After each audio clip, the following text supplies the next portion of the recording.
In the MK Ultra experiments, the CIA dosed unwitting subjects with LSD to see how they would react. What has not yet come to light is that MK Ultra was an intra-agency project. The CIA created new departments within the CIA and fed them steady doses of LSD and other psychoactives to see how the departments would diverge and mutate away from normal departments. Whole projects and hierarchies were created, with everybody involved being more or less unwittingly under the influences of LSD. This is how the restraint bed portals and flesh interfaces were created, i.e. from a heavy psycho-mutated hierarchy. The entire thing had to be eliminated, but the technology it created has been revolutionary. In Vietnam, the US government tried to pacify the country village by village using the Strategic Hamlet Project, basically creating villages where there was no or little Viet Cong influence. They tried more extreme experiments where they completely isolated villages or groups of villages, allowing absolutely nobody to enter or exit for periods of up to 4 years. In some of the villages, people simply starved to death. In other, more self-sufficient villages, the people managed to scrape by. It was noted that in many of the villages where this technique was tried, messianic or millenarian movements sprang up.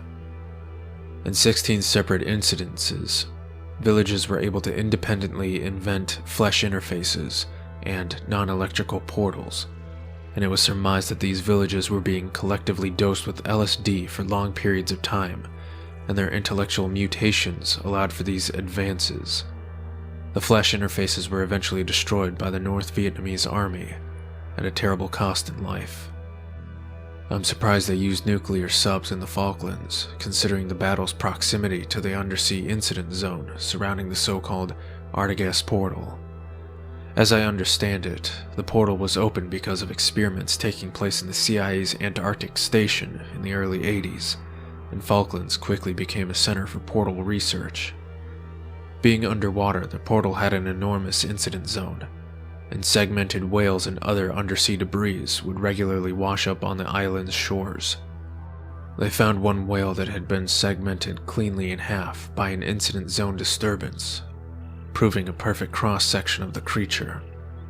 They also found hundreds of the chitinous cruciform creatures, certainly non-terrestrial in origin. Anyways, if a nuclear sub had wandered into the incident zone, it would have been disastrous. But I guess they considered the risk acceptable. The Soviets designed large portions of the Ukraine's countryside as harvest populations. Basically, their food and water supplies were dosed with LSD until they had achieved what the Soviets called integration. This meant that the local populations had independently invented flesh interfaces. The Soviet army would then quarantine the area and try to remove the flesh interfaces for their own use. This was usually without success and with great loss of life. Many of the soldiers and scientists were segmented, as often happens in an incident zone, so they ended up with people missing limbs, cut in half, etc. What's interesting is that the people could live for quite some time despite segmentation. This is what led the Soviets to believe that their missing body parts still existed, albeit in some unknown place. So, one of the leading theories of the time was interdimensionality. Quite mistaken. Dubai probably has the highest rate of free-floating non-interface incidents of any major metropolitan area in the world. In one incident, a large group of migrant workers was segmented in an underground facility. Perfect cross-sectional segmentation along the frontal plane. You could see their lungs working, food being digested, blood pumping on the inside of the heart, everything. They lived for almost 5 months in this condition. Absolutely fascinating to see in person. There was also a group of school children who were very slightly segmented, just ends of fingers and bits of the calves and such. Hardly fatal wounds, yet they all died within 2 months. Some showed signs of intellectual mutation. There are no known flesh interfaces in Dubai. However, it is surmised that the architecture is actually based on interface geometry and carries some latent interface-like power. Mass segmentations remain one of the most mysterious aspects of the interfaces. They seem to show that the interface do indeed concentrate on flesh, living up to their name. We look at Elizabeth Bathory as an example of pre-LSD enlightenment, i.e., somebody seeming to attempt to build a flesh interface before the invention of LSD. How can this be explained? Perhaps she ingested some ergot or some other naturally occurring psychotropic chemical, or perhaps her mind was simply attuned to whatever intellectual processes need to occur to invent a flesh interface. The Book of Revelations is also considered to be a description of a flesh interface, especially the description of New Jerusalem. My problem with this is that it's all speculative. It's like when modern psychologists diagnose historical figures. I'm uncomfortable with this level of speculation. I will always regard the first instance of a flesh interface to have occurred in Triblechna, 1944. The geologic disturbances, partial tunnels, so-called interdimensionality, and wealth of clearly segmented bodies leave no doubt of its existence. The Soviets have documented this. Basically, when you look at the stories of Elizabeth Bathory's behavior, it seems like she is trying to build a flesh interface. But it is known that in order to invent a flesh interface, one must be under the influence of LSD for extended periods. As LSD hadn't been invented during her life, it probably is just a coincidence. Still a tantalizing theory, though. Obviously, I can't define a flesh interface in terms of purpose or composition or mechanism. I can only list the various phenomena which are related to them. Chief among these is the creation of an incident zone, wherein the objects are spontaneously segmented, i.e., parts of the objects simply disappear, yet the objects continue to behave as if the missing parts are still present. Also, you see complex tunnels created in the earth. These have been termed ant farms. In undersea interfaces, you get chitinous cruciform organisms. These sui generis organisms are thought to be the result on evolutionary processes which took place in an environment other than Earth. This is speculation, but in this case, I agree with it. Then there have been the giant metallic cylinders which appear and experience continuous spontaneous segmentation. These are usually at least 10 meters in diameter and get much larger and only occur in very large interfaces, i.e. portals. Beyond this, the phenomena are too various to mention, and different for each interface. Many people think that a portal is simply a large flesh interface. This is true. A portal is a large flesh interface, but it is also more than that. A portal is, as the name implies, a way of sending objects between the portal's site and wherever the various locations that have been found beyond the portals are located, i.e. the so-called alien sister cities. Portals are usually, but not always, accompanied by the large, fluctuating metallic cylinders. The largest above-water portal that I know of occurred in Novaya Zemlya, and existed for several weeks before it was destroyed by the Russian so-called Tsar Bomba. In this case, the metallic cylinders were miles high and covered with features rarely seen on other cylinders. Blinking lights, nodules, so-called antennae.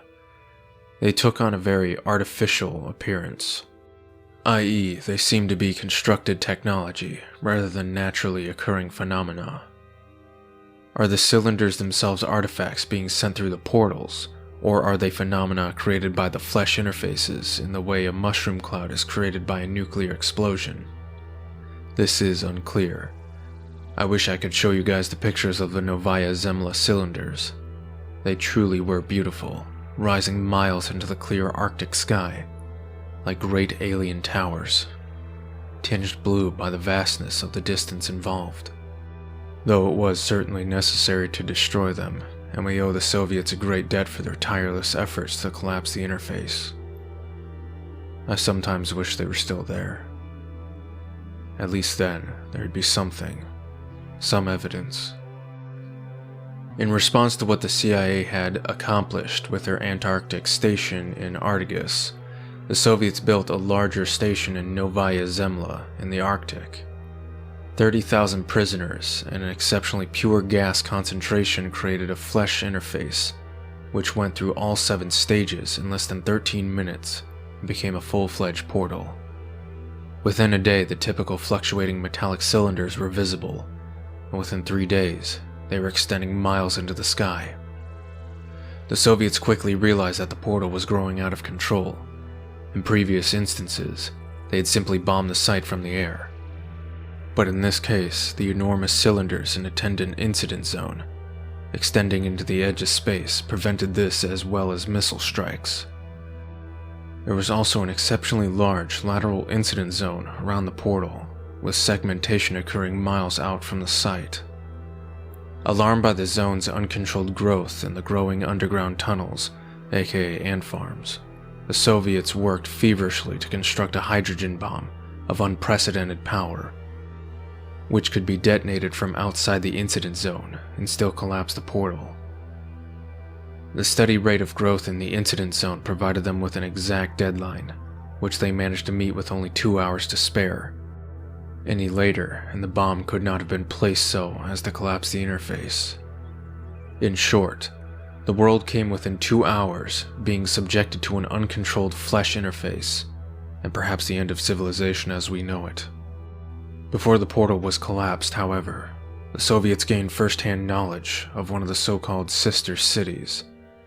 In other words, somebody had gone into the portal and come back.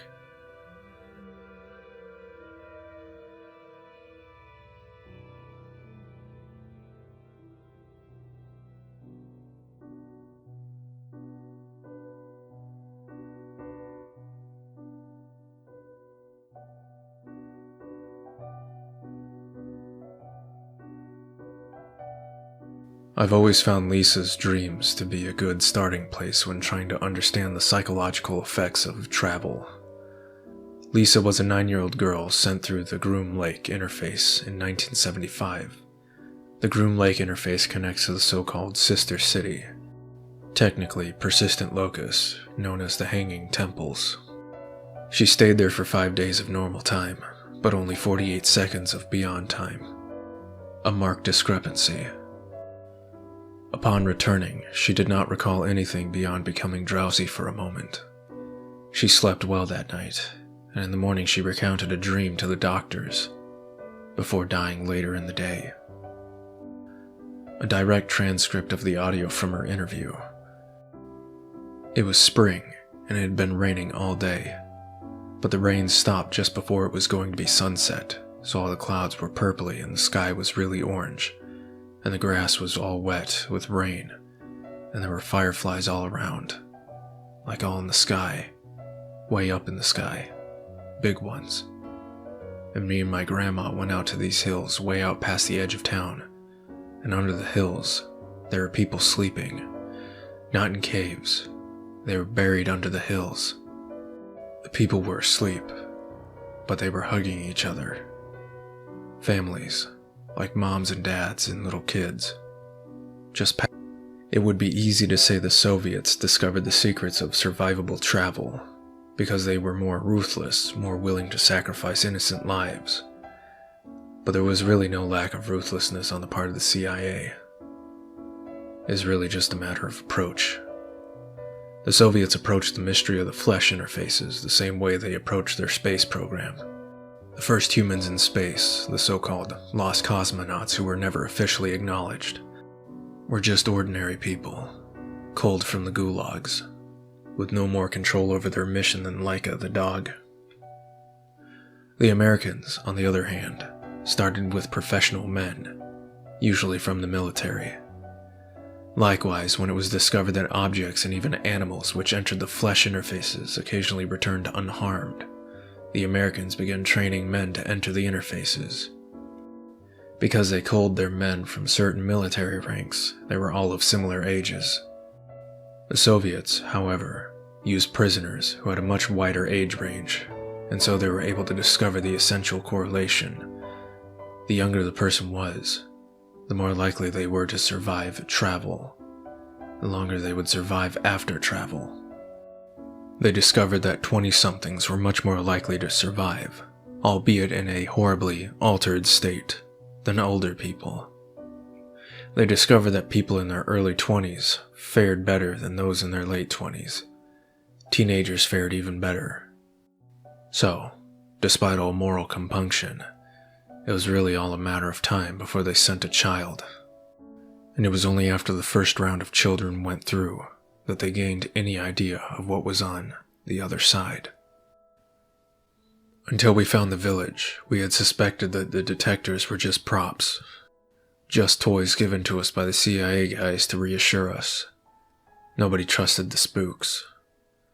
3 days through the jungle, and these detectors had not detected a fucking thing. But before we even saw the first hut, the needles on the detectors started moving in unison. If they were phony toys, it was a cool little special effect. The needles swayed back and forth, and all the little metal boxes let out this spooky sound all in unison, like a school choir.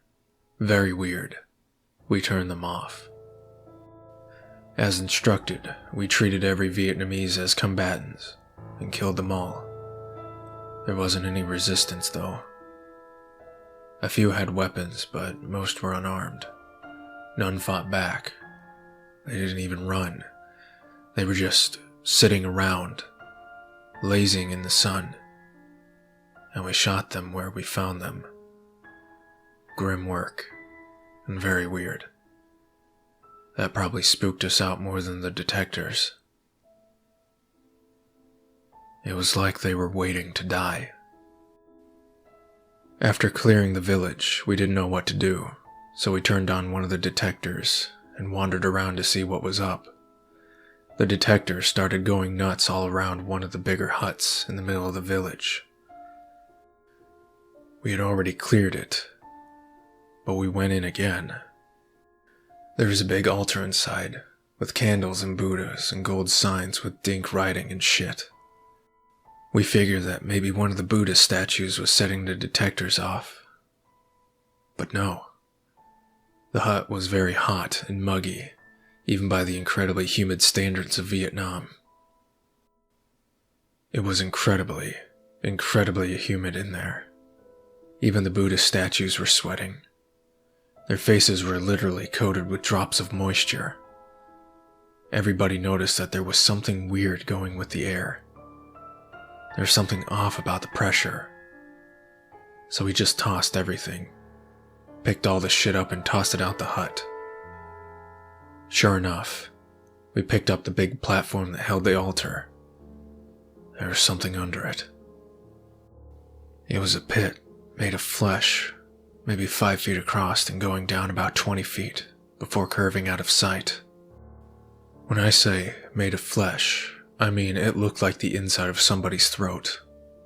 Wet, reddish flesh-looking stuff. We had heard of them building tunnels, but this was... We really couldn't even understand what we were looking at. I was just breathing. The flesh kind of rippled, and this hot air came out. And it felt and smelled like somebody breathing right on your face. Enough to make you sick. They told us we would know it when we saw it. Well, we saw it, and we knowed it. We radioed in the coordinates and got the fuck out of there. Encasement was certainly not something we were expecting. It really changed our whole perspective on what exactly was occurring. We thought that the flesh interfaces were just like pipes that went from one location to another, perhaps extra-dimensionally, or by some other magic. But when the first subject came back encased, we realized that... Well, I'm not sure what we realized. We realized, for the 1000th time, in our dealings with the flesh interfaces, that we were dealing with something really beyond us. That's why I called it magic. They were so far beyond our understanding. It was basically like meddling with some kind of black magic. The first subject to come back encased was an 8-year-old girl we had named Jingles. We started naming the kids dog names to try to depersonalize them. to assuage the guilt. This was done by the recommendation of the CIA psychiatrist, but it didn't work very well. We all still felt like shit.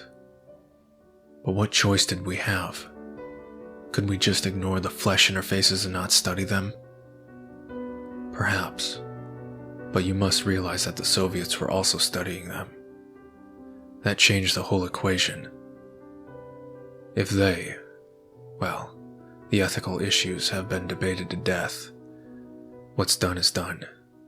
We dropped the bomb on Hiroshima. We gave those blankets to the Indians.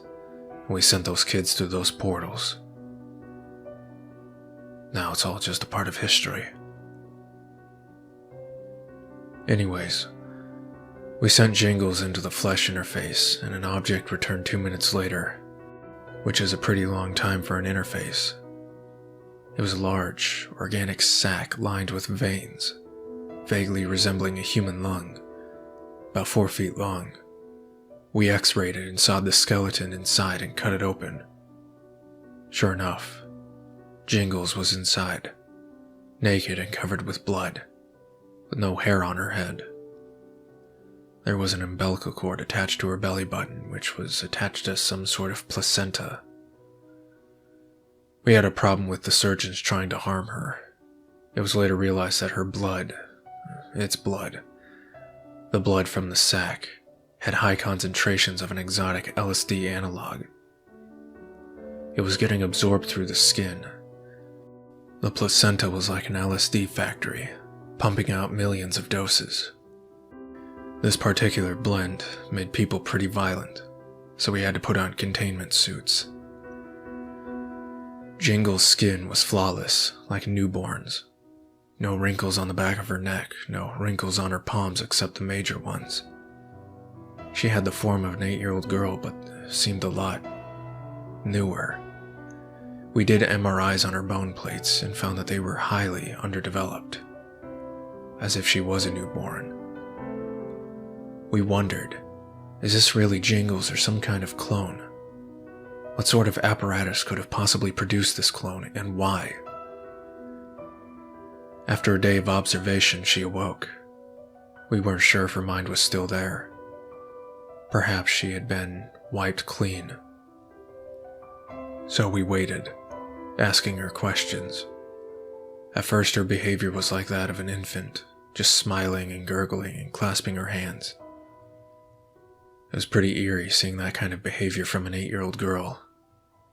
Really, it was pretty eerie looking at her at all. Her skin was so pure and glowing. She looked like an absolute angel.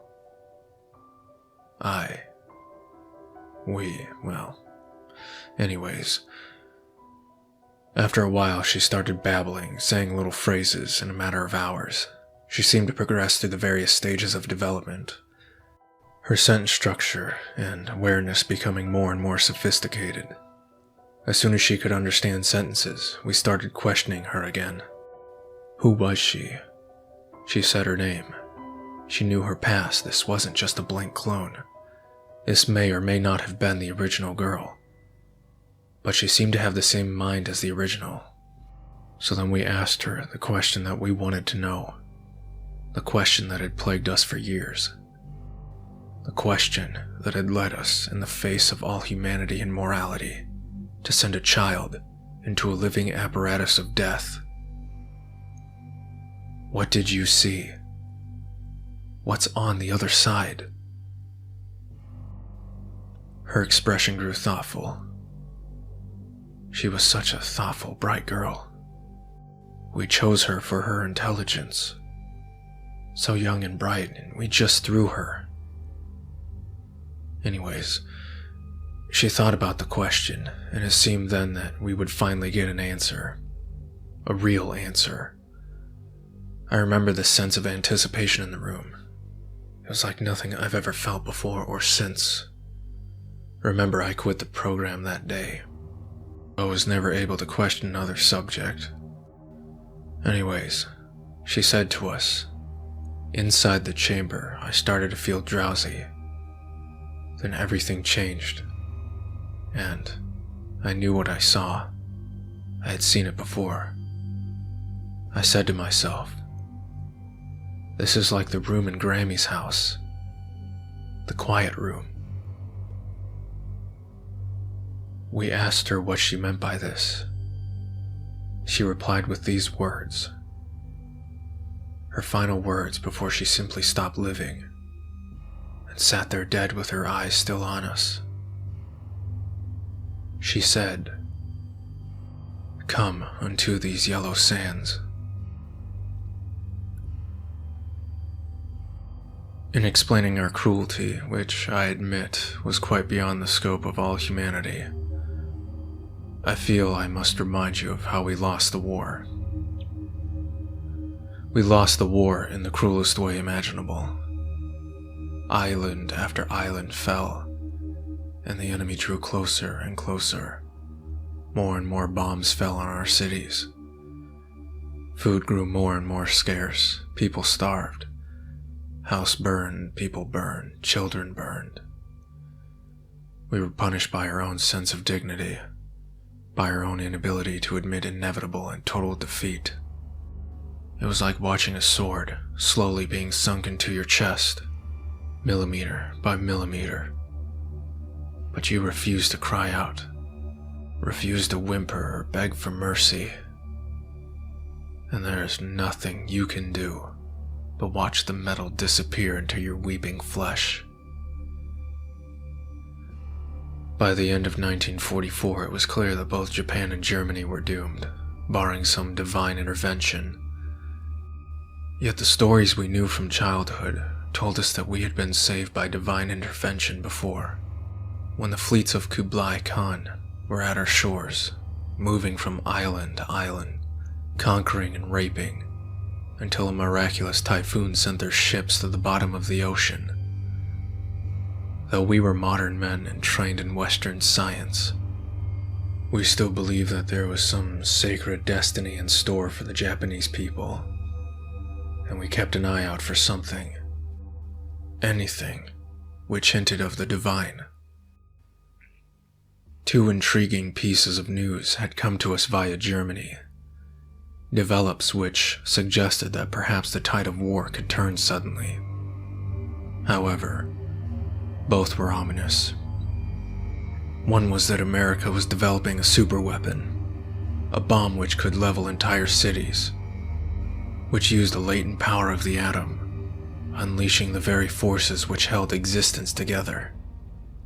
We assured ourselves that this was American propaganda, that no such weapon actually existed. But our scientists acknowledged that it was theoretically possible. The second piece of the news was more puzzling. It was said that a Swiss scientist had synthesized a chemical, which, like the American nuclear technology, could unleash latent forces. This time, the forces of the mind. This chemical was said to fuse the various disparate areas of the mind and allow for incredible insights. Apparently, teams working under the influence of this chemical for long periods of time were capable of inventing techniques and devices previously unheard of. By the end of 1944, various high-ranking Germans were slipping out of Germany, like rats from a sinking ship, often trying to fund their escapes by selling various pieces of artwork, technology, intelligence, etc. It was from one of these that we obtained an enormous supply of this wonder chemical, LSD, which was supposed to be secret even from Germany's allies. Along with the chemical, we were given a piece of news which was positively tantalizing, given the position we were in. According to our contact, experiments with LSD had been conducted at the Treblinka extermination camp. A group of prisoners was given the drugs for a period of several months, and the results were so impressive that somehow the prisoners were able to convince the camp leaders to take the drug as well. Soon the entire camp hierarchy was taking the drug and working together on a new device that was some sort of destructive radar, which could bring down planes as easily as ordinary radar found them. It was said to be powerful enough to slice bombers right in half. Of course, we found this news hard to believe. Nazi death camp commanders working side by side with Jewish prisoners to invent a magical radar. It was utterly fantastical. Our good sense told us to ignore it. And yet, how could we? The Americans had already taken back the Philippines. Soon they would take Iwo Jima and then Okinawa, and all the home islands. We were facing the end of the Japanese as a free race, perhaps the end of all Japanese existence. The Germans would have it easy compared to us. Many Americans were German in origin. There is a blood affinity between the two countries. This did not exist for us. The Americans would burn our cities and rape our women and enslave us, make us servants, like their Negero. We would be bred with the whites until we had become some degenerate half-caste. Japanese culture would crumble.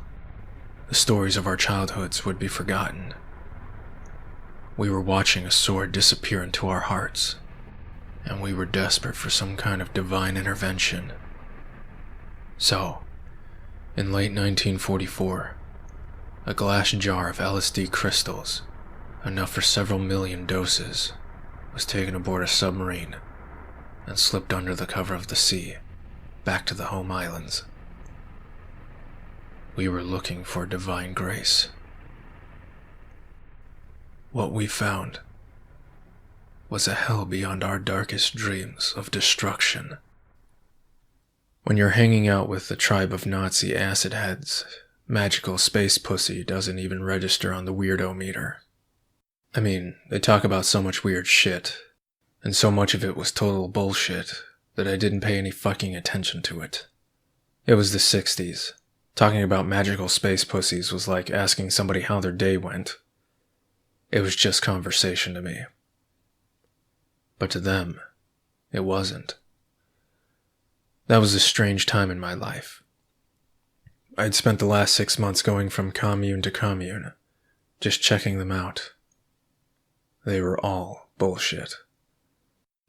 Every one of them was just some guy on a power trip and a bunch of women who'd grown up with bad fathers hanging on his every word, hoping he would solve all their problems.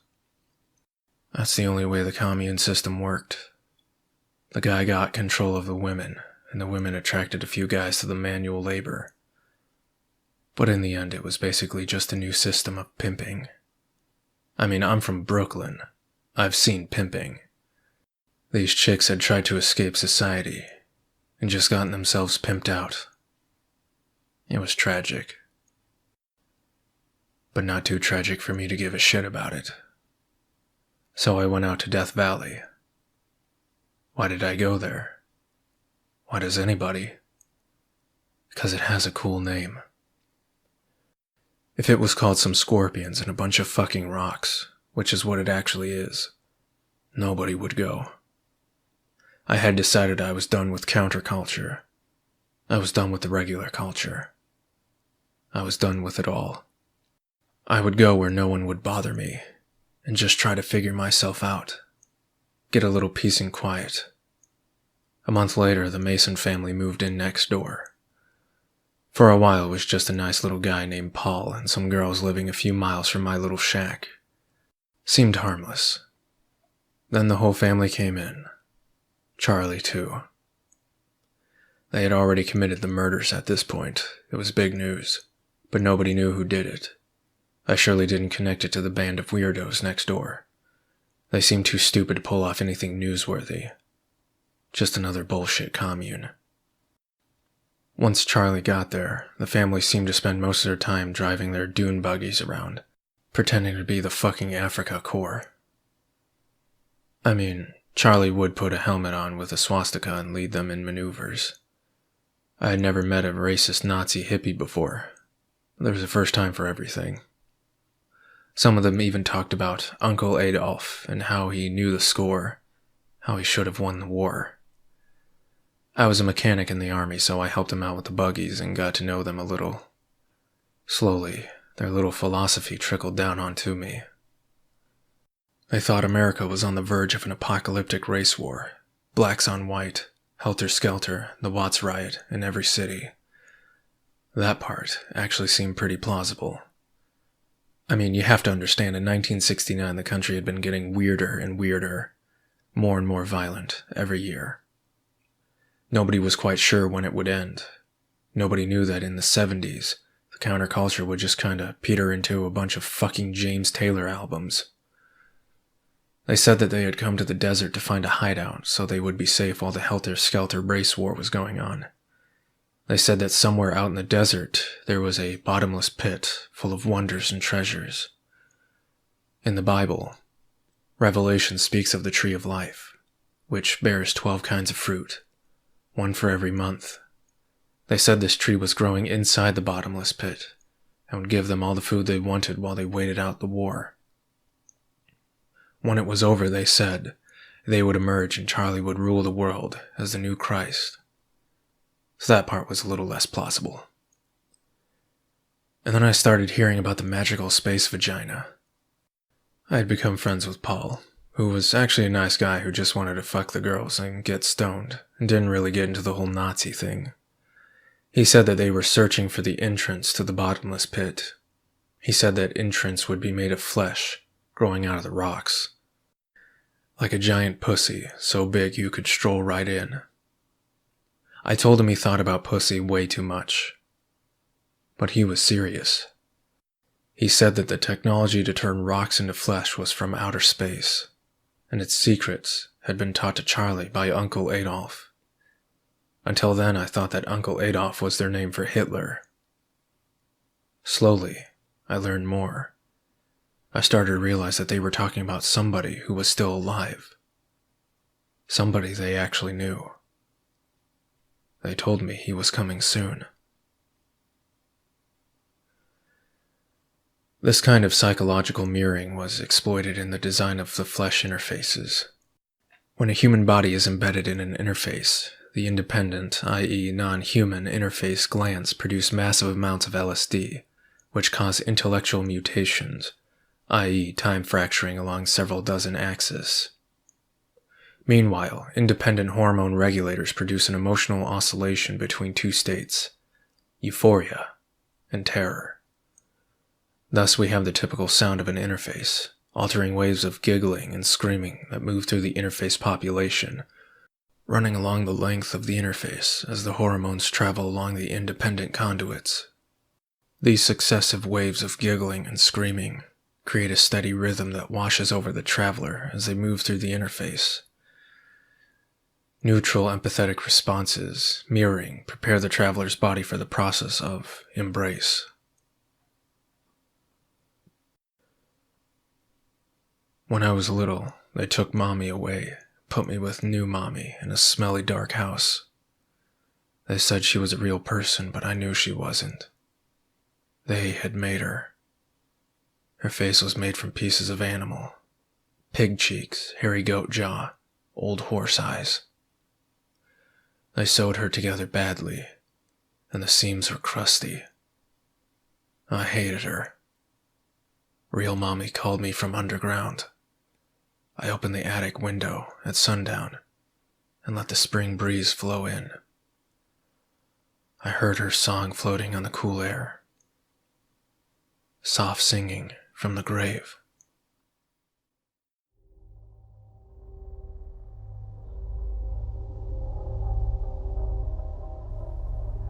Lying in the hold, listening to the bombardment, there is no sleep. The booming of the guns travel through the shivering metal of the ship, hour after hour, without end. The arsenal of democracy rains down on the tiny island. What could it be like for the Japs huddled in their bunkers, surrounded, doomed? Do they know they have no hope? Do they expect death? Do they wish for it? Death. The island is death, waiting for them. Ancient. Waiting since before they were born. Thousands of young men have crossed the vast oceans to come to her, following paths they could have never foreseen. Thousands of young lives will converge on our shores. Converge and end. After 3 days of round-the-clock bombardment, a clear and bright morning, whispers through the hold about problems with the shells. Many of them never exploded, disappeared in the air. There have been stories of bombers being cut in half, of bomb crews emerging limbless from their planes. What is on the island? Some new kind of weapon, something the Japanese have been saving until now. Just talk. The men feel the death out there, waiting on the island. The landing vehicles ride through the waves, and the Marines climb out onto the beaches of ash, an alien surface crumbling under their boots. There is no fire, no sound but the motors and the clinking of gear, and the sergeant shouting, urging them on. No movement from the interior. Then screams, bloody stumps, men cut in half, but still no fire. How is there no fire? More men screaming, groups of men on the ground howling, bright red lumps where limbs have been. How? No signs of the Japs, no fire, no shells. More vehicles land. The beaches become a crowded, screaming nightmare. There's something here, something beyond their understanding. Invisible, killing at will. Is it the island itself? A few men managed to advance up the steep beaches and across the rocks, but soon they were cut apart as well. Other men follow and advance farther. They've been trained to advance, take the beach, forward, always forward. Slowly, the men find their way farther and farther into the island interior. Through horrible trial and error, they begin to understand. They don't speak of their discovery. They don't believe it. But their overwhelming will to go forward and their overwhelming fear of death teach them what their minds cannot accept. Teach them a lesson about the island. They notice tracks through the ash and rock where there is no grass. These tracks are not foot trails, but deep tracks carved at strange angles, striated like dry streams, places where it seems the ground is simply missing. They realize they must avoid these tracks. If they step onto them, or let any part of themselves pass over them, that part will disappear. Whether it is their fingers or feet or limbs or even their heads. Sometimes, parts of their bodies disappear even when they don't cross the tracks. And they realize that there are unseen tracks through the air, invisible boundaries they must not cross. If they lose a part of their bodies, the blood does not flow. But there is pain. Pain beyond flames or knives or bullets. Pain unbearable, unholy, inhuman. There are screams all around them, of men who have accidentally run afoul of the invisible power. There is no time to understand this, to reason it out. They simply adapt, moving carefully, holding out blades of wild grass or shirts or gear, probing, waiting for part of the object to disappear, then stopping, testing for a way forward. Sometimes they find it. Sometimes they are forced to turn back. In less than an hour, they have forgotten entirely about the artillery and snipers and bayonets. There are no soldiers, only entrances to empty bunkers, abandoned pieces of artillery, some cut in half but no enemy. They're playing a new game now, taught to them by some unseen teacher, playing it with total concentration, playing and winning. The Marine, wounded with their strange unbleeding wounds, are taken away. Their screams fade. Orders from command are unchanged. Take the island. So they move forward, up, towards Mount Suribachi. The mountain is shaped like a bull, a dead volcano. They approach by various paths, each man following another, like a narrow path of safety. Makeshift markers are set up to show their boundaries. A Marine turns and sees, floating like a butterfly, a severed human arm. It turns and floats away and disappears altogether. Minutes later, a disembodied pair of legs scramble past. The Marines curse and speculate and even giggle, but keep moving forward. There is no time to understand. They expected to spend weeks taking the island. Now it seems they could have it in a couple of hours. A shot rings out. The first shot sends the confusion of the landing. A Marine is firing at the mountain. Others peer through their binoculars and spy a man sitting on the rim of the mountain. Simply sitting, alone. Just a vague shape. Snipers are called in and they fire on him. But the island's air seems to swallow the bullets. The man is untouched. They press forward. The deadly tracks wind around them, growing more numerous. Some of the men find themselves at dead ends. One Marine slips and disappears entirely.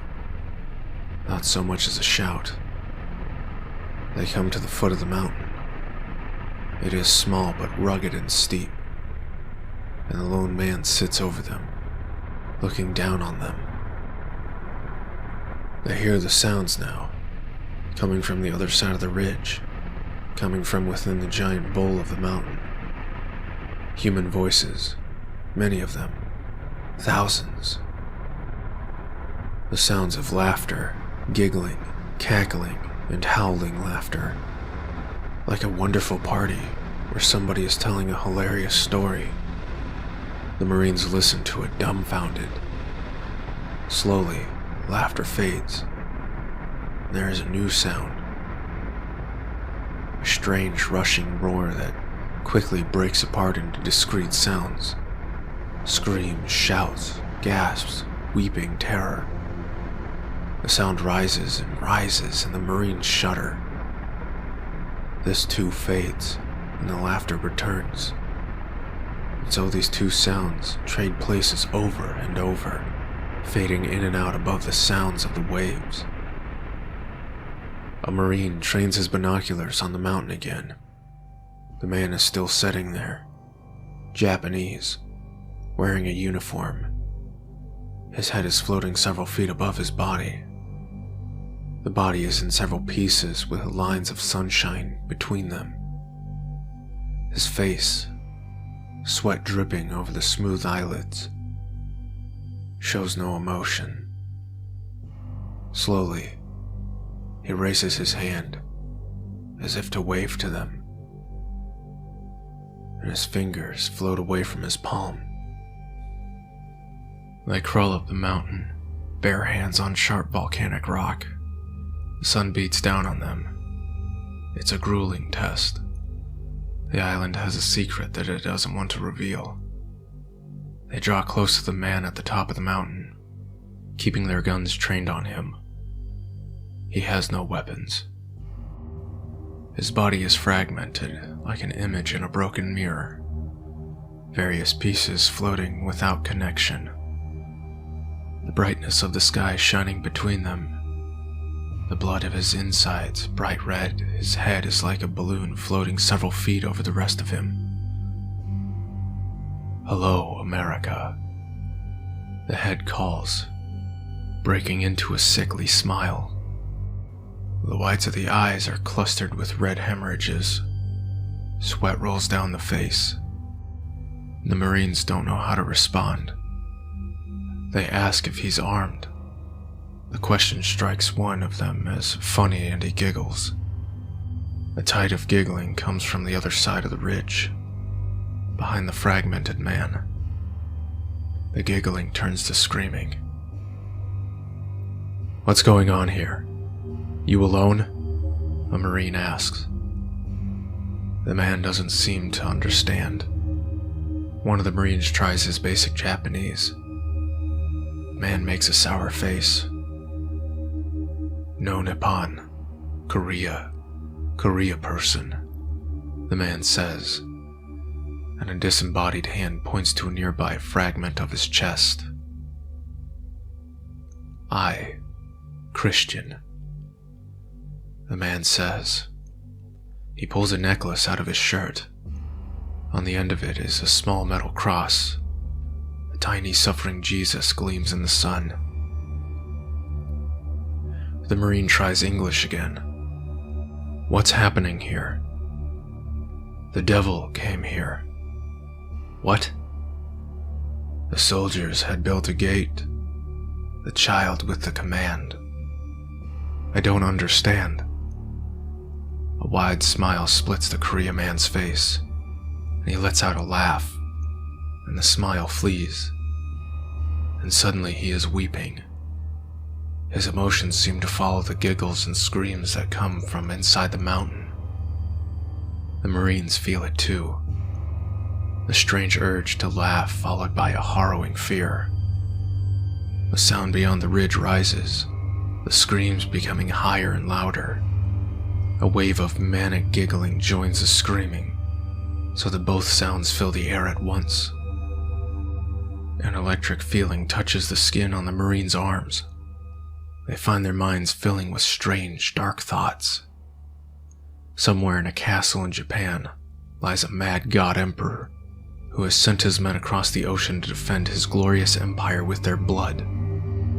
On the other side of the world lies a great humming factory called America, the heart of an empire of commerce, which once forced Japan to join the world in trade. Machines and flesh now flow along tendril-like courses, delivering goods and death, ensnaring the globe. The sun goes dark, like a light switch turning off. The Marines instinctively duck, then look up and gasp. Above them, extending miles into the sky, is an enormous metallic cylinder, filling the sky, blocking out the sun. It spins slowly above them, pieces of it flickering and disappearing like the image in a broken movie projector. In a day filled with madness, they find themselves confronted with something wholly beyond their capacity for surprise. They simply mutter soft curses and get closer to the ground. The earth seems to tremble with the sound of the screaming and laughing, which swirls like a storm all around them. Somewhere near the beach, a Marine pats another Marine on the back, interrupting his stunned gawking, and shouts something into his ear. The second Marine pats the man in front of him, and the message goes up the line like this until it reaches the Marine talking to the fractured man. Pull back. They are to withdraw from the island. The men do not question the order for a moment. They turn and crawl away from the Korean. Below them, the ashen island flashes with pieces of sunlight that manage to slip through the flickering cylinder. When they are almost at the foot of the mountain again, the man stands up and shouts something over the hideous screaming. The Marines cannot hear it, and would not understand it anyway. The rough translation being, "The devil took Jesus, went to the mountain to show him all the kingdoms of the world glory. If you fall down and worship me, saying, I will give it all to you." Many people believe that Michael Jackson died to propofol. Not so. He was murdered. He had actually been taking propofol nightly since around 1980, not in order to make himself sleep, but to suppress REM sleep. After several months of REM sleep suppression, the user becomes receptive. In other words, they enter the same state achieved by prolonged continuous immersion in aerosol LSD. The brain can physically restructure itself simply through thought, by reordering the thought, one can physically reorder the brain. LSD or long-term propofol use makes the brain's neurostructure malleable. High-energy rays from outer space are able to penetrate the body, and these can lead to random mutations in cancers. And sometimes, they lead to changes that are not random at all. Changes which have been intentionally programmed. Changes designed to bring about civilization-level transformations. Michael Jackson was unaware of all of this. He merely knew that propofol allowed him to enter a sort of waking dream state of heightened creativity. The side effects were horrifying paranoia and obsession. But he felt that he was strong enough to endure these side effects. The success of Thriller seemed to vindicate his theories about propofol. And unfortunately, he was damned by his own success. So, how did he die? Through the lyrics of Another Part of Me and the vegetable part of Wanna Be Startin' Something, it was quite clear that he had become receptive and neuro-altered in line with Master Design 9. But he was considered to be a minimal threat, and even perhaps an asset until his mounting financial problems made him a liability. He was terminated, though I'm not sure of the exact means. I suppose it's time to tell you what happened inside the magical space pussy. You can believe me or not. What do I care? I'm the guy who's been inside the magical space pussy. My life has been pretty much downhill since then. I mean, fuck Neil Armstrong. What did he see? Bunch of gray rocks? Big fucking deal. I saw cooch growing out of the side of a canyon. Top that, NASA, you tang-drinking cocksuckers. Anyways, where was I? Oh, yeah. Uncle Adolf. So I was living in Death Valley, hanging out with the Manson family, and Charlie kept mentioning this guy, Uncle Adolf, and I figure he's talking about Hitler because he's sort of into this white supremacy thing. But then I started realizing that he's talking about a guy who's still alive. Then one day, the guy showed up. They asked me to come over to their cabin, and this old guy was sitting there. White hair, deep tan, lined face, pale eyes. He introduced himself as Adolf, and he's got a German accent. He made no secret of the fact that he was an ex-Nazi. This made me nervous. That's kind of something you keep under your hat. And he said he found Charlie at Berkeley, that Charlie was perfect for my purpose. I asked what his purpose was. He said, testing. I kinda shrugged because I didn't really give a shit about his little coy answer, and I got up to leave when this mongoloid motherfucker they called Clem punched me straight in the face. And suddenly, I was on my ass. There were a couple of girls there, and they jumped on me and held me down and tied my hands behind my back. If I had known what they had done to Sharon Tate, I would have been unspeakably terrified. But as it was, I was merely, really scared. They tossed me into the back of the dune buggy and drove out into the desert. It was midday, and the sky was just one giant glare. They drove for over an hour, and eventually they got me out and hauled me down into this deep sandy arroyo, and they started marching me down it. They had put wooden stakes into the ground at various points, and when we came to them, they seemed to be really careful to always stay in between the stakes. Later, they had chains tied between the stakes, and we all had to go under the chains like some kind of obstacle course. I didn't know what to make of it. I had a lot to process at the time. I started to notice that the rock walls of the arroyo were abnormal. There were strange striations through the rock, and what looked like the cross-sections of giant insect tunnels. I'd never seen rocks like that. The whole thing was just very alien. Then I started to hear the screaming. Up ahead I could hear people's voices. Thousands of voices, all of them screaming and howling at once. Slowly, incredibly, the screaming changed into a kind of Laughter and insane laughter. Giggles and chuckles and titters. I wondered if it was in my head. If I was so scared that my mind had cracked, or if they had dosed me with LSD or something. Finally, we went around a bend in the arroyo, and, well, there it was. They said it would be a pussy, and I guess it kind of looked like one. Maybe after some kind of drastic dildo mishap.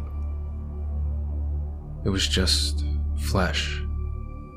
Wrinkled, lobbed, flabby flesh, growing out of the rock like mold or something. It had hair, and pores, and freckles. Some of it was pale, some of it was black. It was taller than me. And in the center, there was an opening. Pink and wet, just like a vagina. The crowd told me he wanted me to see its level of development. He took a revolver from one of the girls and pointed at my face, told me to walk inside. So it was either get shot or go into the big mangled pussy. It was honestly a tough choice. There was something really fucked up, completely not right about that thing. Something in my bones told me not to go into it, not to go near it, to just take the bullet in the head. But I figured maybe I could go in just a little bit, and then wait for them to leave and get the hell out of there. Not a great plan, but the best I could come up with. So, I went in. The entrance was just barely wide enough to slip into it. All I could see was glistening pink flesh ahead. There was a sound like laughter, and then screaming, and then laughter that was coming from deep inside. The walls were blood warm on my shoulders, and the smell was, well, what you might expect. Not great. Let's just say it was not great. I pushed forward, and the walls kind of gave way and found myself moving through this slimy, suffocating flesh. And I'm starting to panic because my hands are still tied behind my back. And I'm feeling like I'm about to choke on this stuff. And the walls are moving, like pulsating. I feel like I'm being digested. Then, suddenly, I'm pushed through into this kind of chamber. Talk about the frying pan and into the fryer. The chamber was just a nightmare. I mean, I've just never seen that. It was unholy. There were faces and heads and legs, all kind of fused together. The walls were just all these crawling limbs and these terrified faces and fusions of teeth and cheeks and hair and fingers coming out of knees and just all those people. Were they still people? Had they ever been people? Had they been made a part of that thing? I started to scream. Everything around me was screaming. All the mouths on the walls were screaming. And I was screaming too. Then I was laughing. And I felt hands and mouths all over my body. And they were tickling me, touching me all over. Then I was screaming again. I had to get out of there. I had to get out of the nightmare. I started pushing back towards the entrance, but the hands were all over me. I felt something bite into my hip. A mouth was biting me. I screamed at the sharp pain and moved away from it. I started to think that maybe I could get one of the mouths to bite through my ropes, and then I would at least have my hands free. I struggled to turn around and move the ropes towards the mouth, but just when I got in position, the mouth bit right into my finger instead. The pain was incredible, but I was giggling, just laughing and laughing. The mouth pulled the flesh from my finger like it was a chicken wing. Another mouth bit into my shoulder. I was chuckling away at this point. The hands were grabbing me, pulling on me, pulling me apart, tearing my arms right out of their sockets. Fingers were digging in between my ribs. I was slathered in blood and screaming as the fingers dug into my eyes. Well, I guess at this point you're probably wondering how I, your interpreted narrator, managed to escape the bottomless pit. How I managed to survive to tell you this tale. I simply didn't. I never escaped the bottomless pit. I am the bottomless pit. I am the tree of life. The North Korea situation 1980s was unique, as most North Korean situations are. They built something we haven't seen before or since, an independent flesh interface of enormous size and power, but within a contained incident zone and no metallic cylinders. We detected it via the cosmic ray information signature, which was concentrated on a secure, shielded facility outside the Hwasong prison camp. This was a huge underground facility, which they had been constructing for over a decade. We anticipated that they would construct a portal-level interface, and we were fully prepared to bomb it before it became uncontained. What we didn't expect is that it would achieve level 7 cosmic transmission rates without all the other normal signs of full-fledged portal. We considered bombing it anyways, or using our brilliant Pebbles kinetic orbital strike system, but instead we managed to get 2 agents into the facility to take a look at it. They achieved high-level security clearance and found that the Koreans were using the flesh interface as an information processing facility. This was quite novel, as we had always considered it to be a potential weapons system. Our curiosity was truly piqued. Clearly, the Norks knew something we didn't. Unfortunately, our agents weren't able to access the enormous mainframe chamber, which actually housed the interface. All they knew was that it was in a huge chamber full of temperature-regulated water. We instructed them to breach the chamber and get a look at it, then send us the data by satellite. We knew full well that it would probably cost them their lives, but we pumped them up with a lot of do-it-for-the-planet rhetoric. So one night they put on dive suits and went into the chamber. It was basically like a huge lake contained within a massive, darkened steel box. Imagine a flooded warehouse with endless rows of dim ceiling lights shining down on rippling black water. They jumped into the water. And pretty quickly, they picked up on some pretty interesting audio signals with varying frequencies. A kind of squeaking, mewling sound. They recognized the sound for what it was right away, but had a hard time believing it. Whale songs. The chamber contains several adult humpback whales.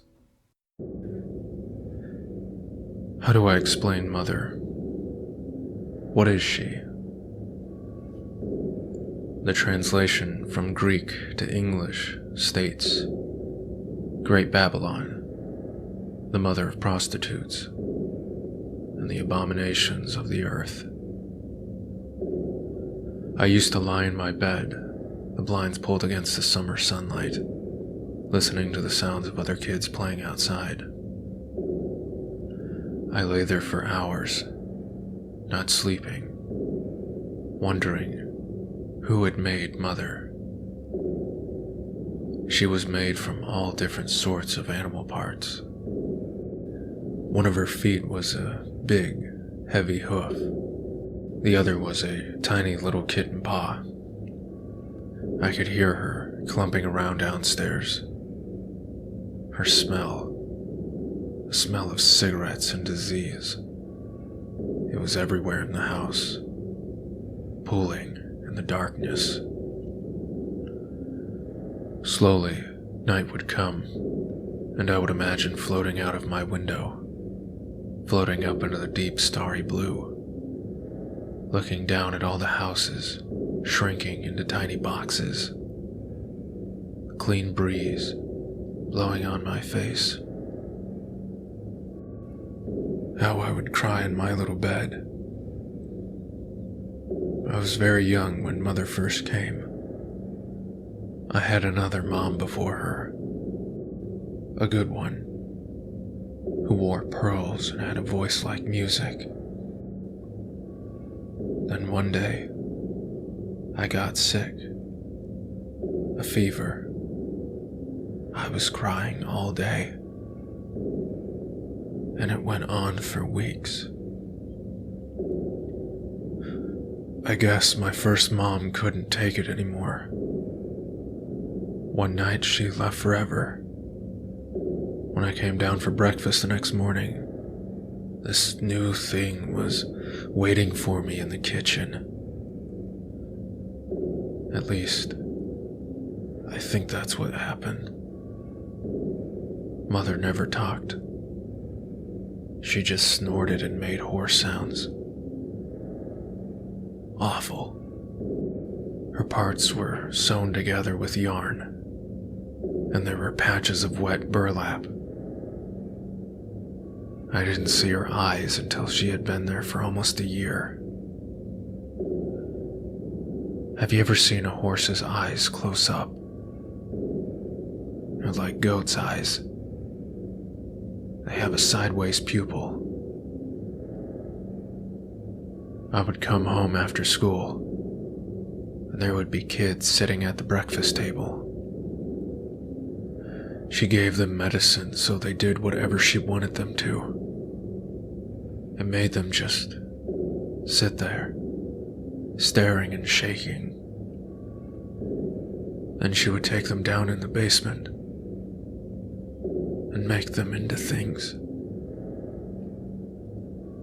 She tried to make me do it too, but I didn't want to. I realized she was afraid of the Bible.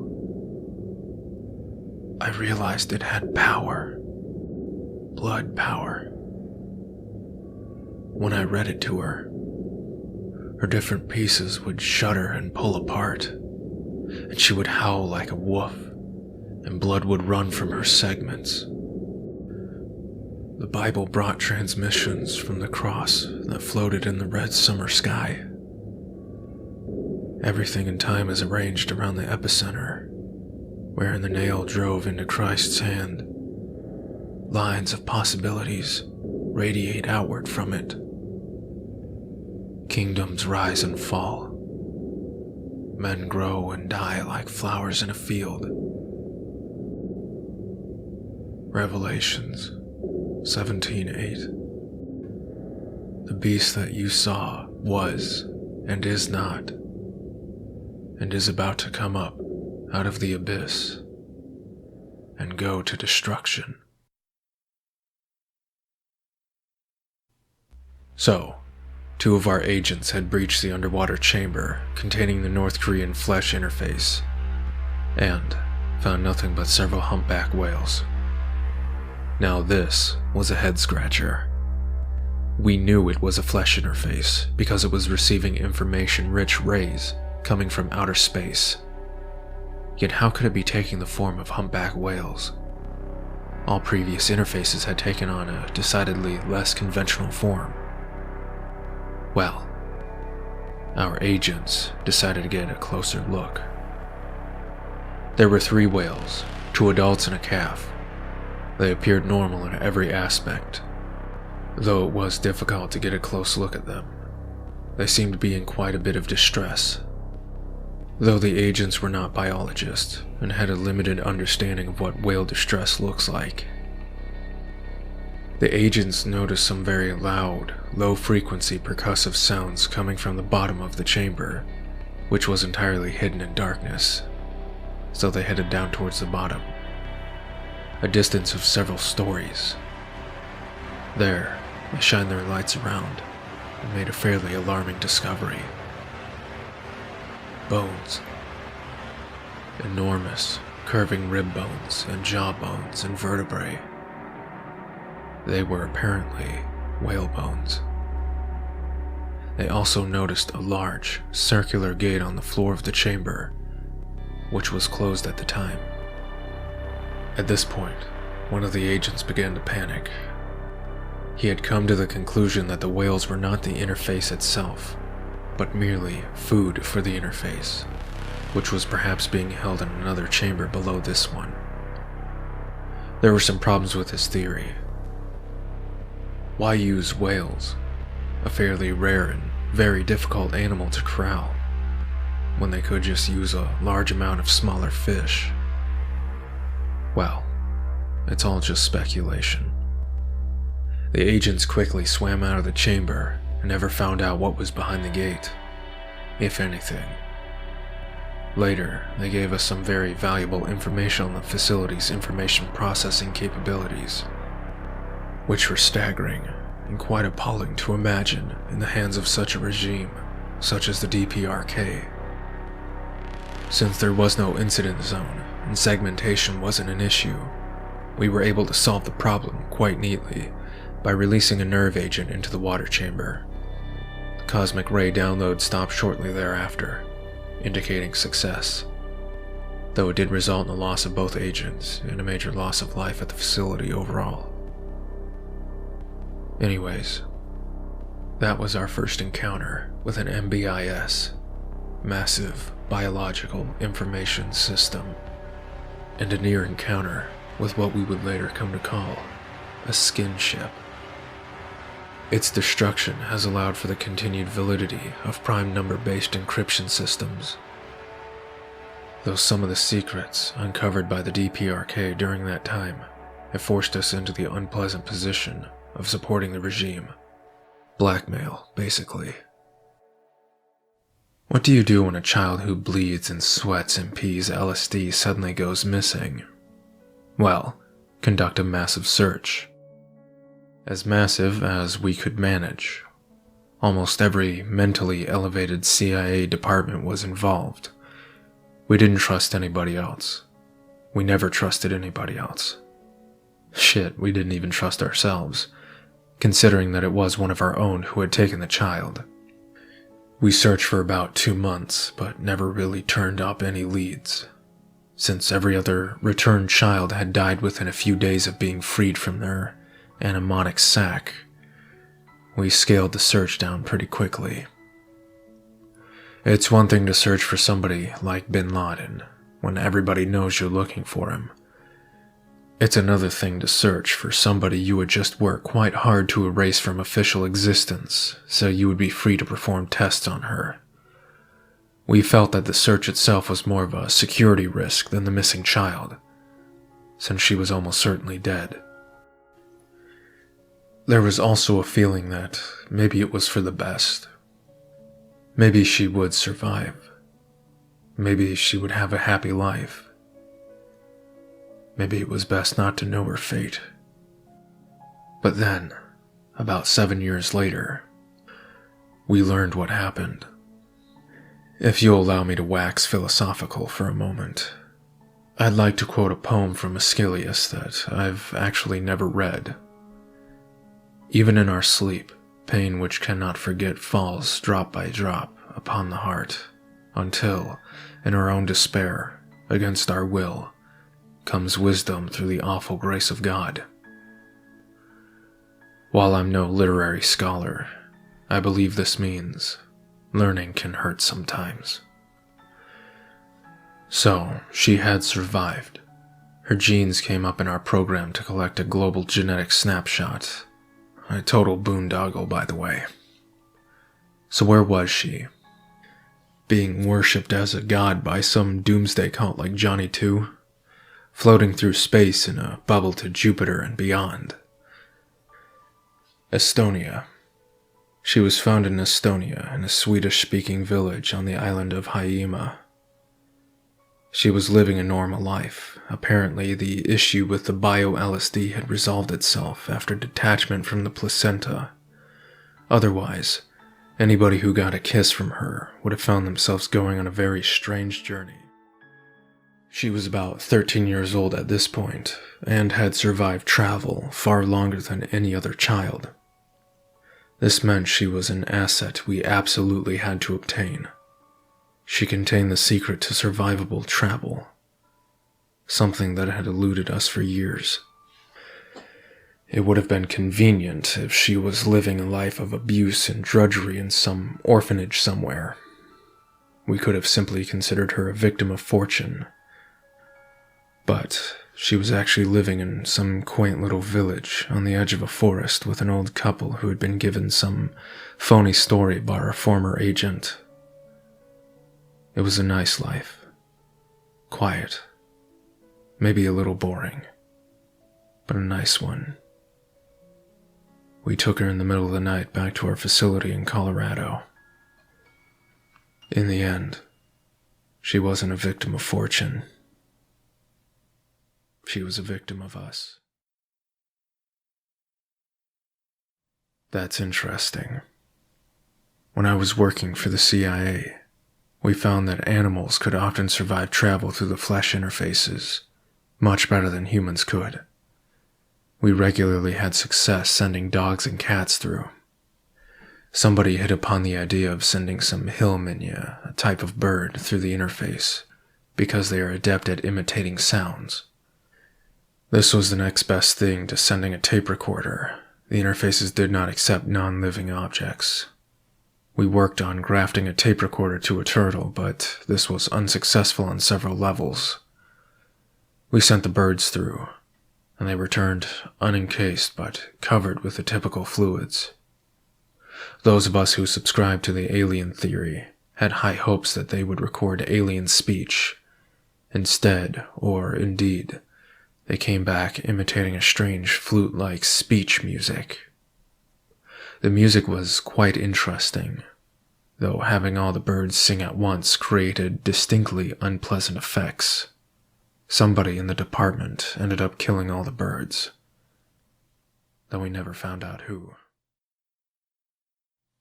After the orbital arrays incinerated the city, they dropped our platoon in to take a look around.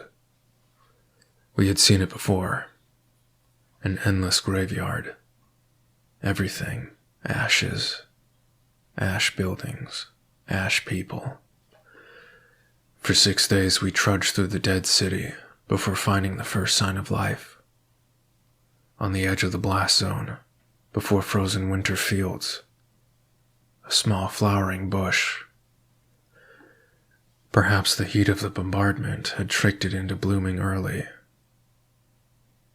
We all looked at it for a silent moment and quickly moved on. We were young and tired, just miles from the rendezvous. Yet sometimes at night, that silent moment returns, and I see them fluttering again in the cold, uncaring wind. Doomed flowers, soft and pale. I'm not sure who came up with the idea of sending a dead body through the portal. It's such a simple idea, and yet, at the time, it made no more sense than buckling a dead body into a space capsule and sending it up into space. We wanted to find out what was on the other side of the portal, beyond the event horizon. We had been studying the so-called flesh interfaces for years, and all of the mysteries that surrounded them. The portal phenomenon, the apparent teleportation of objects which occurred within the fleshy tunnel, was the greatest mystery of all. So, sending a dead body made little sense. Remember, this is what we knew at the time. If an inanimate object went through the portal, it returned a short time, 3 seconds or so later, at a random location within the interior zone. Cameras and sensors picked up nothing of interest. If an animal went into the portal, it sometimes returned, either alive or dead. Most returned altered. If an adult human went into the portal, the person was likely to return, but would either be dead or too altered to describe the other side. Those who returned alive died shortly after. If a child went into the portal, the child was likely to return alive, but was invariably altered. However, the altering was relatively mild, and some even remained cognizant. Unfortunately, information gleaned from them was cryptic and seemed to generate more questions than answers. They all died shortly after. Sending children through the portal was distasteful to us for obvious reasons, and we were searching for an alternative. One day, during an experiment, someone was about to send a group of genetically altered mice through when they noticed that one of the mice was dead.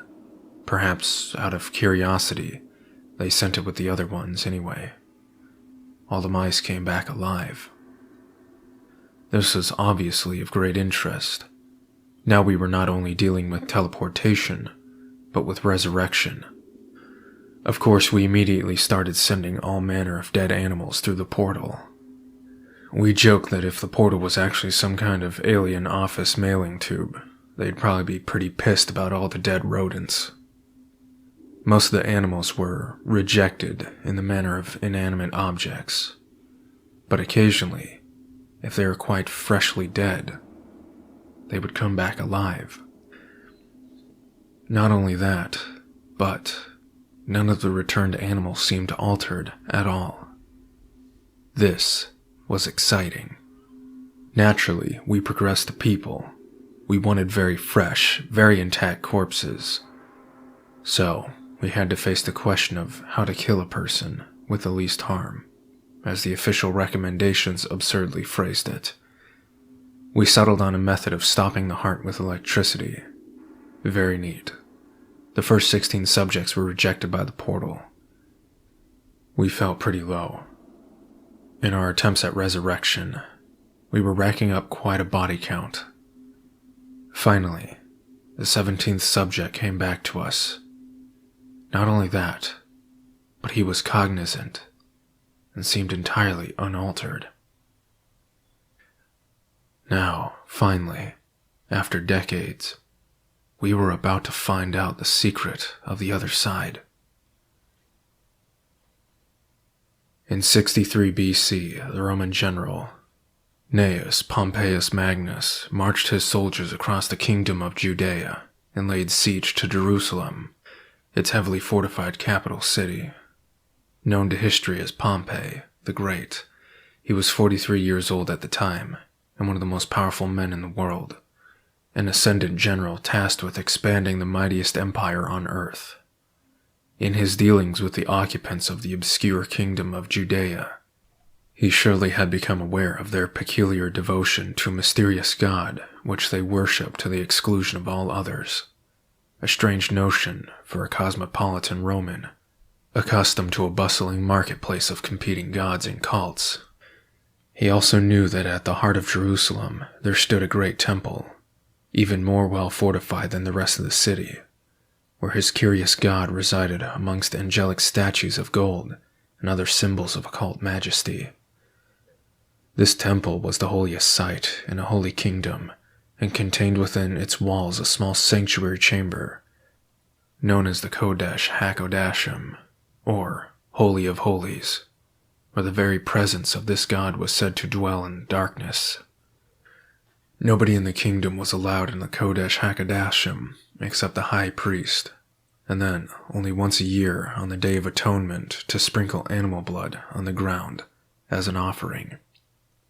The Kodesh was separated from the rest of the temple by an elaborate curtain, and the high priest was required to ritually cleanse himself before entering. It was said that any unclean person who entered the Kodesh would be met with death, and legend has it that the high priest only entered the sanctuary with a rope tied around his ankle so that if he died therein, he could be pulled back out. How much of this did Pompey the Great know on the day the city finally fell after a 3-month siege?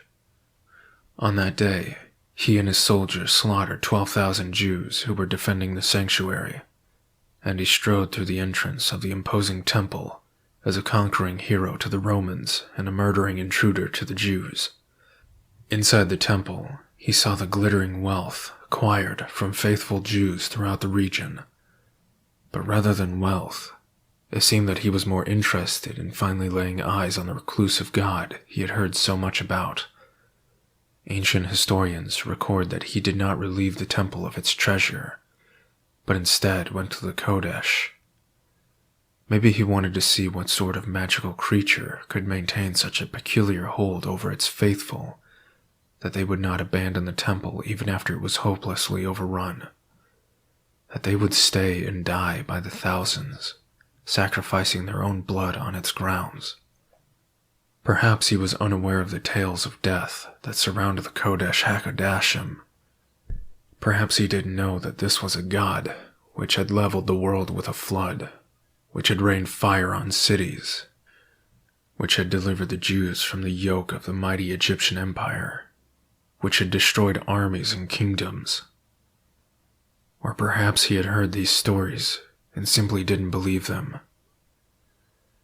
At any rate, history records that he went to the inner part of the temple and pulled back the curtain, which hid the Kodesh from the world so that he might stand and gaze upon the very presence of God.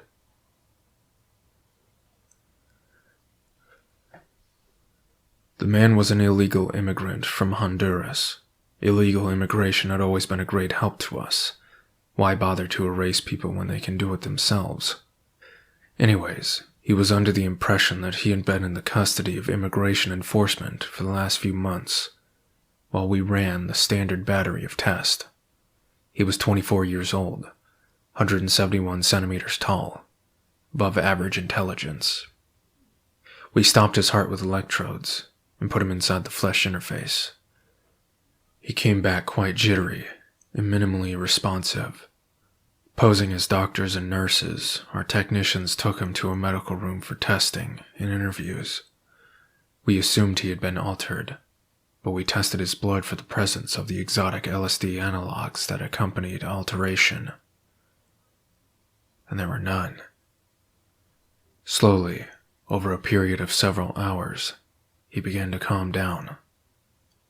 Then, he began to talk. We asked him what he remembered about the last few hours. He was under the impression that his experiences had merely been a dream, that some sort of calamity had happened during his sleep which left him reeling. He assumed that the part where we dragged him out of bed and stopped his heart was a dream too. He said that after that part of the dream, he suddenly found himself inside something that looked like a giant sausage casing, like a tunnel of meat. This was very exciting to us, because it roughly corresponded to the appearance of the flesh interface, which contained the portal. But given how he was brought into the interface tunnel dead and returned within the interior zone, he couldn't possibly have seen the interface tunnel. Therefore, we surmised he was describing the interface on the other side of the portal. This was our first concrete knowledge of what was on the other side. What did Pompey expect to find on the other side of the curtain? In many Roman temples, there was an image of the honored god occupying some central place in the structure. It can be assumed that he expected to find one of these.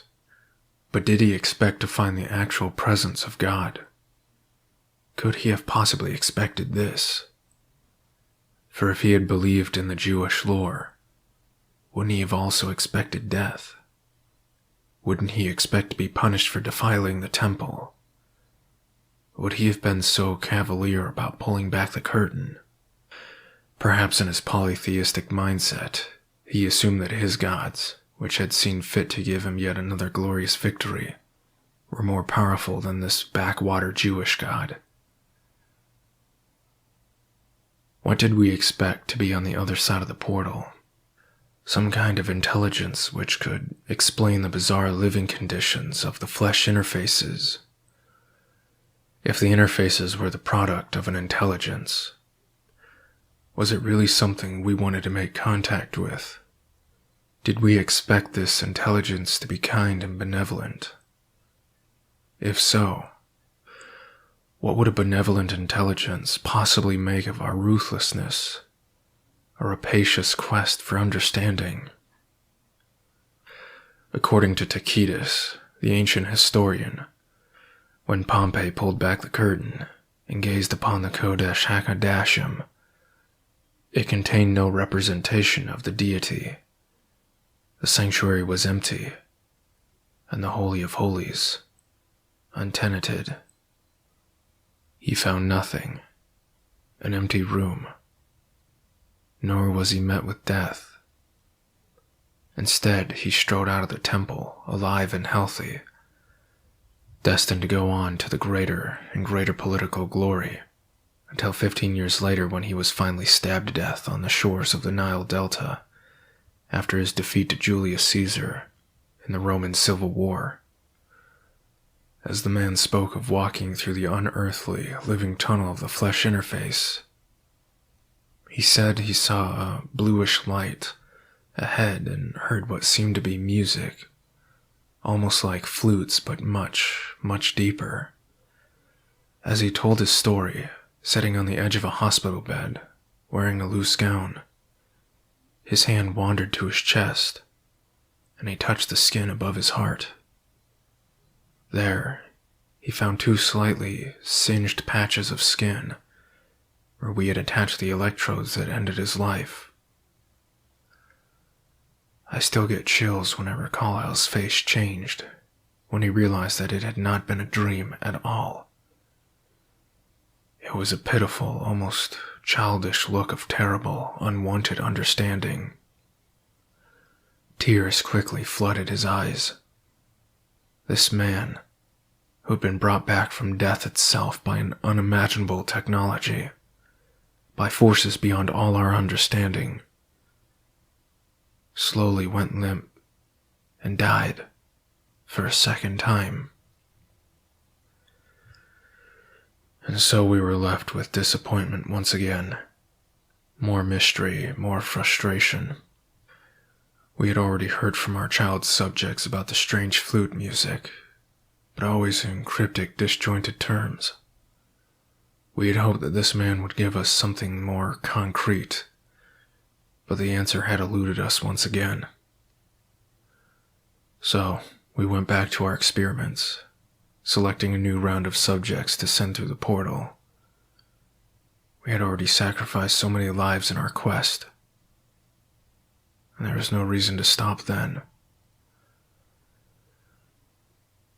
Knowing what I know now, I sometimes wonder, was Pompey lucky when he pulled back the curtain and found nothing? Of all the children who had been returned from the portals, only one survived in the long term, though we didn't even realize it until years later. She had been stolen or rescued from us by a rogue technician shortly after return, and was thus lost to us for many years. We finally found her in Estonia and kidnapped her from her adoptive family in the middle of the night. She was 7 when we lost her, and 13 when we found her again. We did a preliminary interview, and she seemed normal in every respect.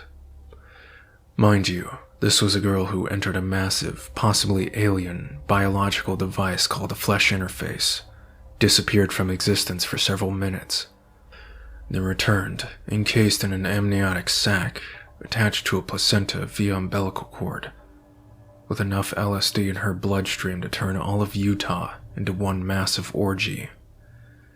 Naturally, we expected some sort of mental changes, especially since every child who returned from the portals had shown signs of mental aberration.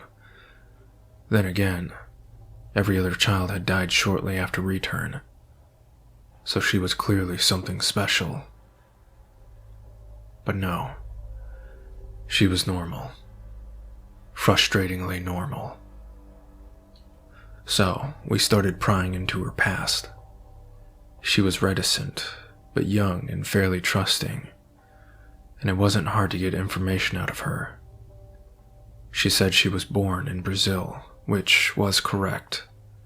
We had acquired her from a Brazilian orphanage where she had lived since infancy, the daughter of a dead prostitute and an unknown father. She vaguely remembered her time at the orphanage, and they were not very happy memories.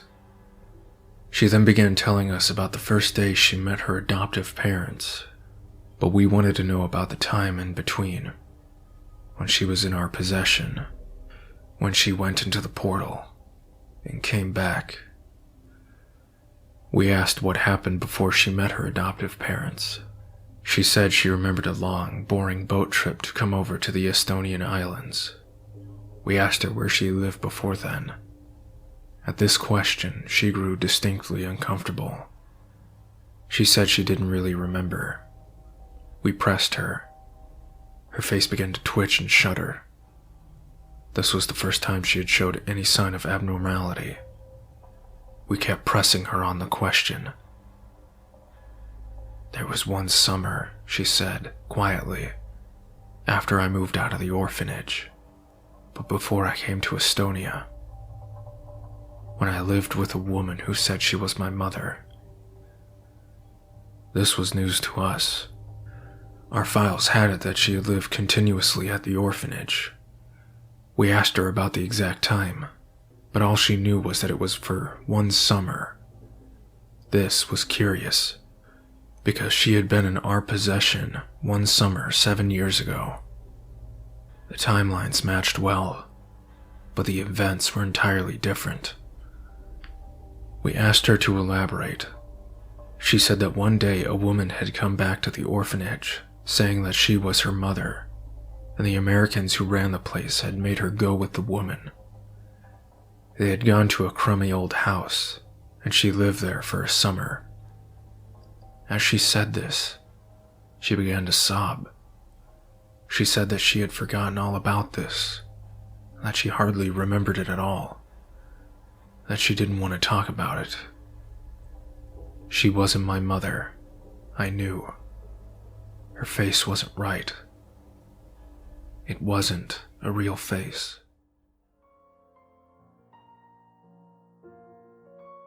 One day during the final summer, a team of doctors came in from Berlin. They were in the midst of a grand experiment which they considered to be of the utmost importance, and needed access to a large number of prisoners, something beyond what they could acquire in Berlin.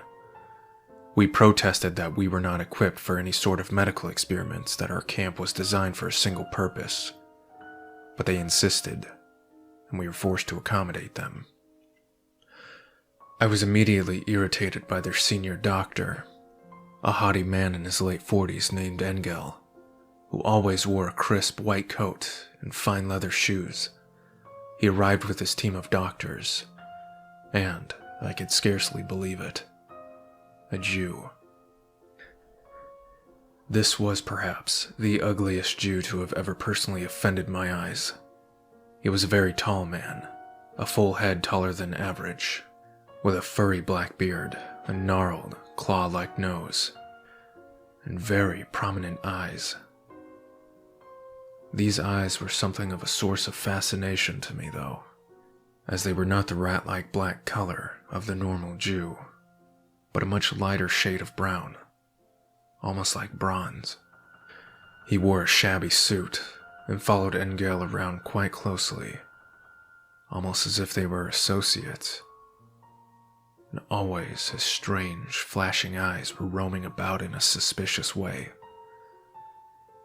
When I first met Engel, I asked who this Jew was, but my question was brushed aside. They immediately set about converting one of our buildings into a station for their experiments, the details of which were kept from me entirely, and his team made no contact with the other staff except to demand various supplies. After a few days of being subjected to Engel's imperious behavior, I could feel that my SS subordinates and even the Ukrainians were smirking at me behind my back. So I decided to give Engel a tour of the other part of the camp, which he had not seen yet, the part where we process prisoners. Of course he refused, but I insisted.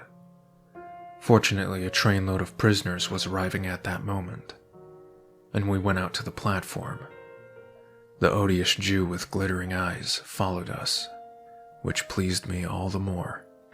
The train arrived with the cries of its passengers, blending into the squealing of the metal wheels.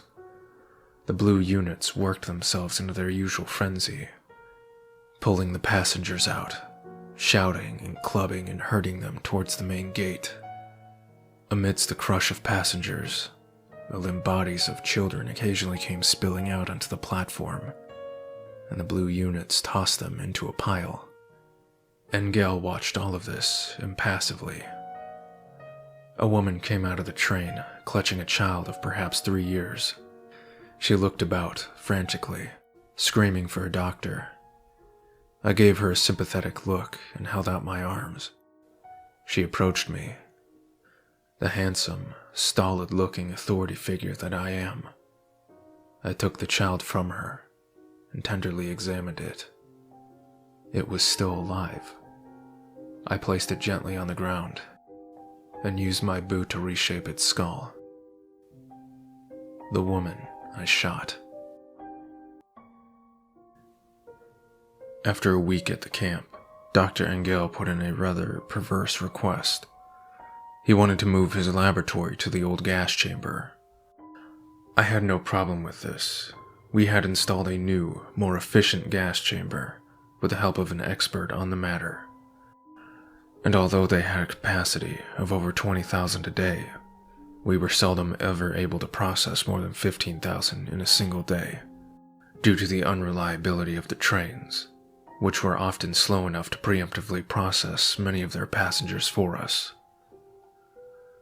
At this point, we had orders to cremate the bodies, and they burned in open pits day and night. And we warned Dr. Engel that the old gas chamber would be a rather distracting environment to work in, as it was between the smoke of the burning pits and the noise of the new gas chamber. He disregarded this, and his team moved in that day.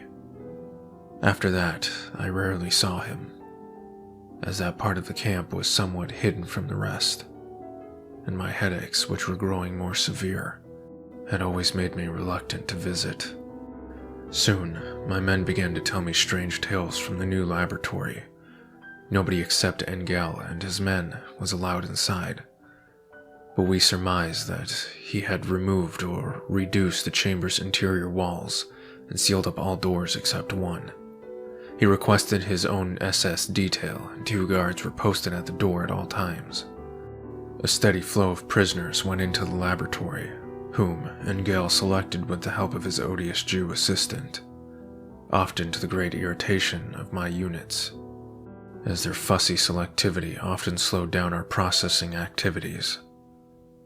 Nobody could make any sense of his selection process, as it mainly consisted of the Jew looking the person over and making various mutterings. It was reported that every few days an enormous package wrapped in tarpaulin would be removed from the laboratory and carried over to a special burning pit which they had made. These packages tended to bleed, leaving a trail of blood to the burning pit, where they were burned under the watch of Engel's personal guard. This behavior was only extraordinary in that there was no need for secrecy when it came to killing prisoners. Thousands were being killed every day just a few meters away in the new gas chambers. Between this and the inexplicable presence of the Jew assistant, I slowly became curious about their project. My men, however, were unable to get any information about what was occurring inside the laboratory. So I decided to focus a few questions on the member of the team who presumably had the least sense of loyalty, the Jew. On one of our days off, I found the Jew in our little zoo, admiring the peacocks. He looked very much at peace while he watched the birds strut around, while I was suffering from a vicious headache. I began to talk to him, affecting an offhand, friendly manner. His German was perfect. I asked him about his background. He told me he had been a religious student in Berlin until he was expelled to a ghetto in Krakow. I asked him how he had met Engel. This is when he told me something quite surprising. This was actually his second time coming to Treblinka. On his first visit, he was on the very verge of being shot when somebody had noticed his perfect German accent. Apparently, there had been a request for prisoners who spoke excellent German, and this earned him a reprieve. He was sent back to Berlin, where Engel performed tests on him. I asked about the nature of these tests. At this, he became more reticent. He had been instructed to discuss nothing with me. I merely informed him that I would shoot him through the face if he didn't tell me everything. At this, he showed no fear, but looked at me with his odd, brazen eyes and gave me an almost pitying smile. He said that the doctors were testing a new Swiss invention, some kind of chemical which was administered orally and caused profound changes in thinking. I asked him about these changes. He said that the chemical allowed him to see the mind of God. Naturally, I asked for elaboration. At this, he launched into a rather overworked smile involving a broken mirror, and switched to another smile using a spider's web, neither of which made any sense to me. I informed him that I was a practical man and had little use for philosophy. He told me that after taking the chemical many times, he had become possessed of two minds, his own and that of God. In all his doings, he was conscious of God's intentions, of God's plan for all human life. I asked him if he was following God's plan, and he said he was not following it entirely. I am wrestling with God, he said cryptically. How does one wrestle with God? Isn't he all-powerful? He replied, when God presses forward, you must yield or be destroyed. And when God yields, you must press forward. That sounds more like dancing than wrestling, or making love, I said with a snort. He smiled. Yes, it is, except that dancing is not so painful. Why wrestle at all? If God is God, and you know his plan, why not simply follow it? Surely this is the best course. Yes, but I cannot bring myself to, he said. For the first time, I saw the peaceful expression flee from his face to be replaced by an unsettling dread that trembled in his eyes. God's plan is simply too awful.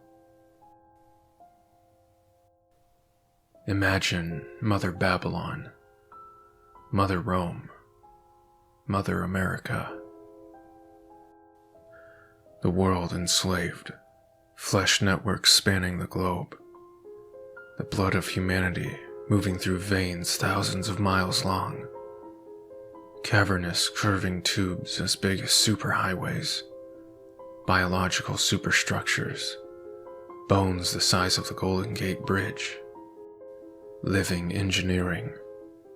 Hearts as big as mountains, pumping with tectonic force. Chained in relays, moving blood across continents. Exotic neurochemical pestilence flowing from monstrous glandular ridges. Flesh-encased nightmares. Farms of non-human tongues babbling blasphemous gibberish. A vast seabed dotted with lonely eyes.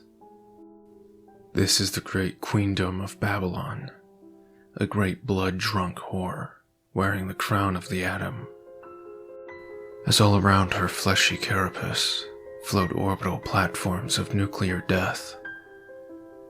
Scattered in the stars beyond, the seeds of Israel weep to gaze upon their new mother, the undying queen of blood and corruption. You have to understand what's going on in the world. Right now they have satellites in space, and they have weapon systems, atom bombs, everything. And which way are they pointed? They're not pointed down here on Earth. They're pointed out into space. Why? Because the nations of the world, America, the UN, they're all waiting for something to come from space. Watch, it's coming. And they're going to try to destroy it. The Battle of Jehoshaphat. I asked the Jew exactly what sort of procedures they were performing in their laboratory, but at this point we were interrupted by several members of Dr. Engel's team, and they hurriedly ushered him away. Although there were still many unanswered questions, my curiosity was largely satisfied. They were testing a new chemical, and probably performing vivisections and such to ascertain its physical effects. Perhaps the bodies were burned separately because they require special handling due to the presence of the chemical. There was nothing especially sinister in that. It was actually rather considerate of them. That night, shortly before I was about to retire for the day, one of the Ukrainians came to me with a small package wrapped in cloth, about the size of a loaf of bread with an irregular shape. He was very excited. He unwrapped the package, and inside was a fragment of pale white bone, an extremely unusual fragment.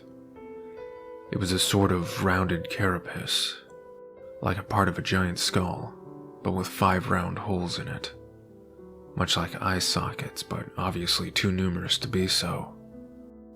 Studded throughout the fragment were extrusions that looked like molar teeth. Looking at it, I could not place it as part of any animal I had ever seen. I asked the man where he got it, and he said he had retrieved it from near the laboratory's cremation pit, just an hour before. The piece itself did not appear to have been burned, as it had the meaty stink of death about it. I asked him a few more questions, but he knew little else. Still, he insisted that the bone fragment was from something monstrous and unnatural which they were creating in their laboratory, and that I should shut down their experiments.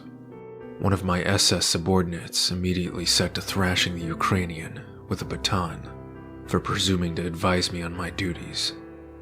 And with that, the conversation came to its natural conclusion. I took the fragment with me and spent a while turning it over in the dim lamplight of my quarters. It was indeed otherworldly, and, as the Ukrainian had said with a kind of wild fear in his eyes, it was truly monstrous. Despite the Ukrainian's impudence, I decided to take his advice. This had all gone too far. Whatever the High Command might say, I mustn't let this camp be overrun by secretive madness, but must maintain a spirit of rational cooperation. I would insist on full inspection of the laboratory first thing tomorrow morning. I lay down to sleep, and was soon visited with a dream so intense that I did not feel like I was sleeping at first. At first, the bed in which I lay seemed to rise up from the floor and float ever upwards through a large, glowing tunnel which was painted with all manner of designs, from paisley to topographical lines to various kinds of calligraphy in unknown languages. After this, the dream became a series of absurd images, ever changing and blending into new images and shapes.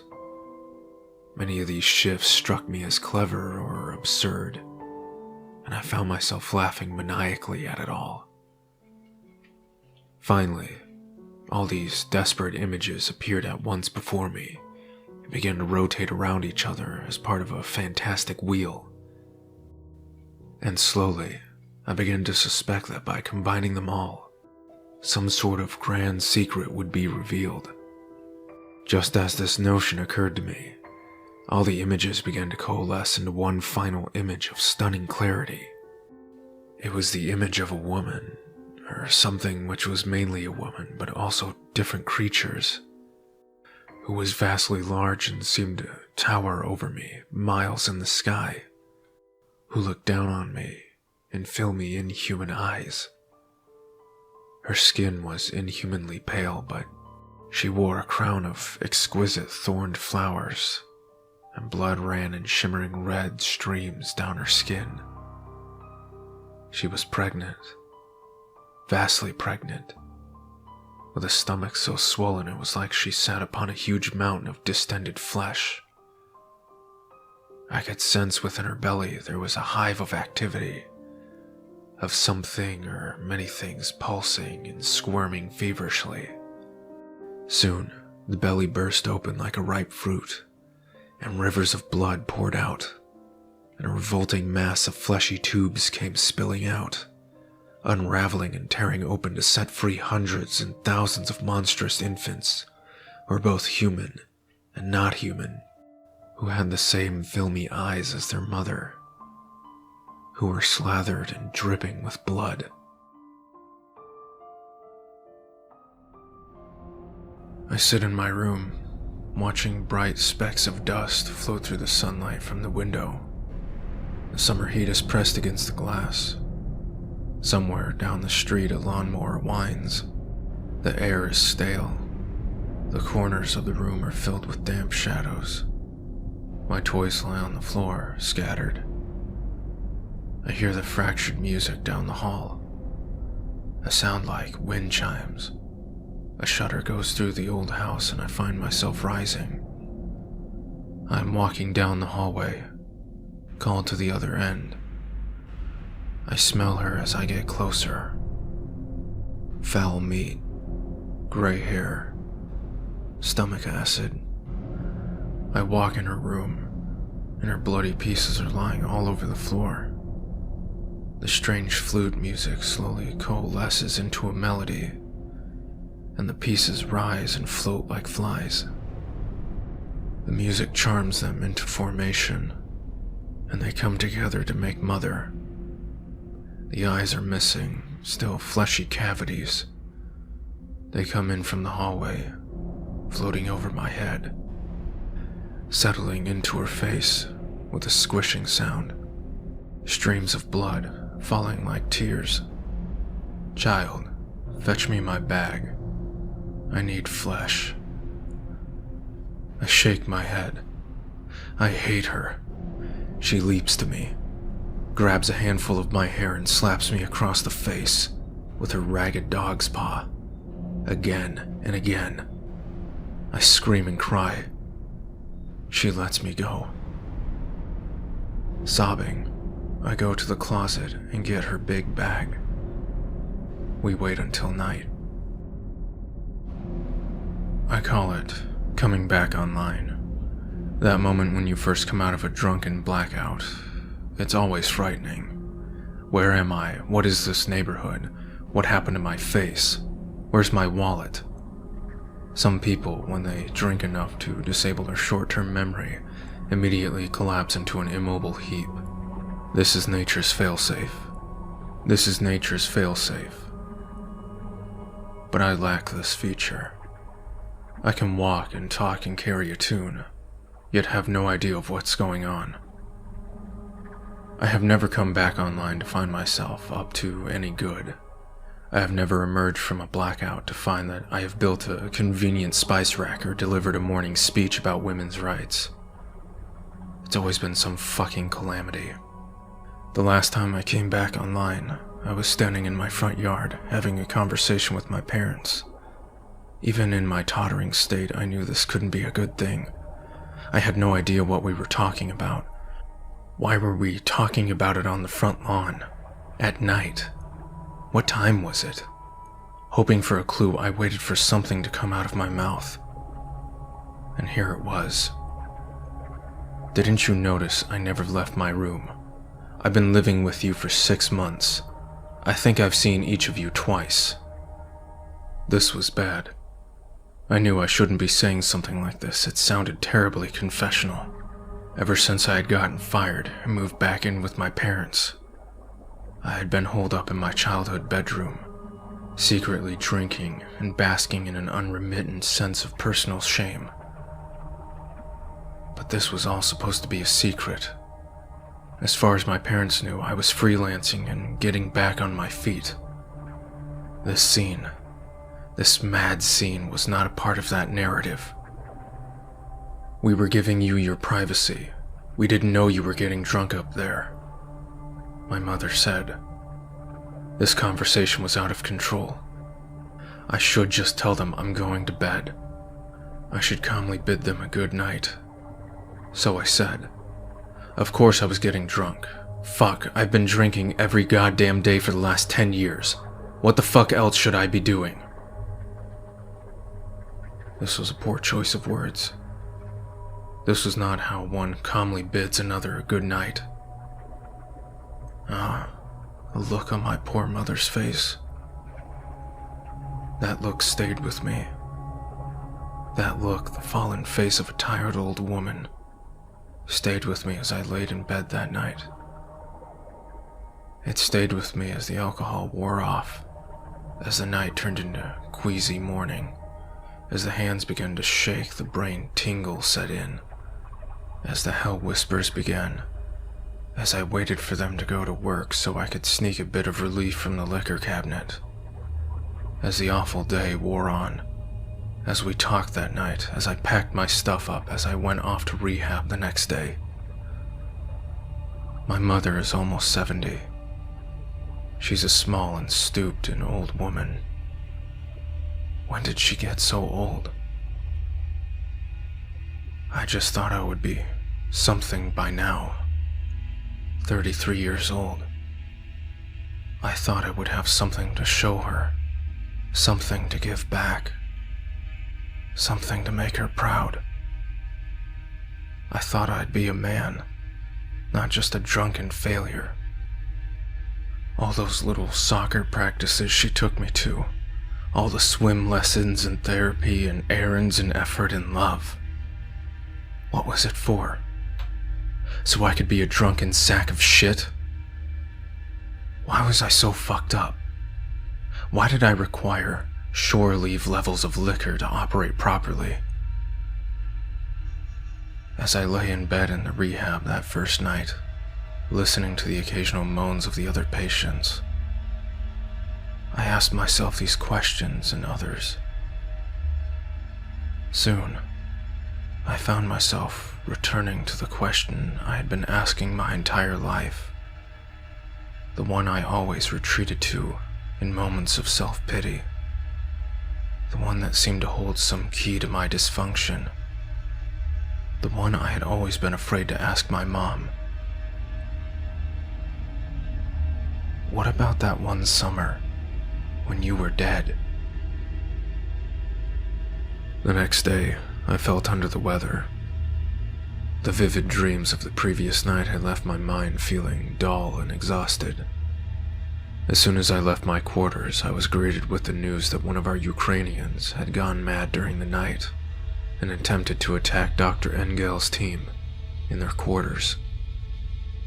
It was none other than the one who had brought me the strange skull fragment. After shooting him, they had come to the conclusion that he somehow ingested some of their magical chemical, which they referred to as the Swiss invention.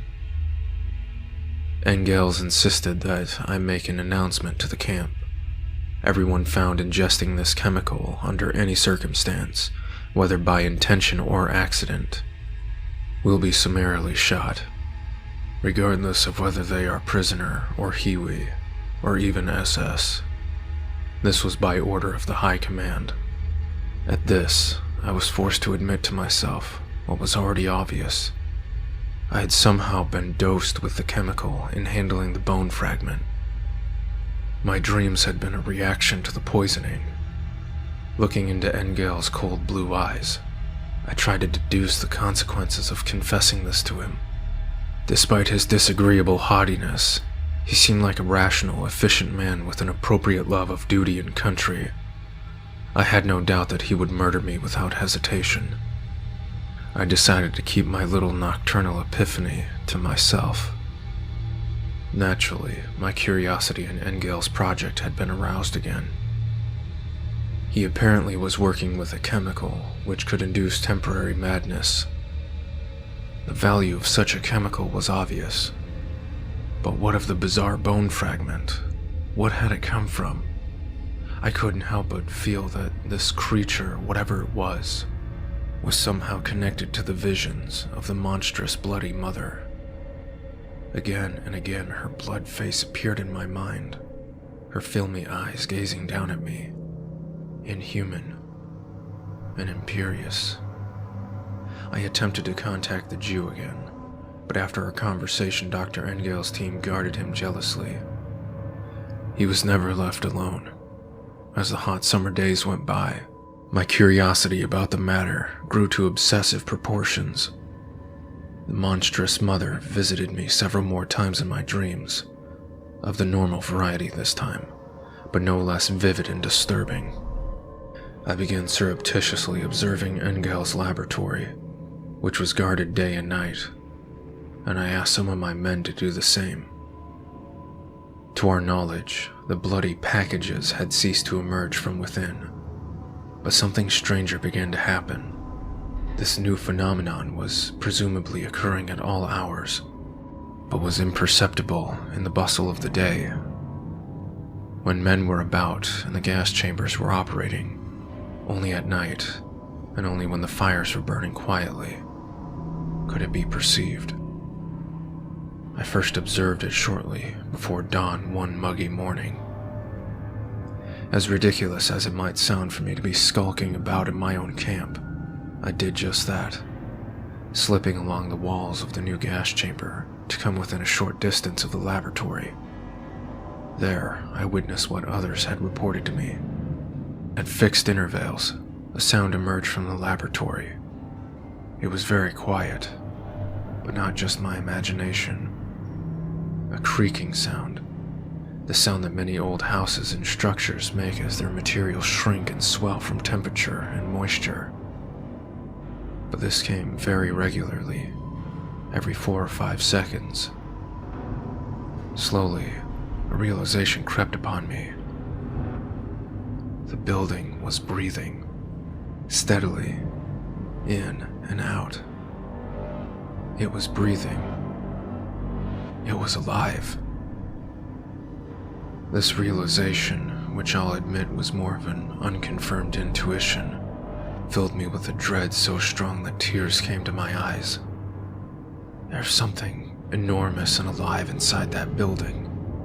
The sight of death, bloody death beyond most men's imaginings, had left me unmoved, but the sight of life, this new and unnatural life, pressing against the walls of the building, was enough to chill me. Again, I saw the face of the unholy mother in my mind. I saw her filmy eyes, saw a slight smile form from her lips between the streams of blood. That night I could not sleep. Unfortunately, the next day was our weekly day off, and I was able to spend most of the day in my quarters. It was abnormally, intolerably hot and humid. My thoughts followed disorderly circles around the revolting image of the mother, and I felt as if I was being revisited by the temporary madness brought on by the so-called Swiss invention.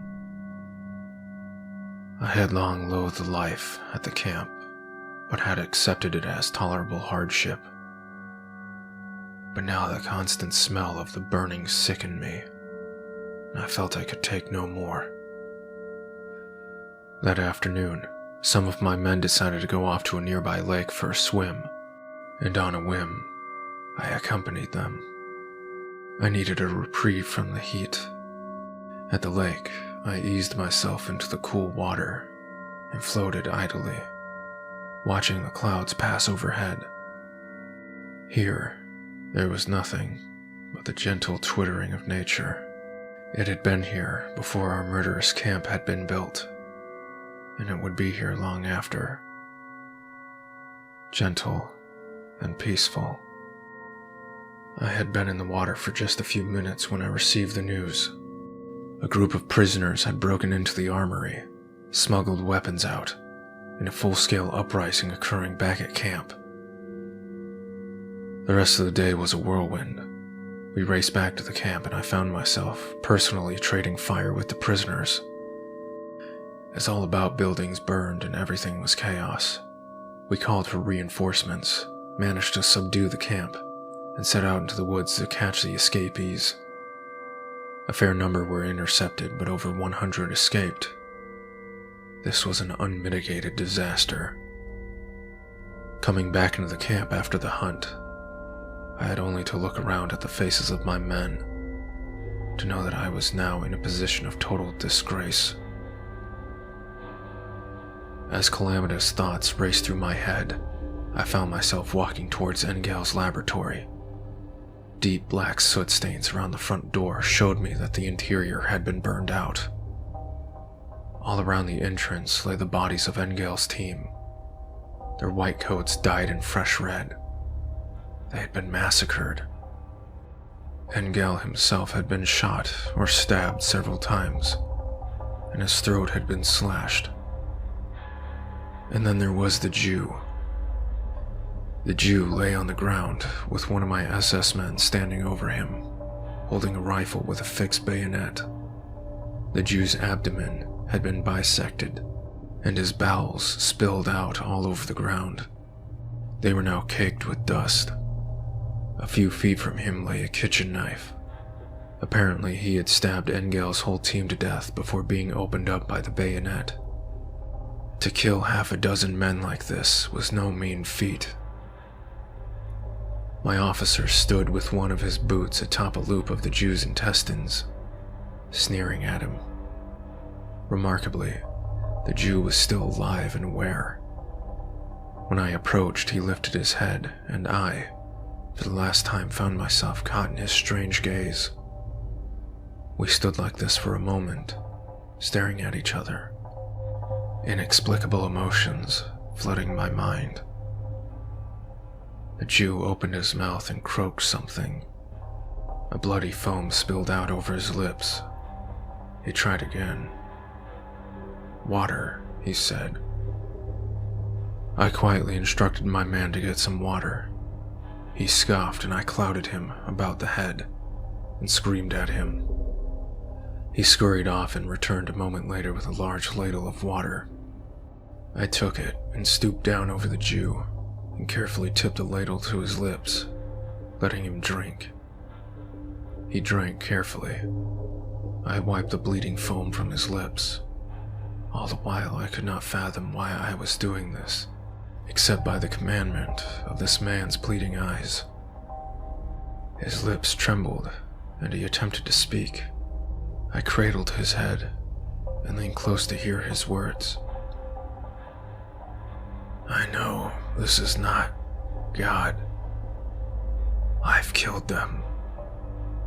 But others, you must." I waited for him to continue, but he did not. "Must what?" I asked. "You've seen her. Your dream is the future." "The mother?" I asked. "The bloody woman?" "There is still time to stop her. You must. You must." And just like that, his life fled from him, and the glimmer in his eyes went dull.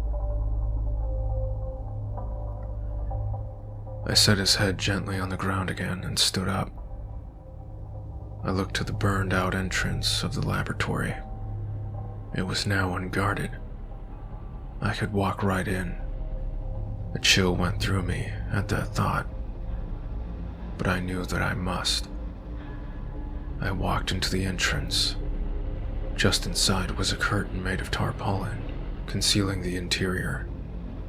The smell of charred meat and petrol, which normally pervaded the entire camp, which had been giving me headaches and slowly driving me mad all the past year, was especially sickeningly strong here.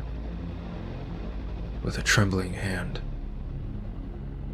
I pulled back the curtain and looked inside.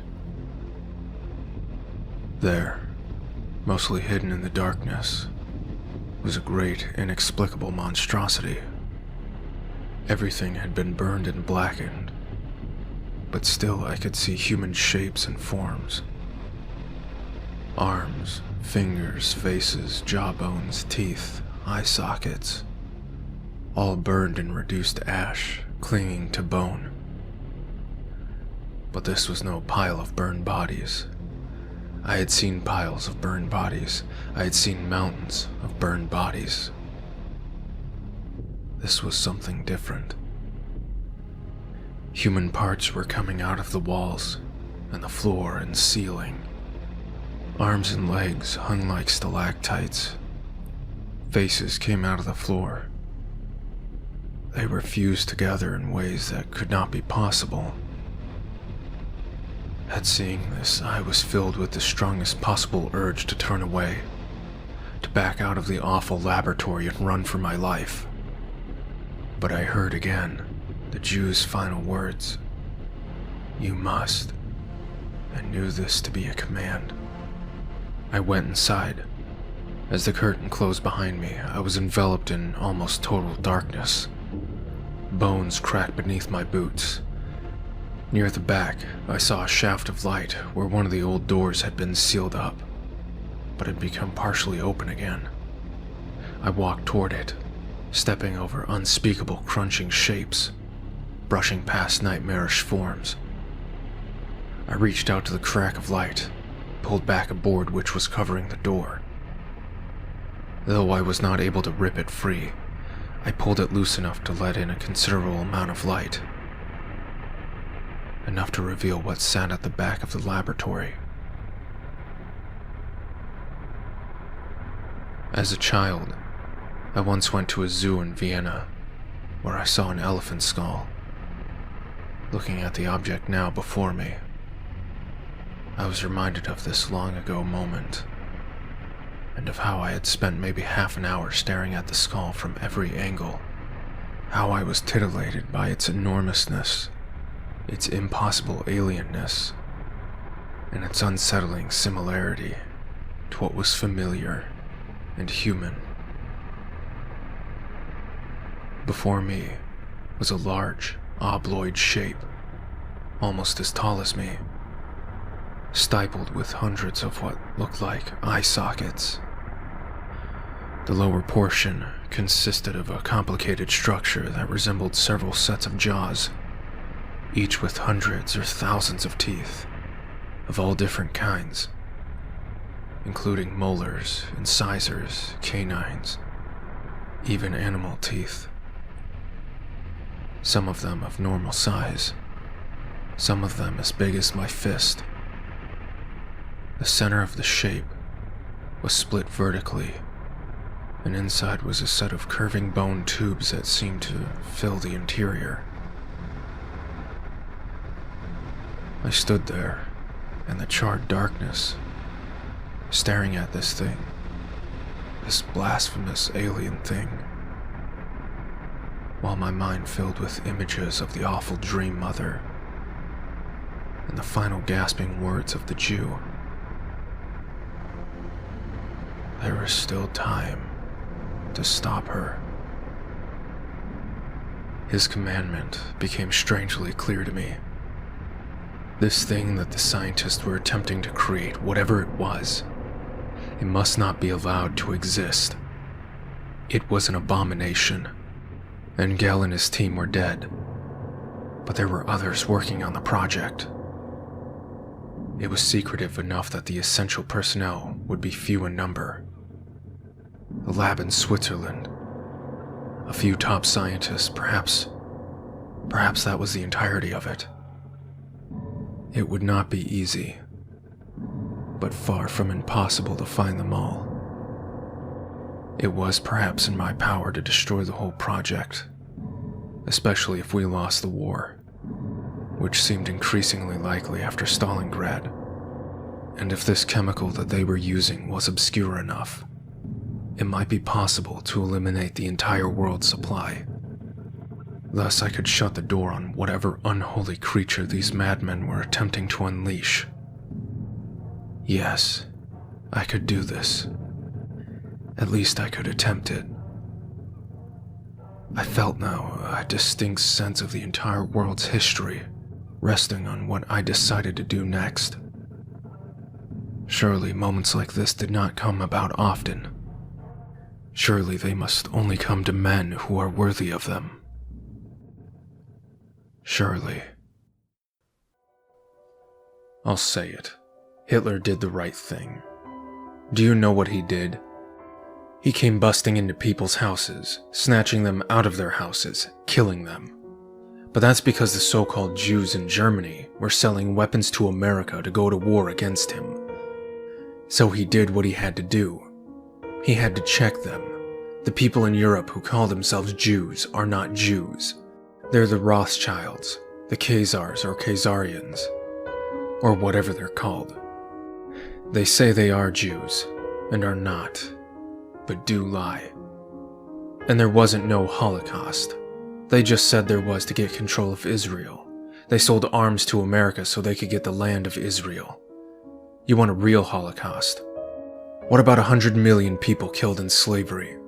What about 100 million Indians killed in the New World? That's a Holocaust. What happened in Europe wasn't no Holocaust. You can disagree all you want. 5 years ago, I'd have disagreed too. I used to go to that church every Sunday and worship that white Jesus, just clapping and singing praises with the rest of them. Oh, hallelujah, go down, Moses. But that was before I knew my history. My wife taught me my history. Before I met her, I didn't know nothing about this. But she was so full of knowledge and beautiful, and everything she said made so much sense. She taught me that Jesus was black, that the Israelites was black, that God was black. What are you gonna do when you get to heaven and God is black? When you see he has a face like mine, hair like mine? You'd be surprised. I was surprised too. Oh, you'd be surprised that he even exists. Oh, you're gonna be real surprised. Do you believe in evolution? No, the world is not no millions of years old. It's 6,000 years old. And you can follow the history of our people from the beginning of time, through the deserts of Egypt, through the Roman Empire, across the oceans of the slave ships. You can see how God has tested us, how we have survived, because we're special. We're his chosen people. I learned all of this from my wife before we got married. In the Bible, it says that the man is the head of the household, and the wife should submit to the husband. So I was young when I got married. But I had to be a man, you know.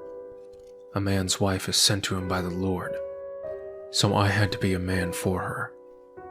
I learned a trade, how to work with my hands, put food on the table. We had 2 kids. You didn't know I had 2 kids? Yeah, a little girl and her little boy. My babies. I was a daddy and the head of the household. But that's when it got me. You ever seen New Jack City? Remember Pookie? He'd be like, "Shit just be calling me, man. Be calling me." That's real. That's the way it is. You could be doing anything. At work, reading the Bible, playing with your kids. But if you hear it call you, you go to it.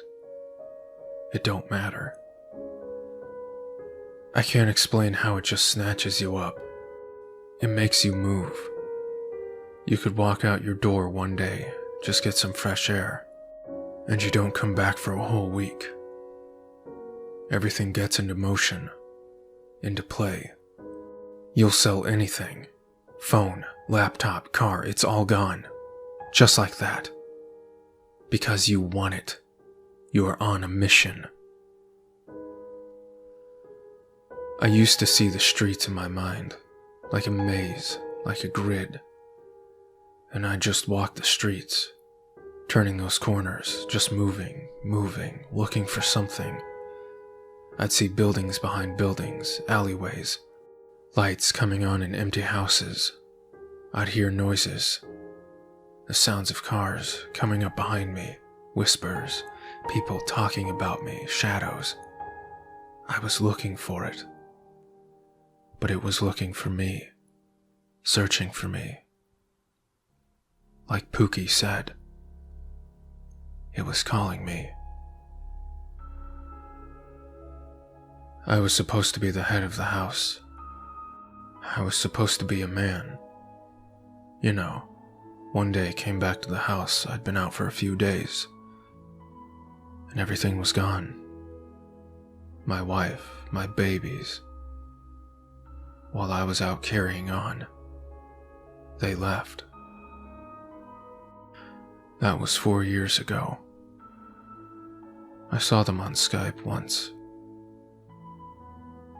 The scripture says, God hath joined together, let not man put asunder. I guess I did it. Put it all asunder. I thought she betrayed me, but I know now that it was my character defects and my addiction. That's why I'm in this program. I'm going to stay sober. I don't care if you see me crying. I know that I'm going to be a man again. I have to become a man again, because God joined me to my wife and made me a man in His image.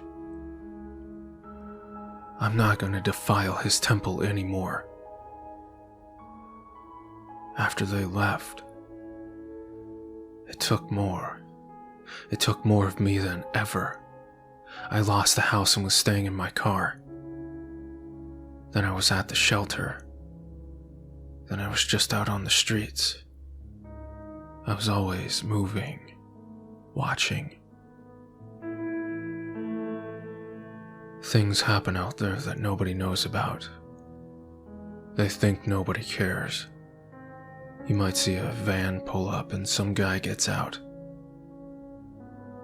If you look like I looked, some basehead, they don't even care if you see what they do. They're Nephilim. They come to our side of town to feast on the flesh of Israel. I watched them, the children of fallen angels. I saw what they did, what they built. I never want to see it again. Love and tolerance of others is our code. Page 84. Giant crock of shit. It's not often you meet a black Jew. It's even less often you meet a black Jew who believes in Jesus. And it's that much rarer to meet an anti-Semitic black Jew who believes in Jesus. That's gotta win you some kind of fucking prize. That's like a unicorn throwing a no-hitter. And to be roommates with an anti-Semitic black Jew who believes in Jesus? What a treat. What an absolute delight. Don't you love it when a disagreement over laundry turns into a 30-minute fact-free lecture about the end of days, FEMA camps, and the mark of the beast? Just anti-Semitic black Jew for Jesus things. I don't think I'm gonna make it living in this sober house. I can't live with this nutcase. The house manager says I'm supposed to be open-minded and tolerant. Should I be tolerant of some of the most odious and insane anti-Semitism I've ever encountered outside of a Nazi rally? I don't know. I'll concede that it is possible that he could become a cool guy, if only he stopped believing in everything he believes in and believed in entirely different things. That would be a good first step. The real problem is that I hate AA. I fucking hate it. It has the same old bullshit magical beliefs as any cult, but they pretend to be open-minded. It's just a bait and switch to convert you to believing in God. The entire program is nothing but, let God make you sober. That's it. That's the entire program. Yeah, they try to distract you with all this pseudo-systemization. 12 steps and 12 traditions, and triangles and diagrams and slogans and little self-help exercises. But that's all just a bunch of numbers and jargon to hide the essential emptiness of the program. To hide the fact that it is centered on a God that doesn't exist. The idea that this is the go-to program for helping alcoholics is fucking appalling. It's a fucking crime. It's like getting cancer and going to the best hospital in the country and the doctor hands you a voodoo doll and tells you to sacrifice a chicken. You'd sue him for malpractice. They should be fucking ashamed of themselves. To prey on people in such a vulnerable state. Pretend that they're going to help them and try to convert them to their stupid fucking magical beliefs. It's a crime. I mean, everybody thinks the true Jew-Hebrew guy is nuts. But it's not like their philosophy is any less bullshit. At least he is upfront about being religious. And he sure as hell isn't trying to convert me. He told me that white people are the children of Esau. We're Gentiles, but we can still get into heaven if we aid the children of Israel. I let him borrow the charger to my laptop, so I guess I'm covered. You cannot quite understand the power of addiction until you have seen it firsthand. Until you have seen it eat like an acid through everything you are. It is astounding to watch. Its slow and total corrosion of your entire life is mesmerizing. As you watch it, you keep thinking, at some point the corrosion will stop. There is no way it will be able to eat through this next thing. This next thing is too important to me. But then it does. It eats through everything. And you realize you are dealing with a vast and inhuman power. The most frightening thing is that consequences do not work against a well-developed addiction. There are ultimately no consequences, none, which can separate you from your drug. As your addiction progresses and your self-control slips away, there is nothing you won't risk to continue doing your drug. Nothing is important enough. Nothing is sacred enough. Money, career, marriage, home, family, goals, art, religion, dignity, safety, health, sanity, parents, children, life itself. All of it will go into play. All of it will be put on the table. If you play the game shrewdly, you might get to keep some of it. You will not get to keep all of it. You will pay. You will pay in ways that you cannot imagine. You will look at the people who have lost more than you, and you will pretend you are different than them. You will pretend that you can walk away from the table. But the time will come to walk away, and you won't. You will keep playing. You will be made a liar. If you play long enough, all your pious little promises will be shown to be lies. I have a good job. I would never risk my job. I love my wife. I would never risk my marriage. I love my children more than anything. I would never risk my children's safety. Ever. I don't want to die. Whatever specific promises you make will be the ones that you will break, because those are the ones you have made to try to control yourself. But you won't be able to control yourself. Your self-control will be pried from your grasp, like a toy being taken away from a child. And when you break these promises, you will not be some mindless junkie who doesn't care anymore. You will be in many ways the same person you are now, and you will know how awful and horrifying your actions are, and you will do them anyway. you will not be able to believe what is happening to you. You will tell yourself that you are unlucky or cursed. You will watch in horror. But what you are watching is yourself. The horror is what you are doing. I realize that this all sounds rather silly and dramatic.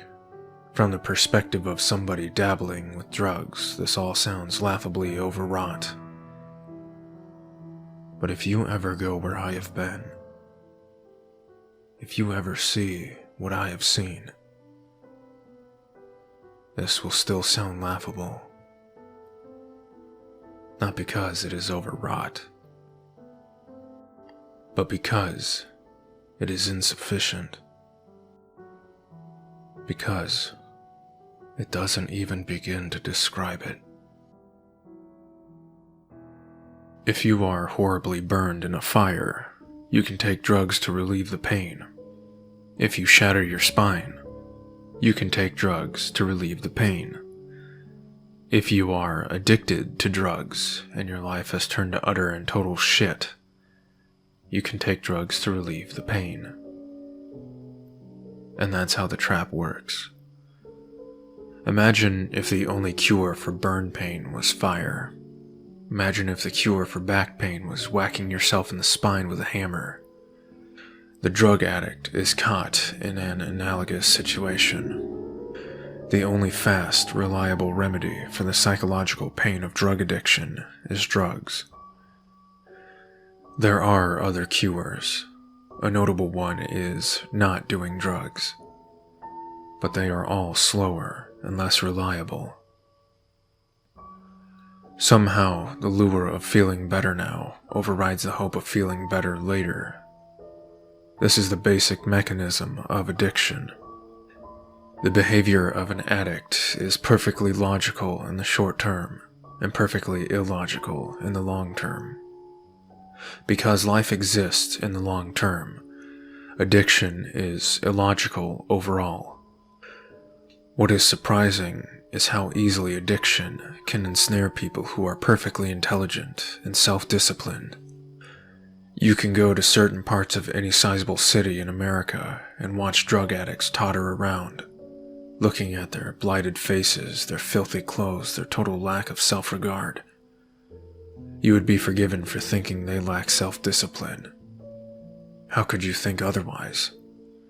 When a person can't be bothered to shower, much less get a proper job or just stop smoking crack for more than a few hours, what else could you call it but a lack of self-discipline?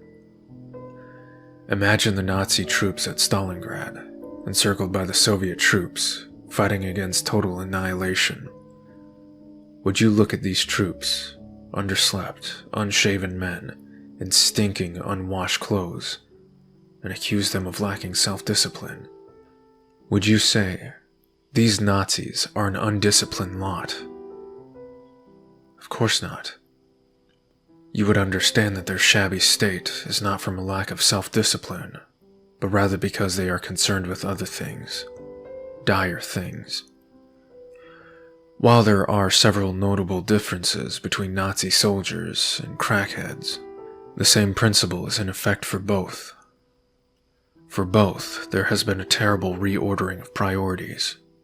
Showering, the clean clothes, the jobs, all of these become secondary to fast access to the drug. If showering and clean clothes got them fast access to the drug, they would walk around looking like a detergent commercial. You would never see whites so white. But they don't need clean clothes, they don't need showers. They need drugs. The drugs are the solution to everything. Highly self-disciplined people are actually quite vulnerable to drug addiction. It is because they believe that they need to control their feelings. They often seek to simply eliminate bad feelings, just as they seek to eliminate underperformance from every other area of their lives. The demon of addiction looks at their grand self-discipline and giggles with glee. It knows that it will be precisely this self-discipline that will bring them to heel. They will self-discipline themselves, right into total obedience to the drug. As an example, look at Prince and Michael Jackson. Were they self-disciplined? Definitely. The world has hardly seen such self-discipline. They were obsessive workaholics devoted to their careers, and they propelled themselves to the very pinnacle of professional success. They both knew the dangers of drug addiction and fastidiously avoided drugs. Keep in mind, avoiding drugs in 1980s Hollywood must have been like avoiding water in a swimming pool at the bottom of the fucking ocean. Yet they managed to do it for a while, because they had self-discipline. Now they are both dead. They were both destroyed by drug addiction. In the end, self-discipline was not enough to save them. Why not? Because self-discipline is just a talent, an accomplishment. And like any other talent or accomplishment, it can be turned and made to serve the Dark Master. What then is our defense against this menace? What is the answer? It simply appeared in the primitive infraspace one day, like a hungry lion showing up on the edge of a village. Over the course of a few hours, it breached a multitude of hardened systems, going where it wanted, taking what it wanted, seemingly capable of breaking any form of crypto. Then it disappeared. That was in 1991. More than a decade passed before it was seen again. By the time it reappeared, it had already become something of a legend, in the sense that people scarcely believed that it had ever really existed. Most experts had convinced themselves that the original episode wasn't what it appeared to be, that prime factorization techniques were still secure, that the attacks had actually used fairly mundane techniques. But it came again. It did much as it had done before, this time on a larger scale, one commensurate with the more highly developed state of the infraspace. Nobody could easily be sure this was the same entity responsible for the original attacks. It was only known that both sets of attacks involved the same, almost magically advanced capabilities. Now, at least, we knew we were dealing with something real. In the years that followed, it appeared sporadically, accessing government systems, defense systems, nuclear systems, RL infrastructure systems, social networks, no-latency communities, whatever it wanted. And as time went on, the appearances grew more frequent. Naturally, the governments of the world were extremely alarmed. A lot of accusations and threats flew back and forth. The activity proved that our best crypto, even our best physical security, was inadequate. But what could be done? We couldn't just roll back the information technology revolution and put everything in manila file folders. So we looked for new techniques to protect ourselves, but it was a lesson in helplessness. It defeated everything we came up with. After the first attack, it began to use a technique of taming satellites and transmitting information to random locations in the middle of the ocean. We trained instruments on these locations and sent ships racing out to find whoever had been receiving all this stolen data. But they never found anything. Then, one day, an attack occurred, and a tamed satellite began transmitting to a location in the Atlantic, just a few kilometers from where a Royal Navy frigate happened to be. When the warship arrived at the location, the satellite was still trying to open a connection with the surface. There was nothing in sight, but they quickly detected a very large object on their sonar, coming towards the site. Was it an accident? With all those millions of square kilometers of open water to choose from, would it accidentally choose a location near a warship? Of all these types of vessels, No, I think it wanted us to see. Personally, I think it has guided every step of its interaction with us, slowly revealing itself as its power has developed, slowly drawing us in closer. It's sad. Some of the others believe that we were valiantly struggling against it, but I don't think we were ever struggling against it, any more than a rat struggles against a maze. A large stewed tomato, rather ugly. This was how it was described by the skipper, apparently not a poetic man. The video shows an enormous glistening mountain of flesh rising out of the ocean, dwarfing the warship, expelling streams of water out of a myriad of holes that cover its surface, like giant pores. A lattice work of huge purple veins runs between the holes, pumping dark, globular objects along the structure's surface. The visible portion, which emerged above the ocean's surface, was shaped like a round hump with a slight ridging along the center. The sonar record paints a vague picture of what was beneath the water, apparently an oblong object with a number, as many as 12, of thin appendages, as long as the main body itself. The conceptual artists of the day produced a great many imaginative monstrosities based on the information. After it surfaced, the warship assumed a defensive posture, meaning it backed off and waited. The metallic cylinders appeared shortly after. These were much smaller than the Iwo Jima or Novaya Zemlya cylinders, but much more segmented, with thousands of cubic portions flicking in and out of existence like bad pixels.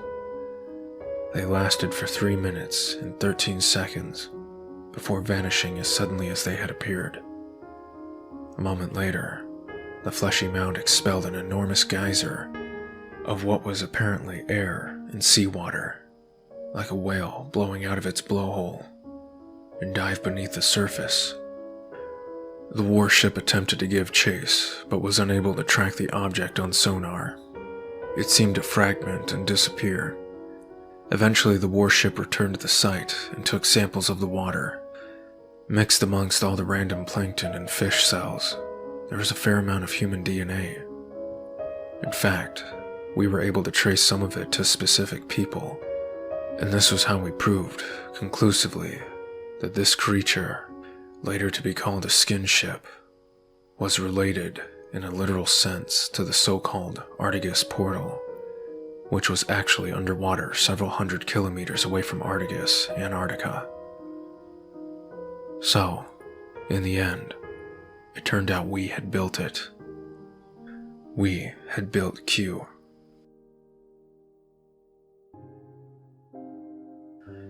Society is built on interfaces.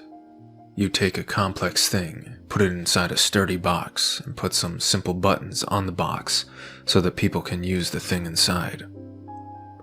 The box makes it easier to use and prevents people from breaking it.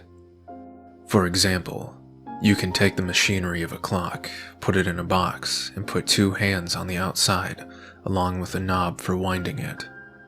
Take all the machinery of a car, hide it behind a dashboard, and give people 2 pedals and a wheel. Take all the circuits of a computer, put them in a box, and give people a monitor and a keyboard. Interfaces receive input and produce output, and that's all we need to know. The clock gets wound, and its hands show the time. Input and output. As far as the user needs to know, what happens inside the box is magic. This allows stupid and ignorant people to use complicated things, as long as the interface inputs and outputs are simple. Toyota uses millions of kilograms of steel every year. Does the CEO of Toyota know how to make steel from scratch? If he wanted to beat a guy up, would he go digging in the ground for some ore and whip himself up a batch of steel to make a pipe? No. He uses interfaces to get steel. He buys steel from a steel-making company, except he doesn't personally go down to the steel-making company with a bag full of yen saying, "How much for 1,000,000 kilos?"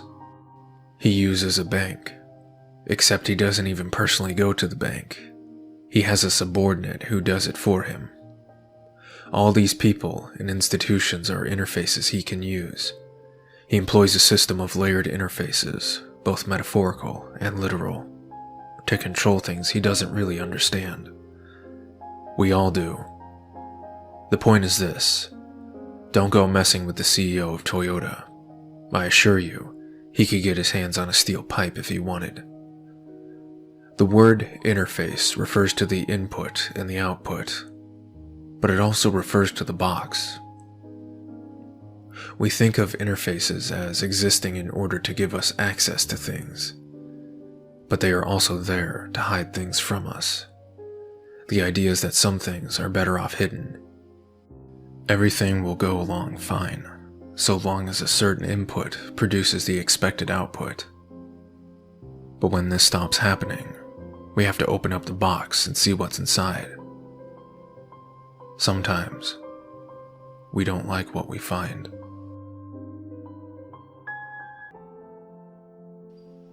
A friend from rehab invites me to an HA meeting. Shooting boy was never among my vices, but I go with him. The meeting is out in the suburbs and is packed. Every bit of floor space is filled with folding chairs, and every chair is filled. I want to leave as soon as I sit down. It's like being in a crowded elevator for an entire hour. I can feel the coffee breath on my skin. It is disturbing to look around at all the kids in the room. How are they all so young and fresh-faced? The alcoholics tend to be much more beat up. All those years of excess capillary dilation give our faces a meaty quality. These little heroin addicts, on the other hand, come into the rooms at 19 with the glow of childhood still on their skin. My friend's arms have no track marks. They are smooth and doll-like. No major veins left. He is 21. I've been roommates with kids like these for the past few months. They don't know who Norm from Cheers is. They don't know how to empty a dryer filter or take care of a Teflon pan. But they know how to cook up black tar. They know how to find veins. It quickly becomes apparent that one of the meeting's regulars died last night. Everyone is upset. People start crying. My desire to not be there grows exponentially. I didn't know the kid. I feel like I've stumbled into the wrong funeral. The kid's sponsor talks. He's an older man with a gray goatee. He was guiding the kid through the steps. The room looks at him to say something comforting, something with a ring of authority and wisdom. The room is full of children in the grips of a problem that their parents cannot understand. Here is a grown-up who can understand. He talks about meeting the kid's parents at the hospital. His eyes grow damp. He recalls, haltingly, that the parents were very polite. They thanked him very politely for trying to help their son. He looks down at the floor. There is no more to say. Later, I relate the story to my roommate, Sean. He says that this has been going on with the blacks for years, but nobody cared until it came to swallow up all the little white children. He says that most problems come to visit black people first, because black people are God's chosen people. They must be chastised. The program tells us to be more open-minded and less judgmental. I am trying to be more open-minded and less judgmental about Sean's beliefs. At first glance, his beliefs are paranoid, ahistorical, conspiracy theory hogwash. At second glance, they are appallingly anti-Semitic, cultural appropriation. But my sponsor says it's not my place to enlighten him with my views. I only need to be a decent roommate to him. When the Jews were sold into captivity, their narrative survived. This was not so for the slaves of America. At least, nothing like the Torah was passed on. The American system of slavery worked to destroy the history of millions of people. But I wonder, how much of the Jews' history really survived? There are certainly parts of the Torah that don't have the resounding ring of authority and wisdom, e.g., the talking snake, or the talking bush, or the Nephilim, or 90% of everything else. How much of the real story actually survived? It must be tempting to place oneself into the context of a mythical narrative that goes back thousands of years, that extends forward to the end of history, instead of just being this lost little individual. You become the inheritor of a grand spiritual legacy, part of a grand struggle, one of the chosen people. A new roommate moved into the house a few days ago. His name is Donnie. He's in his mid-40s, and he's a former Marine. I show him the Iwo Jima segment of my story, and ask him what he thinks. When I was in high school, I liked dropping acid. One of my favorite books was The Electric Kool-Aid Acid Test, which tells the real-life story of a band of early acid heads and proto-hippies called the Merry Pranksters, who invented a lot of what would become tropes of the 1960s, such as dressing up in weird shit and riding around in a painted bus while stoned on drugs. I was especially intrigued by an experiment which was carried out by the pranksters in 1965. One day, a few of the pranksters put a sign on the front gate of the group's compound that read, "The Merry Pranksters welcome the Beatles." At the time, the Beatles were the biggest band in the world, and the Merry Pranksters were largely unknown. Moreover, none of the pranksters actually knew the Beatles or had any idea of how to contact the Beatles, nor did they make any attempt to do so. For the Beatles to show up at their house in California was extremely unlikely. Despite all this, the pranksters put this crazy banner out on their front gate, and they fully expected the Beatles to show up. To understand the pranksters' behavior, you must understand the effects of LSD. This is true in a general sense, and with specific regard to that banner. You see, sometimes when you take LSD, something strange happens. Something beyond all the weird hallucinations and thought distortions. Sometimes you get the eerie feeling that coincidences are happening all around you. You might be listening to music while watching TV and notice that the pictures and the sound seem to sync up. You might open a book and notice that the opening passage has an odd, unmistakable relevance to the current moment you are in. At times, you almost feel like you are conscious of things before they actually happen. You imagine your friend walking through the door, and a moment later, she does. You look at your phone, and a moment later, it rings. Sometimes these coincidences pile up so quickly that you get the feeling that there is something behind it all. That all the seemingly disparate and unrelated phenomena of your life are actually part of an underlying order, or pattern, or structure, which is normally hidden.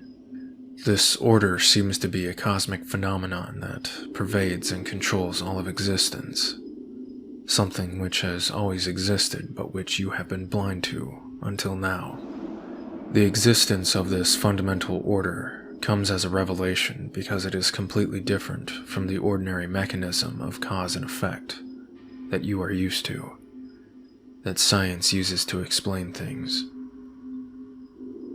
This feeling, to me, is the essence of the LSD experience.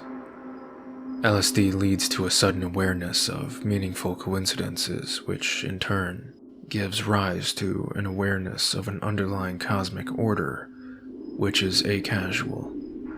The acasual part is important. A true coincidence is when two things happen which are clearly related but which cannot possibly be related by cause and effect. For example, let's say you are watching a show on TV about zebras, then you walk out your front door and see a zebra trotting down the sidewalk, dropping zebra shit all over the place. The two events have an obvious connection, but it's hard to imagine how that connection could occur through cause and effect. It's not likely that your TV viewing choices caused that zebra to escape from the zoo, nor is it likely that the two events have a common cause, unless somebody is playing an elaborate prank on you. Such a coincidence could be considered meaningful if you believe that it is evidence of the aforementioned underlying order. Otherwise, it's just some weird shit that happened randomly. During my high school years, because of my little LSD hobby, I became obsessed with meaningful coincidences. I was always looking for little signs from the cosmos and hidden connections between things, which weren't casually related. I tried to predict things. I looked for symbols and tried to fit the events of my daily life into cosmic patterns. I got into Nostradamus, the I Ching, Stitchomancy, all sorts of shit. Unfortunately, my attempts to ascertain the underlying structure of the cosmos were heavily clouded by my own immature narcissism. You'll notice that people who believe in past lives tend to see themselves as great figures of the past like Caesar and Van Gogh, rather than the anonymous turnip pickers and fishwives who actually populated most of history. Similarly, I was convinced that the cosmos was sending me indications of my impending greatness, rather than portending my eventual descent into alcoholic mediocrity. Yes, it was revealed to me that the world would end soon. I'd be a Christ-like figure of greatness in the coming apocalypse. I shit you not, I really believe this stuff. Luckily, blogs had not become popular yet. Then, I took my final acid trip. And it was a bad trip. I don't want to go into the details, but let's just say that I saw some shit. And I never wanted to take acid again. All my life, I had been hoping to be visited with the grand revelation. And now I just hope I was never visited by another one. It filled my head with all sorts of crazy shit. Not truth. Just madness. I decided that whatever was underlying the cosmos could stay underlying the damn cosmos. I wanted no part of it. Well, I guess I should tell you what happened with the Beatles banner. In putting out that banner, the pranksters had hoped that they could tap into the underlying acasual order of the universe by simply welcoming the Beatles, rather than reaching out to the Beatles or pursuing them. But the Beatles never showed up. At least, they never showed up in a literal sense. A couple years later, the Beatles released the Magical Mystery Tour film, in which they all dressed up in weird shit and rode around on a painted bus while stoned on drugs, precisely as the pranksters had done. So, in a sense, they did come to the pranksters. Of course, this can be explained by ordinary cause and effect. The pranksters helped popularize a social movement which eventually spread to England. Or you can invoke a mystical explanation, saying the pranksters somehow sensed that the underlying pattern of the cosmos would bring the Beatles around to their way of doing things. After I stopped doing LSD, I started leaning away from notions of cosmic patterns, and I became more convinced that any understanding of the universe would have to rely on cause and effect. My earlier attempts at mysticism began to look like embarrassing folly. I came to regard all that meaningful coincidence stuff as bullshit. I figured that LSD just overstimulated whatever sort of coincidence detector might exist in the brain. You could dress it up in a fancy word like synchronicity, and give it the imprimatur of Carl Jung or whomever. But it was nothing more than magical thinking, as old and stupid as Stone Age tribes. I had been perceiving connections between things where none existed. There are no meaningful coincidences. A coincidence is only meaningful if you can find a casual relationship between the two. And if you can, it is no longer a true coincidence. The universe doesn't send people signs through the I Ching or Nostradamus or any of that silly shit. If there are rain clouds in the sky, it's a sign you should carry an umbrella. That's an actual sign from the universe. The other stuff is just a load of crap. It was with this mindset that I entered AA years later. AA is a God-centered program. The main idea is that you can get sober if you live according to God's will, instead of your own will. People in AA often talk about watching for signs from God, and listening to instructions from God, and so forth. As you can imagine, I was less than impressed. I was appalled. I felt like I was being dragged back into this narcissistic, mystical bullshit that I had thankfully left behind. I felt like I was being asked to roll back my personal age of enlightenment and go back to the Dark Ages. Fuck that. I wasn't going to do it. One night, at a meeting, after months of listening to the spirituality shit, I made my feelings clear. I told them that spirituality was the hugest load of horse shit ever foisted up upon human culture. Spirituality, I opined, was like a thought virus that gets passed on from one person to another. It was basically gonorrhea of the brain, and AA was one of the biggest fucking disease vectors I had ever seen. I told them they should be ashamed of themselves for preying on people who are in a vulnerable state just to convert them to their bullshit spiritual beliefs. Rather than the stunned silence that is the dream of every R-atheism subscriber, they just told me to keep coming back, and moved on to the next guy. It turned out that little rants like this are a semi-regular occurrence. Having no other good options, I kept coming back. I asked a lot of people why they believe in God. They almost invariably brought up meaningful coincidences or magical signs. I became more convinced than ever that it was all bullshit. I argued a lot with one guy in particular. In recovery, you meet a lot of people who are like Ned Flanders with tattoos. People who lived dirty, then cleaned up and became extra square, but they still have their tattoos. This was one of those guys. He told me a story about how he was in prison, at the end of his rope, and he prayed to God to send him a sign. Just then, a little bird alighted on prison window and sang him a beautiful little song. God, he knew, at that moment was real. I almost dislocated my eyes, they rolled so hard. What a bunch of silly shit. How could a grown adult believe this crap? I read the AA literature, mainly to bolster my arguments against the program. AA literature is very sneaky. It knows that most atheists follow the tradition of Western secular humanism, which values open-mindedness in contrast, the closed-mindedness of religionists. So the literature portrays atheism as closed-mindedness. Atheists are encouraged to be more open-minded, more flexible, more willing to accept the idea that they don't know everything about the universe. I wondered if it was fucking opposite day.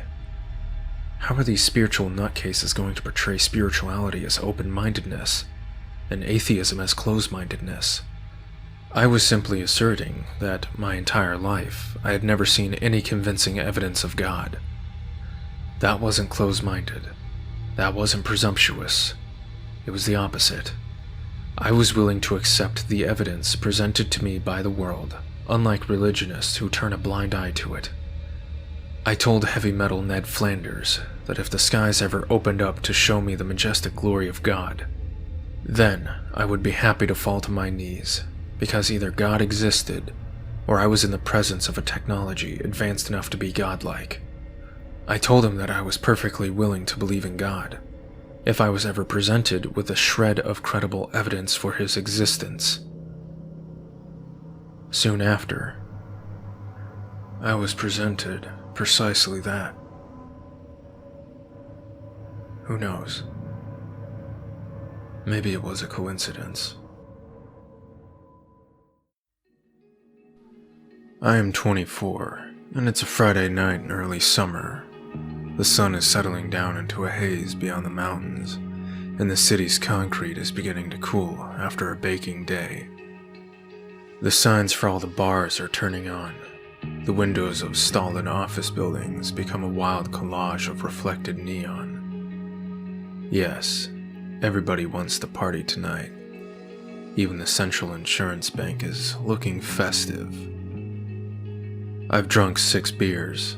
I am right in the zone. Active, playful, charming. Oh so charming. I am actually charming myself right now, with my internal monologue, reeling off clever little observations about the people who pass on the sidewalk.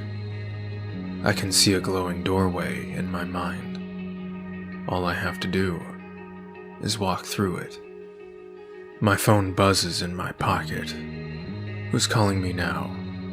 Maybe it's my usual gang of friends, or the Swedish friends I drank with until 6 a.m. last weekend, or one of the dozens of girls who are saved in my phone with thoughtful pet names like Brown Hair 2 and Metten Park.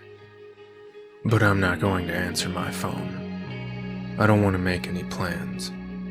I am simply going to walk down this street, and something is going to happen, because the door is open. The world awaits. I stand by a food vendor and watch people pass. I smile, nod, make funny comments. Most people smile and pass right by. Others linger for a while. 2 girls and a guy start talking to me. They're tourists from out of town. What are they looking to do? A nice place or just somewhere cheap? Do they like sake? I know just the place. Sure, no problem. And we're off.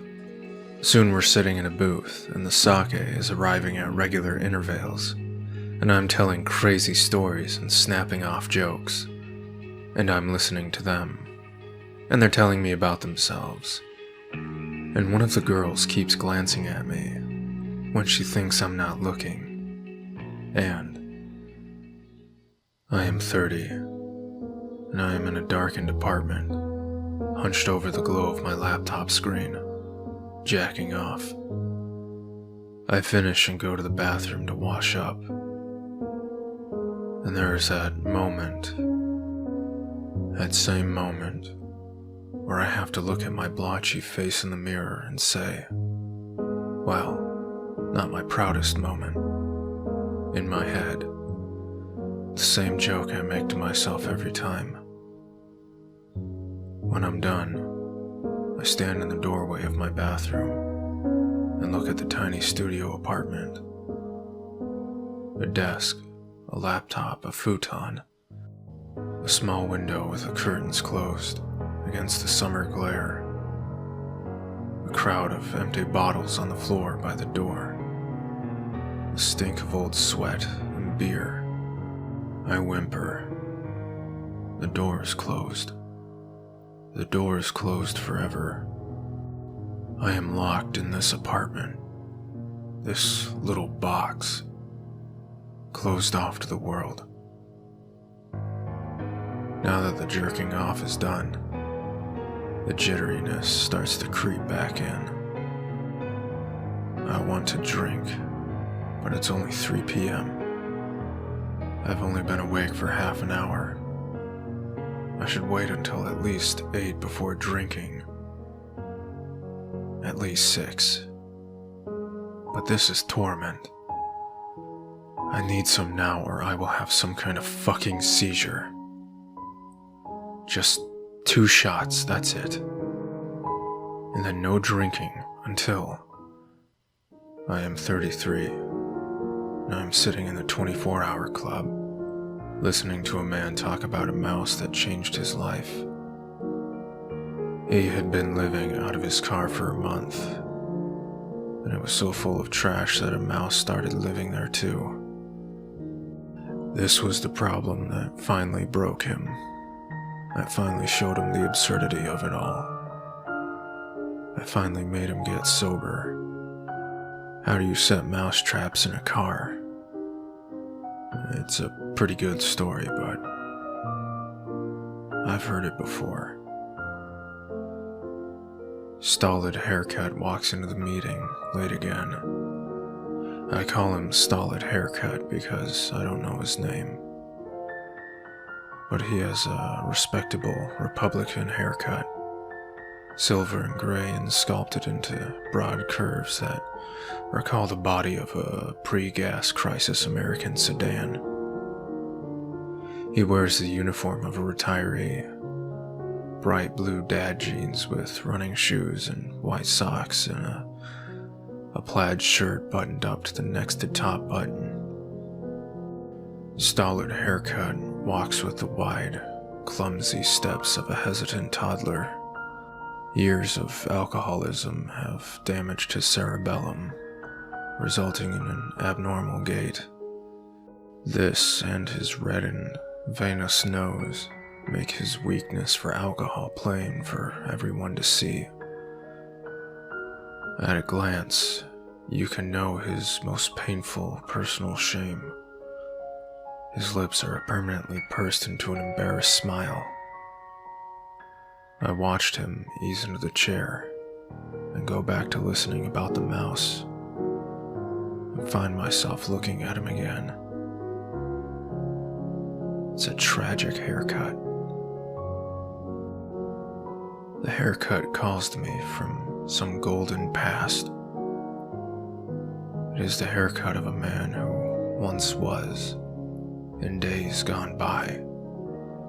It was thick and brown and belonged to a man who walked with a purposeful stride, a husband and father, the kind of guy who hoisted his son onto his shoulders to watch passing parades, who played softball and relaxed with a few beers after work, and a few whiskeys after that, but always woke up bright and early the next day, who worked hard, who knew who he was, who knew right from wrong, who knows how the world ought to be. I stare at his soft, shining, embarrassed eyes and feel my own filling with tears. How it all has slipped away from him. The young son is grown, the job is done, the wife doesn't talk. Everything that once was strong and sure is now frail and shaky. How many nightmares has this ordinary man seen? I saw so many in just 10 years. And I am nowhere near the point of an abnormal gait. This man has seen unutterable things. How bewildered was he when it first came for him? The scuttling darkness. Did he think he was going mad? He comes from a generation where this sort of thing is not discussed. How he must have suffered. The haircut. The haircut, the haircut. The bleeding drops of red. I am staring at him openly. The rest of the meeting is not there anymore. A halo of light pours out around his face, and he becomes a vision. Doves and cherubim swirl around him. Escher staircases extend in every direction. Mandalas expand and overlap and spin, and the door. My God. For a moment, the door is open again.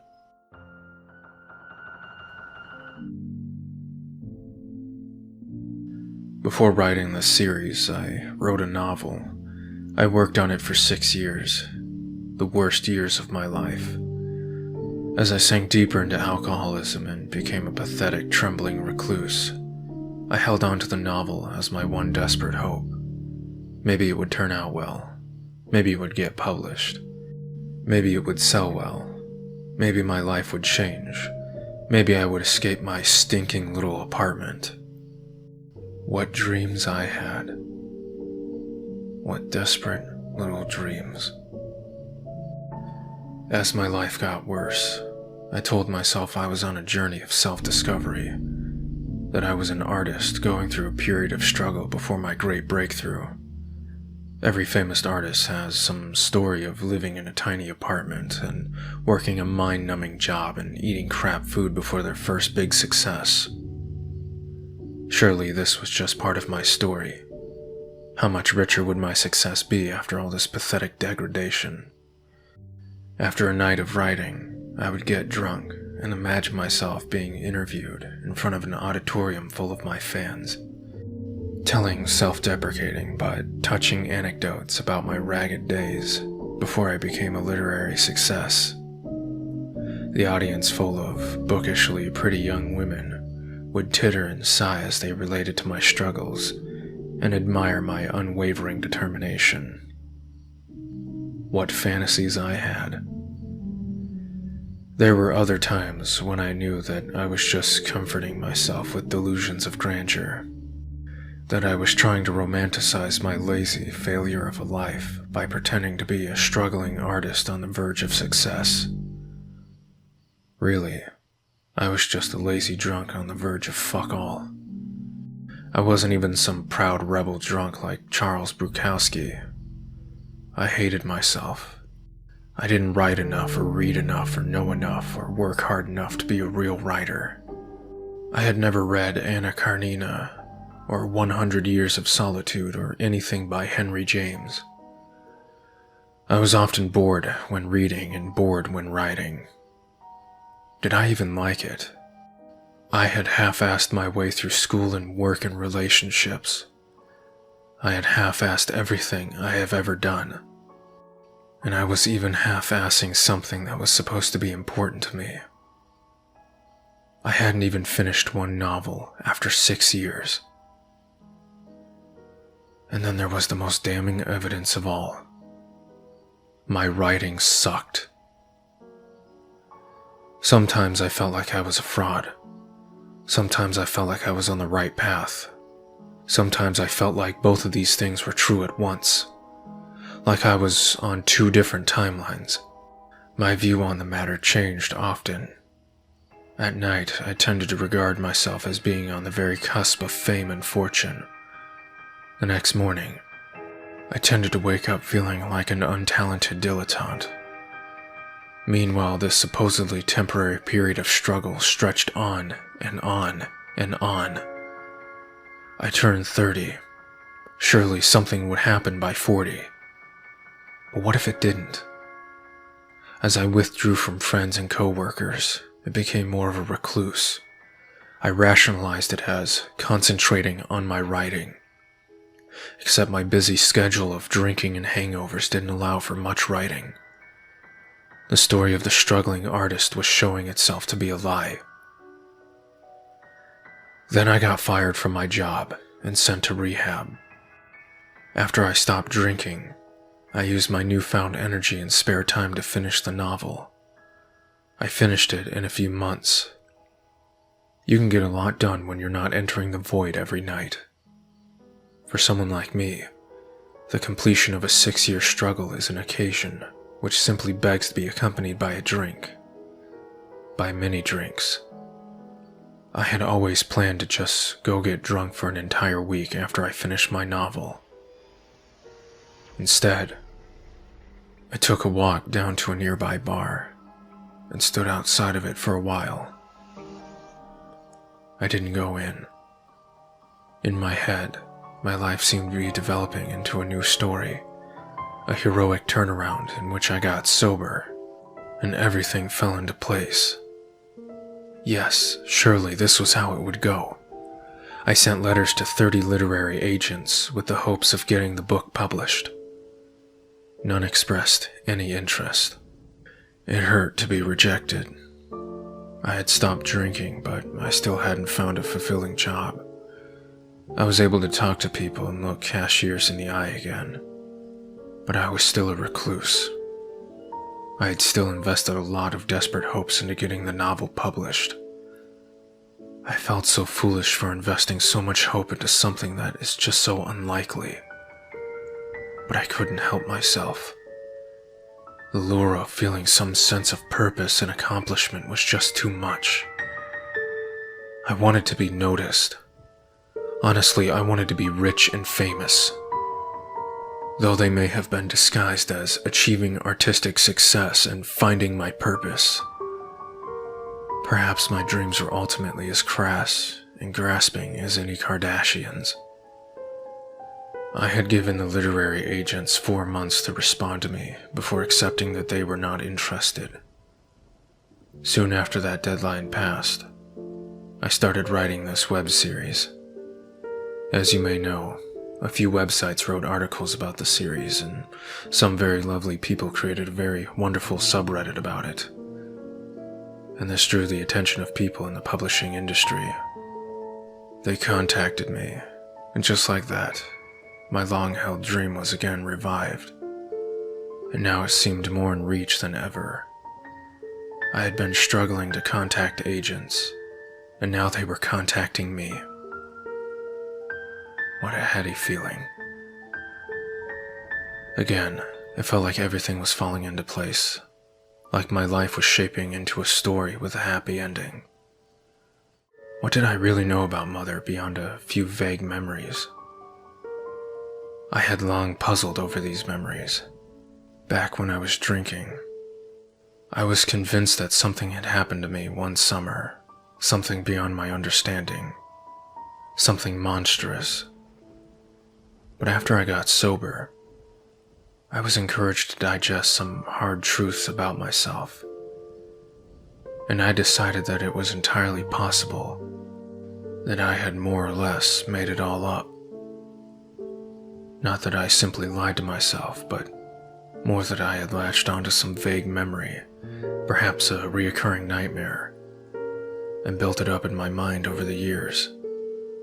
Perhaps as an explanation for why I was so emotionally fucked up.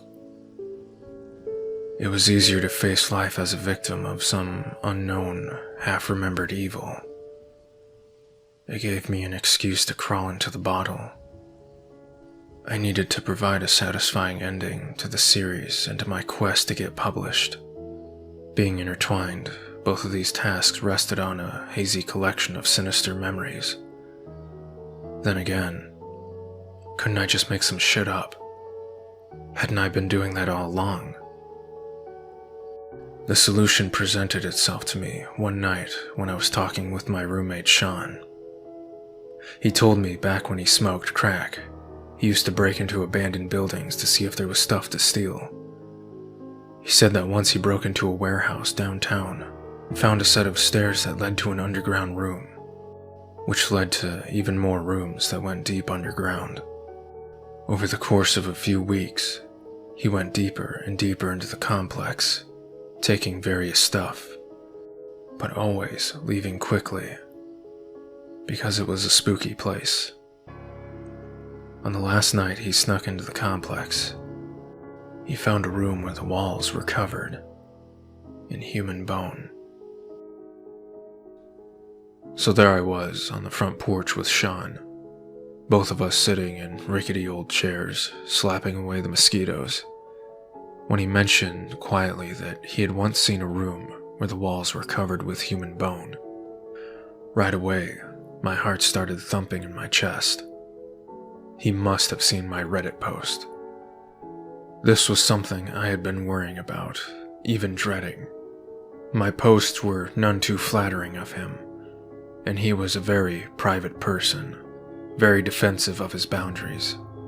He would see it as an intrusion and a betrayal. I had taken great pains to obscure the details of his identity, giving him a new name and a different sort of Afrocentric religion.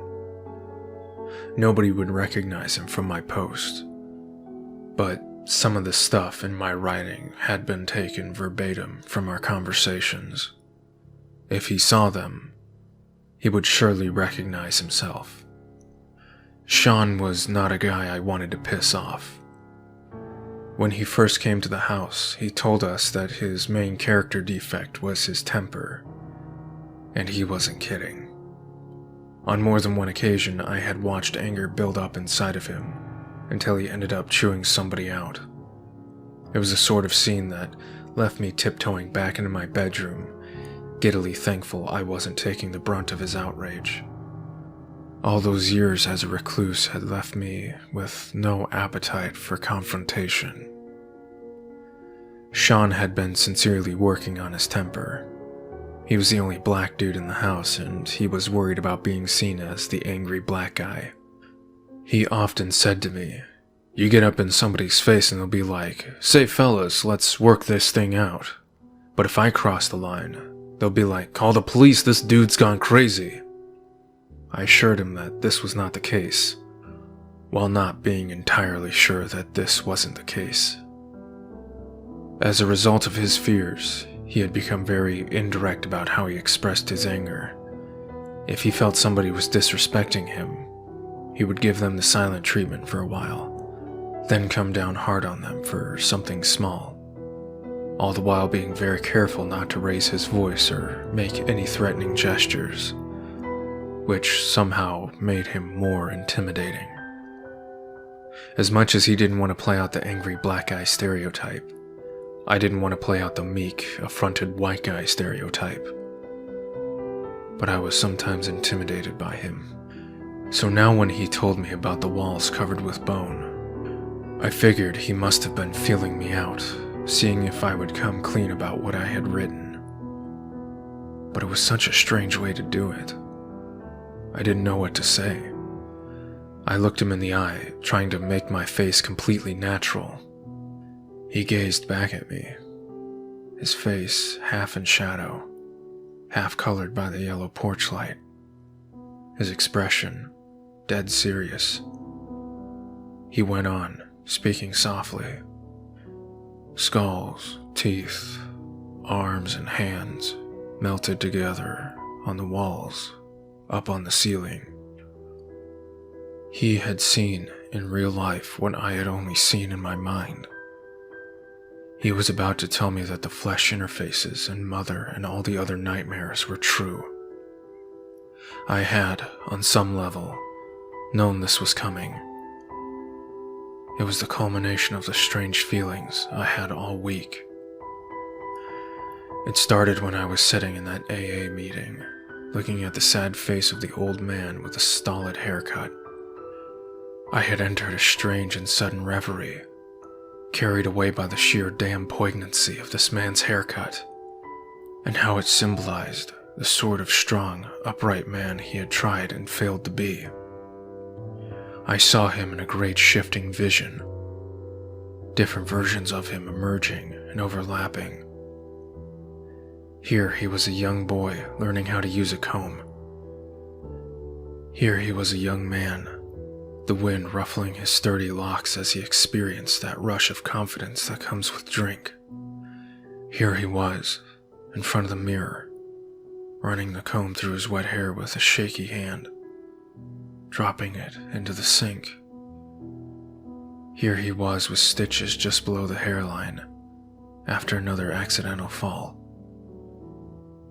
Here he is finally, face down at the bottom of his stairs, his hair ever so slightly muzzed, just a few strands out of place. Almost perfect.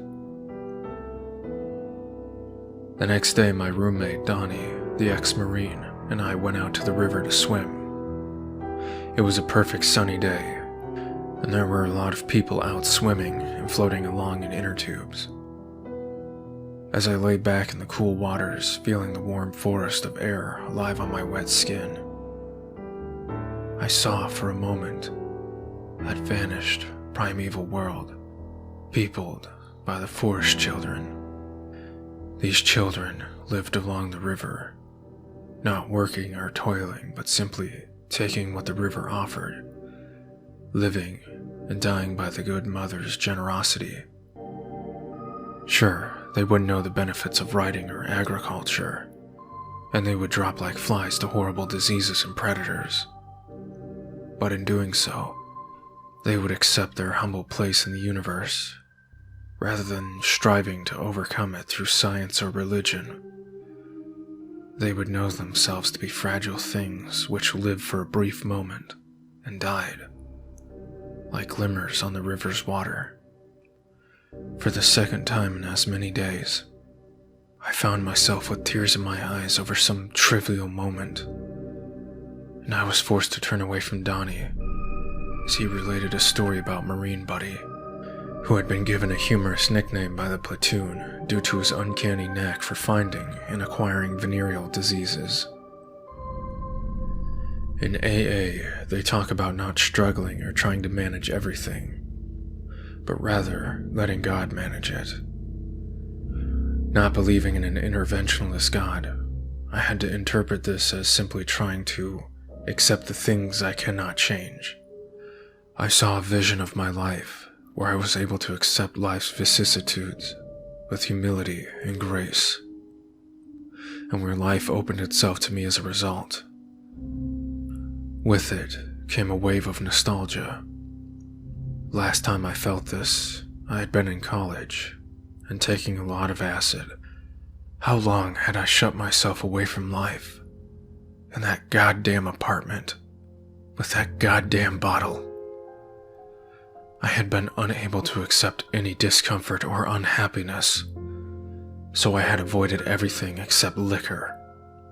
I had tried to control my feelings, and as a result, I found discomfort and unhappiness like I never imagined. But now I could accept life, embrace life, welcome all the awkwardness and frustration and pain and indignities. How many opportunities were right at my fingertips? I could talk to one of these girls wearing the smart bathing suits and be married in a few months, or just find a friend, or be hired as staff writer as some kind of pastry magazine. Anything was possible. I saw now the glowing door open before me. I saw all the doors open in a line, one after another, and behind them all, there was what? I couldn't say. The insight slipped away without revealing itself, but the fading reverie left a warm glow. I dipped my head back into the cool water and looked up into the sky crowded with bright, weightless clouds. I could see now that so many things were coming together in my life. I was getting sober. I was learning to talk to people. Even the dream of being a novelist, the dream was coming true. So now when Sean told me about the walls covered with bone, it seemed like yet another thing falling into place. But this time it was something sinister. Something so awful I thought it couldn't be real. Now it seemed that whatever force was bringing my dreams to life was also acting on my nightmares. I looked Sean in the eye, trying to make my face completely neutral. He gazed back at me, his face half in shadow, half colored by the yellow porch light. I asked him very carefully, "Is this something you read about on the internet?" He shook his head and said, "No, man," and looked down into his lap. I needed to find out exactly what was going on, even if it meant giving myself away. I asked him, "Have you been reading my Reddit post?" He squinted at me and asked, "Reddit? What is that?" So it was real, after all.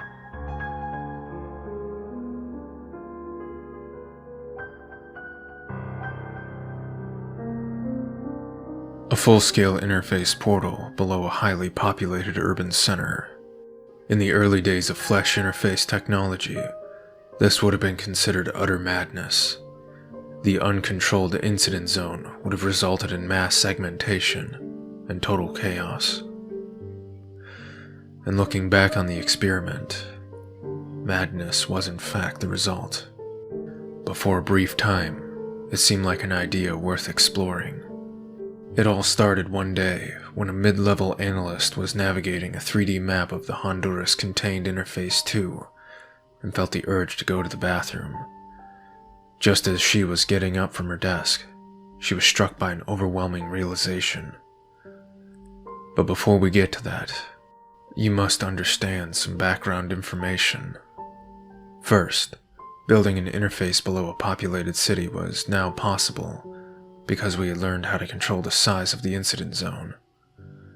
We could create interfaces with incident zones that only existed within the interface tunnel, instead of there being a large, uncontrolled zone around the interface. This was achieved through a breakthrough involving signal cables. For years, we thought that the interfaces had little appetite for anything but flesh. Machines and other objects were ignored. They were not incorporated into the interface superstructure. It did not seem to undergo significant travel. But the Chinese figured out that the interfaces were willing to incorporate electromagnetic signal cables. If a live transmitting cable was sent into a phagous corridor, the cable was taken up by the cella limbs and connected directly into the interface's nervous conduits. At this point, we could send and receive signals from the interface. You can imagine our excitement. We had a working example of seamless techno-organic integration. It would naturally become the basis for direct sense feed technology. In those early days, we had no idea what the interface did with the signals we sent to it, nor could we make much sense of the signals it sent to us. All we knew is that it loved signals. The more, the better.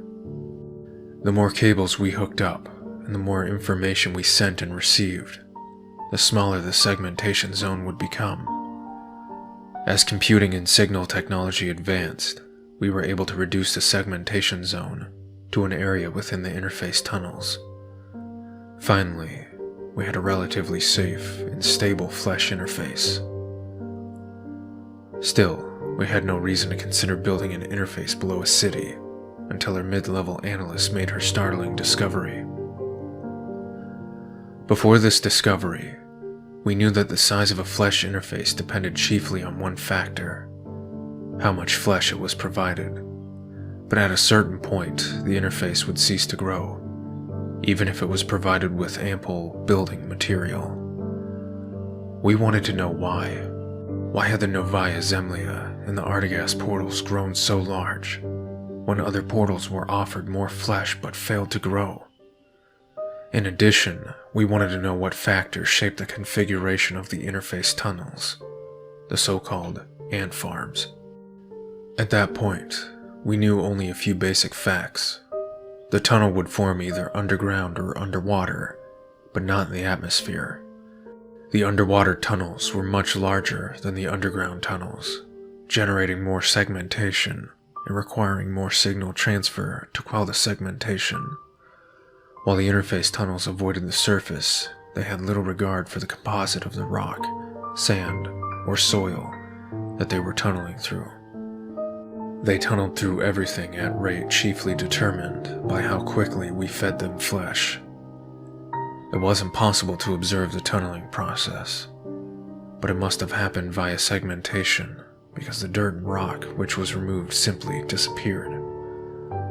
The tunnels were self-supporting and would remain in place even if the surrounding earth shifted, unless they were wholly exposed to the open air, in which case they would putrefy. But why did the tunnels take one configuration or another? What our mid-level analyst discovered as she traveled through the 3D digital recreation was that the route she was taking was strangely similar to the trip she took to the bathroom every day.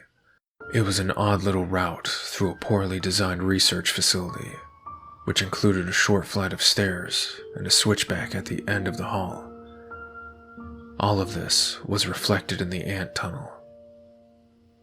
Forgetting for a moment about her desire to use the bathroom, she took an emergency escape map off the wall and compared it to the ant tunnel she was studying. The layout of the Honduras Research Facility, which was just a few hundred meters from the interface entrance, was quite different from the layout of the interface tunnels. But there were certain similarities which went beyond coincidence. The analyst's discovery spread quickly through the facility, and the analyst herself was given a minor promotion along with a new office.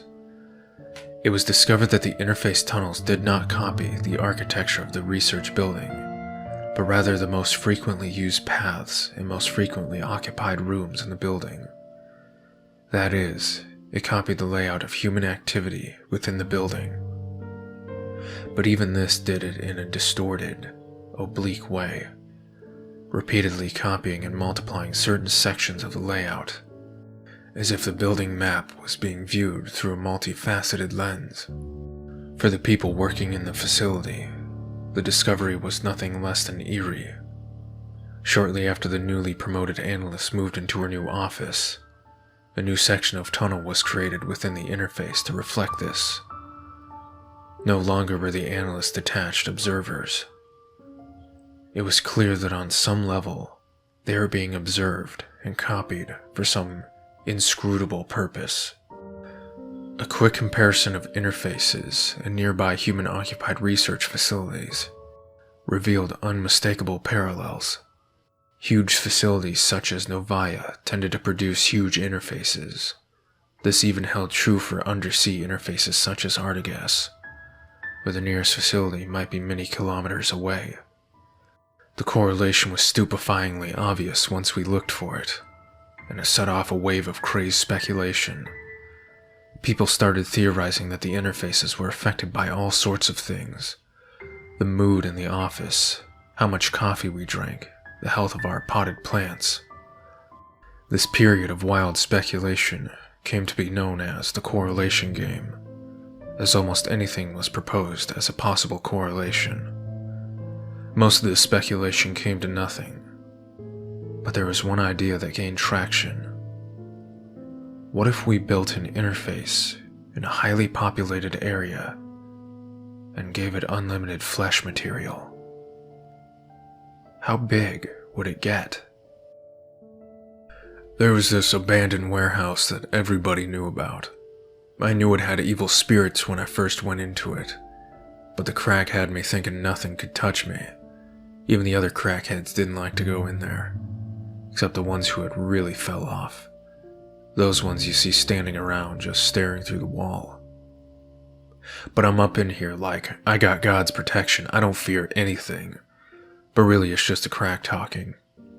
I start looking around, and I find some stairs in the back. At the bottom is a steel door. This thing is big, solid, deadbolts, everything. Somebody already went at it with a sledge, but it ain't moved at all. You think, there's crackheads in there every night, and they still ain't broke through that door. That's a solid door. So where I was working at, I knew my boss had a spreader, like some Jaws of Life shit. So the next night I took it, and I broke open that door. Inside was just a little room with block walls and another door. Same big-ass steel door. And there was a smell. That underground smell. But also like how when the spirits are unclean, they made a stank. That smell. I broke open the next door, and it's a hallway with another door. I keep going through the place, breaking open doors, but it's mostly empty. Just some desks and computers too old to sell. I was like, shit. So I took the doors, sold them for scrap. Heavy-ass doors. The reason nobody got in them doors before is because a crackhead can't hold on to something like a hydraulic spreader. That thing was like $400. A crackhead will just sell the spreader. He ain't gonna fuck with those doors when he can just get his $400. I still had some discipline. I was smoking rocks, but I had some discipline. So I would put it back in the morning before my boss saw I took it. But that crack had me going. So one day, I sold the spreader too. My boss never figured out it was me who took that spreader. I was so slick. Then some things happened with me and my wife, and I stopped smoking for a while. Things were going alright. She acted like I was going to see my kids. But nah. I had forgot all about that old warehouse. But just as soon as I had forgotten, I looked in my boss's trailer, and he had another spreader. I was like, damn. I didn't even want to look at it. I had been clean for 2 months, but the crack was whispering. It got me again. And I was back down in that warehouse. I was just breaking open doors, going room to room. There was hallways, stairs, more rooms. I kept going deeper. I found a room full of cages. A real big room, like a pound. I was glad because it was a lot of metal. But in that last cage, at the end, do you believe the things I'm saying? I know you don't believe in God. I know you don't care about the Jews or the Gentiles. The Bible is real, but it happened a long time ago. People have forgotten. That's why they carry on like they do. They don't know. It's just when people forget, that's when the Lord comes again, and He will punish us all for the antiquities, the evils we do. The days to come will be full of terror. The Lord will chastise us like little children. The smell was strong in that room, real strong. That evil smell. I knew what I would find before I found it. There are some bones in the last cage, little bones, curled up in the corner, still with clothes on. I got out of there, I was gone. I wasn't never gonna come back. But God, I came back and I chopped up those cages, and I took them all out. Just kicked them bones out on the floor.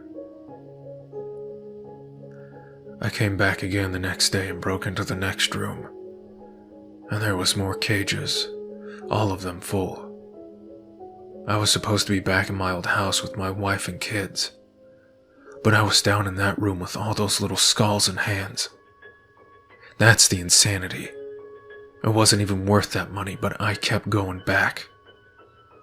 There was always one more door, one more room, just a little more money. I didn't even think about where them bones came from. Who killed them? Who put them in the cages? I didn't care. When I found the room with the bones on the walls, that's when I was done. That last night, I was way down in there, underground. I opened a door, and inside, there was just a cave. The other rooms had block walls, but this was like a mine. I shined my flashlight around, and up ahead I thought there was crystals on the walls or something. But it was bones.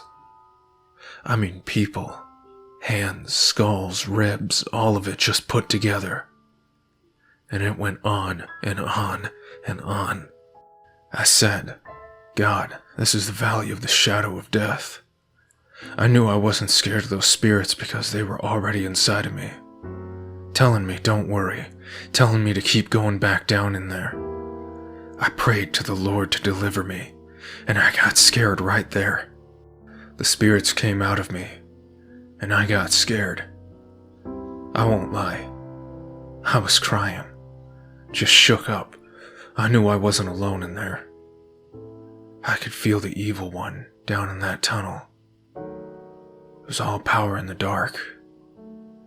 The spirits of all those dead people were all formed together to form up into the body of the evil one, formed into a beast. It wanted me to bow to it, to bow to the idol. I didn't bow. I ran. I was gone. That was my moment of testing. I didn't bow. But for a little minute, I could feel all that power. And I smelt another smell different from the other rooms. I remember. My daughter's more grown now. But when she was little, I'd feed her applesauce. I'd be thinking about her when I smell it. I smelt it then, coming out of the dark. And God, I wanted to bow. Alcohol goes great with nostalgia and melancholy. It's what gives us misty-eyed barflies, forlorn poetry, midnight phone calls, last page of The Great Gatsby, Sinatra ballads, and 73% of all country music. That was my favorite part of drinking. The wistful interlude a couple hours after the first flush of drunkenness, when you wander away from a boisterous party and look out into the darkened woods and see for a moment the fragile past floating ghostly before you, colored in sunset oranges, all the bygone things which have slipped away in the gentle flow of time. Your breath catches in the tightness of your throat, and your eyes fill with tears, and somebody calls your name or you have to piss, and you wander back into the party. I felt like I was at my finest in these moments. I felt poetic and sensitive and alive. Eventually, though, it all became an awful parody of itself. The gentle wishfulness devolved into me sitting in front of my laptop, drunk on a Wednesday night, watching sad YouTube videos, weeping and slurping down vodka and water. I would watch any sort of weepy video. Soldier homecomings, kids with cancer, dogs being put down, etc. Just to get a good cry on, to trigger that dopamine release that came with the tears. It was nothing more than emotional masturbation, just like with the alcohol itself. I had found something that gave me true pleasure, and used it over and over until my feelings had become rote and dead. The same sort of thing happened with my memories of Mother. At first they came unbidden, stirring up a sense of wonder so powerful it brought tears to my eyes. But over the course of too many drunks and too many hangovers, I replayed the memories over and over from every angle. Eventually, I couldn't be sure if certain parts came from the original or were formed by later recollections. The whispering magic became a monotonous drone. The vaporous impressions dried and hardened into simple facts. Mother was a woman sewn together from different things. Mother would come in late at night with a bag that squirmed. Inside the bag were children. We would go down into the basement where she kept the cages. We would do things to them together. I thought the memories had no more power. I thought they were just abstractions at this point. Bad data. Who could explain them? And why bother? Now I found myself walking down the street in the middle of the night, trying to burn off these eerie feelings that Sean's story had put inside me. At the intersection, a stiff breeze zipped down the empty lanes, making the traffic lights sway. I walked by a bar with a patio and listened to the low rumble of confident male voices. A smell came off the bar. Cigarettes and hot wings and liquor sweat. It was the smell of action, the smell of good times. I could just walk in there, have a couple of drinks and hold court, tell a few jokes, make a few friends. The problem with going out sober is you have to make all these little decisions. Where to go, where to sit, what to get. When you go out drunk, you just make one decision: to keep drinking. Every other decision just falls into place. Life becomes easy as listening to a story. It wasn't worth going into the bar. It would be closing in an hour anyway. So I walked past it, on down the street, by myself. God, if there was no closing time, no tomorrow morning, just darkness and magic and mystery forever. If I could just be drunk until the end of time. Mara is molting, so we can't play. I'll have to wait until she's done. I've moved out of the crowded sand burrow. I think 6 different broods live there now. And everybody crawls all over each other and bickers and snips. Now I live in one of the sea caves. It's wet and lonely, but at least nobody snips at me. And it's a little easier to find food. When Mara is done molting, I want her to come here, and maybe we can live together. The caves are made of Ghana black melt rock that was hardened into fluid shapes. The moon shines through dozens of porous holes in the roof, and the sea glitter throws shapes onto the rock ceiling. I like to sit back and let the shapes tell the ancient world story. This cave is nice. I will stay here. I'm getting tired of eating sea flowers, but I don't want to go through the trouble of buying livestock. The crowds at the temple are awful this time of year. Everybody clamors and begs, and the priests are greedy and officious. They tell us the livestock is a generous blessing from the womb sac of the mother, but I think they just buy it from the inland. At any rate, I don't want any part of it. There is never much food around during the ebbing, when the air turns cool and the worms travel away, but the plumes have not yet come. This year is even worse than usual. They say the ocean dies a little more each year. The water is becoming bitter, but since I live in this sea cave, I can get down into the cove before anybody else, so I'm pretty lucky with what I get to eat. I wake up to the sound of rain on the ocean outside the cave. I look out to see which kind it will be. Light yellow, cata, green. My favorite. I crawl out onto a bluff and let the rain fall on my carapace. There is something sweet in the cata green rains that loosens up the whelks on my seams.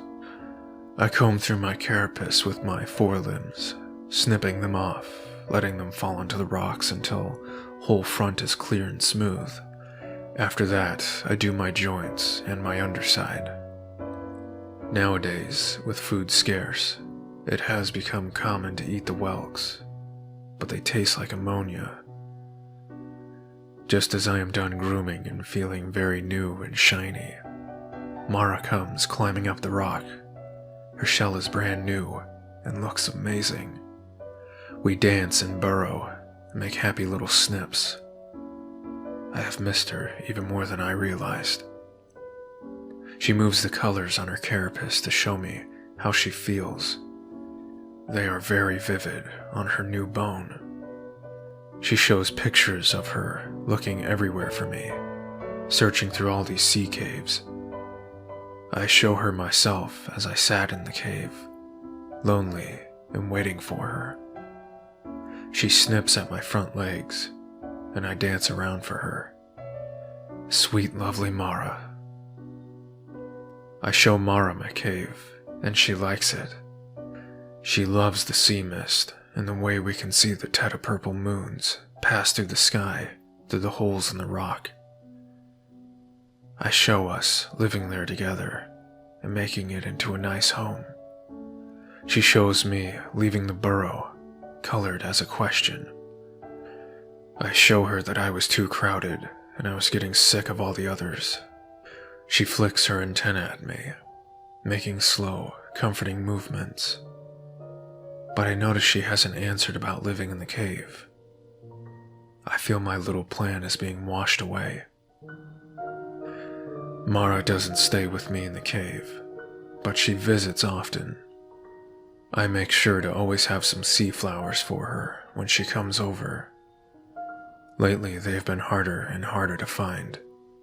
I get so hungry that it's hard not to eat all the flowers before I can give any to Mara. I give her the best flowers, but they are all small and colored an ugly shade of Hannah blue. Despite this, She always shows me how delicious they are. Mara suggests we go to the temple to get some livestock to make a proper meal. I show her that I don't like the crowds. Mara has always loved the temple. She uses admiring colors to show the great gemstone mountain and the moons passing through the pylons, and the great ziggurat, where the livestock is brought out and sold. She shows the priests with their painted shells and red claws. I insist that I don't like meat. I prefer sea flowers. She wiggles her hind jaws at this. Nobody can prefer sea flowers. They taste like sand. I crawl back away from her a little. Hadn't my sea flowers always been delicious to her? Was that just a lie? She crawls closer to me. Her carapace takes on gentle yellows. She shows me that they were delicious because I had picked them. But I don't want her pity. I pull my legs in and stay still until she leaves. I don't see Mara for a long while. The third moon makes its way to the high cusp, marking the end of the ebbing. The plumes have still not come, and I'm often hungry. Finally, Mara shows up with a meat wrapped in temple cloth. I wonder if she's there to taunt me, but she offers it to me. She shows me that my shell has become thin and dull, and I am looking worse. She is right. I have not eaten enough in a while. We go down inside my cave. Before she unwraps the meat, Mara lets me know that she has become a priestess at the temple. I turn blue with surprise. How had it happened so quickly? She had been studying for a while without telling me, since I never liked the priest. I feel sad about this. How many times have I complained about them in front of her while she was studying to become one? It was no wonder I didn't have many friends. Mara unwraps her gift. The creature she has brought me is soft and pale pink. Mara likes the taste of these the best, but I don't think there is any difference between these and the brown ones. I break off one of the 5 little feelers on the end of its foreleg and nibble at it. But Mara snips at me and breaks off a hind leg and offers me the thick end. My shell turns yellow, and I take it.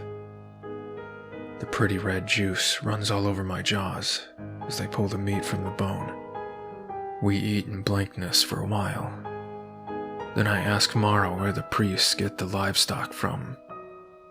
It has always been a mystery, since none of these soft little creatures are ever found on the land or in the sea. I have wondered if they raise them inside the temple or if they bring them in from the inland. Mara doesn't answer at first. She doesn't want to show me. I ask again. She shows me a quick, vague picture. The old story about the womb and egg. Something the priests tell little children. I know she is hiding something. So I snip at her. Why does she hide things from me? We used to be so close. After a moment, a picture forms on her carapace, as clear and vivid as anything she has ever shown me.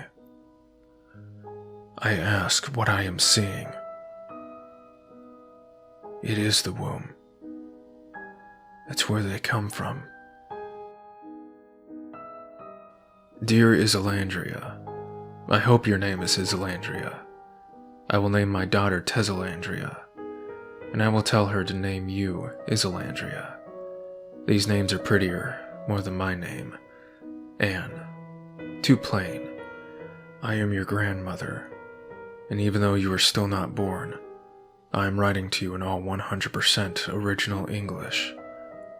Grandmother is teaching it to me. My grandmother is your great-great-grandmother. I call her Ali Halmany, yet that is not true English. Whoops. Grandmother is my best friend, and she gives me presents. When I meet you, I will give them to you, and we can be best friends the same. Can you keep secrets? Some of the presents are secret. I will keep this letter and your presents safe under my bed until you are here. I will give you the presents and a lot of hugs. I am learning new English every day. Cloister. Do you know what that is? Grandmother used to live there. It is a special house for the mountain-born. Surprise. Grandmother was a mountain-born. She came out of the mountain's womb when she was a little girl. That's why me and Mom are very healthy, and I hope you will be very healthy the same. I hope you have curly hair and green eyes, rather plain hair like me. Grandmother said she hated to live in the cloister because the monks are mean. Grandmother does not like the monks. Yet that is secret. Don't show this letter to anybody. It is just for you. After she moved out of the cloister, she met grandfather. He was very nice, yet not healthy, and he is passed on to the love of the imp sun. On days when the imp sun rises before the big monk sun, I say some prayers to grandfather. Grandmother never says prayers to the imp sun. Rather, she only prays inside. I want to tell you about your presents. Grandmother carved them directly from green crystal. The biggest one is a kitty cat. That is an animal that lives on the far world. The next one is a rose. That is a vegetable that grows on the far world. It is supposed to be red, yet this one is green and still very pretty. The littlest one is the secret one. Grandmother keeps it for herself, and she will not tell me what it is still. Yet one day she will give it to me. I think she is still working to carve it. When she started to make the rose, it's just a block, and she carved it and made it beautiful. When she started the little one, it was just a T shape, yet now she has carved a little man on the front of the T. I know she will finish it very beautiful for you. Okay, that's it. See you not soon, Isolandria. Love, Anne. The remnant ember of a dying star drifts along the gigantic fringe, companioned solely by a tiny world. On the planet's surface, a great crystal tower lords over a vast and airless plain. The cooling star's blue light draws the tower's shadow across the land and marks the passage of the ages. Through the core of the tower runs an artery of living flesh. Branching paths of blood are refracted within facets. At the base of the spire, there is no door, no entryway, but at the top, a fleshy orifice. Once or twice in age, for purpose unknown, tower's mouth expels a living human to fall down and down through the airless space and land atop a scree of other people. A traveler passing on foot would be forgiven for wondering why so many other travelers had approached the tower and flung themselves down at its base to die. Perhaps it was in prayer, or perhaps they were searching for an entryway, for a door, which doesn't exist.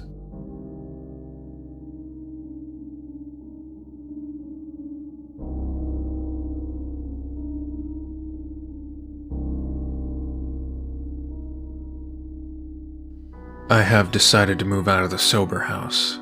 People usually stay here a couple months. I've stayed here for over 6 months. Honestly, I'm finding it hard to live in the same house with Sean. He's never been easy to live with, and lately we've been getting in arguments about little shit like chores. On top of that, I'm freaked out by a story about the room full of bones. I've come up with a few theories about why he would tell me that story, and why he would insist it was real. None of these theories are terribly comforting. I want to put it behind me. For a while, I had actually considered finding the warehouse that he mentioned. Maybe it would give me some answers, but I've decided, fuck that. I'm not going to some goddamn warehouse in Crack City. I don't need an ending to my story that badly. I'll just do what I've been doing. Make shit up. Actually, I've been stuck for the past few days. I can't really come up with anything that seems fitting as an ending. I've been considering just leaving it unfinished. Maybe not all stories should have endings. Endings are a lie. I've realized that AA meetings are just a form of storytelling. That's what we do in meetings. We sit in a circle, tell each other stories, and we pretend like it's all real life.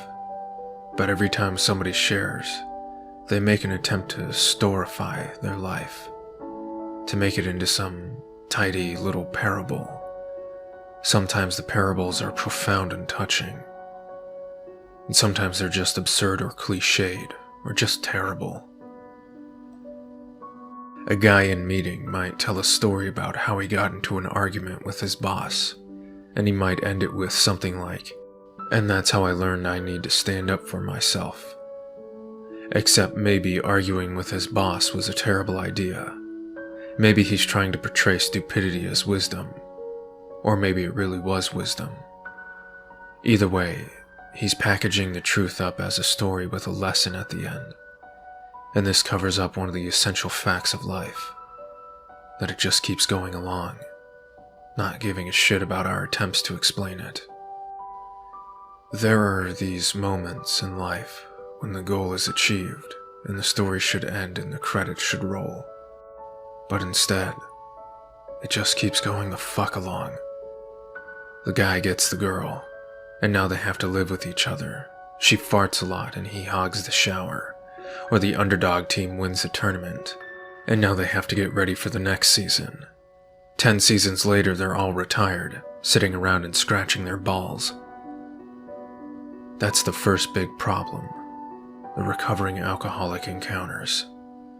We make the inspiring and courageous decision to walk away from our whole way of life to try something new. The story could end there, but it doesn't.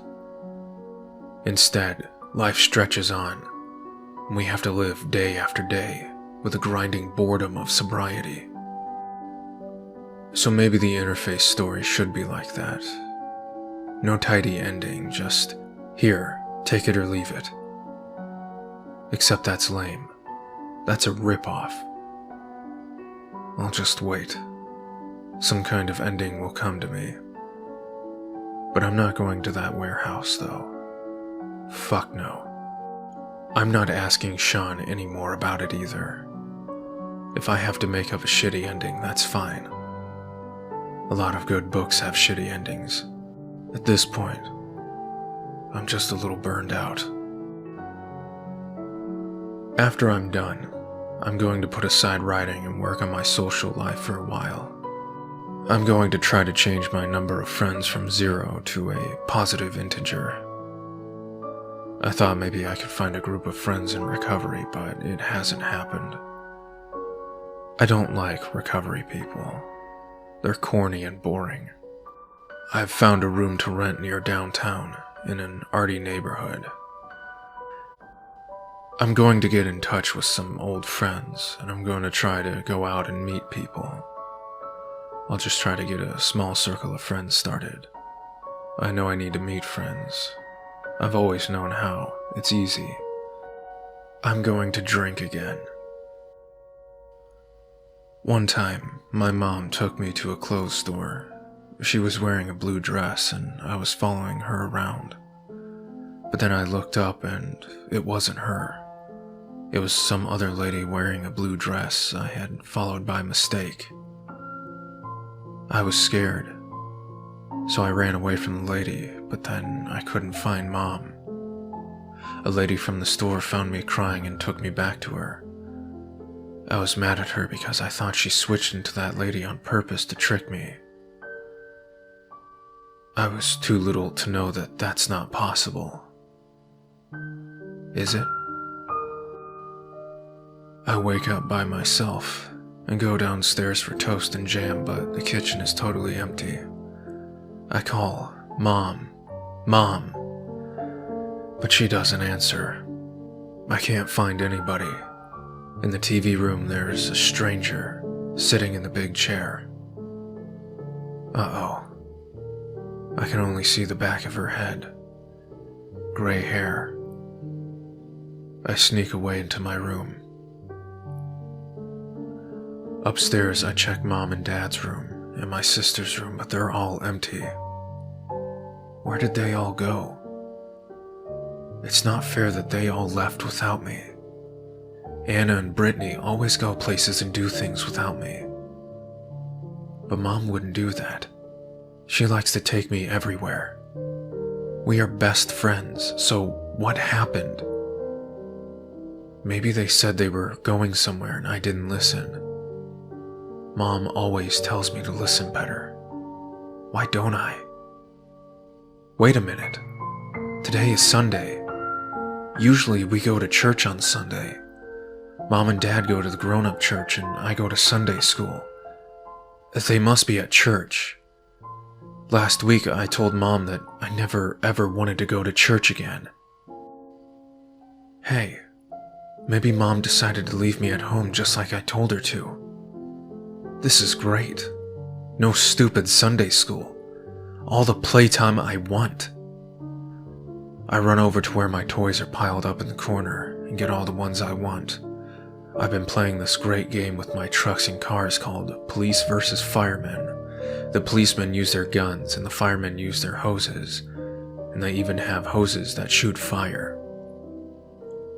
I play for a long time and it's great, but I'm getting more hungry. When will everybody be back? How long is church? It feels like forever when I'm there. It's so boring and the kids aren't nice to me. I remember that last week I cried in the car on the way over because I didn't want to go. Mom was mad. I was really crying like a baby and it was embarrassing. I always cry too much. Anna and Brittany make fun of me for it because I cry more than them. But they are girls. I try not to, but I do it anyways. I wonder about the stranger downstairs. It looked like an old gray-haired lady, but I only saw her back. Is she a babysitter? I decide to go downstairs and get some crackers from the pantry. Mom keeps them on the shelf for me. I go get the crackers and eat them until I'm full. On my way back, I pass by the TV room. That old lady is still sitting there. Her long gray hair is hanging down over the back of the chair. It's got leaves and little sticks stuck in it. This makes me want to giggle a bit. What a messy lady. But then I start to get scared thinking about it. I sneak back upstairs. Now it's sunset time, and I'm hungry again. And I'm a lot more scared. Mom and Dad and everybody are still gone. What if they don't come back? What if Mom was really mad at me for crying last time? Now this is punishment. Oh no. What if God is mad at me for not going? We're supposed to go to Sunday school to make God happy, and I didn't go. I was really bad. What if this is a big punishment? God can make people disappear forever. I get down on my knees and press my hands very tight together and whisper, I'm sorry, God, for not going to Sunday school. I will go every time, forever, until I am dead. I am sorry. I am sorry. Please bring Mom and Dad and Anna and Brittany back. Thank you, God. Amen. I get up and run over to my window. I can see the front lawn and the street.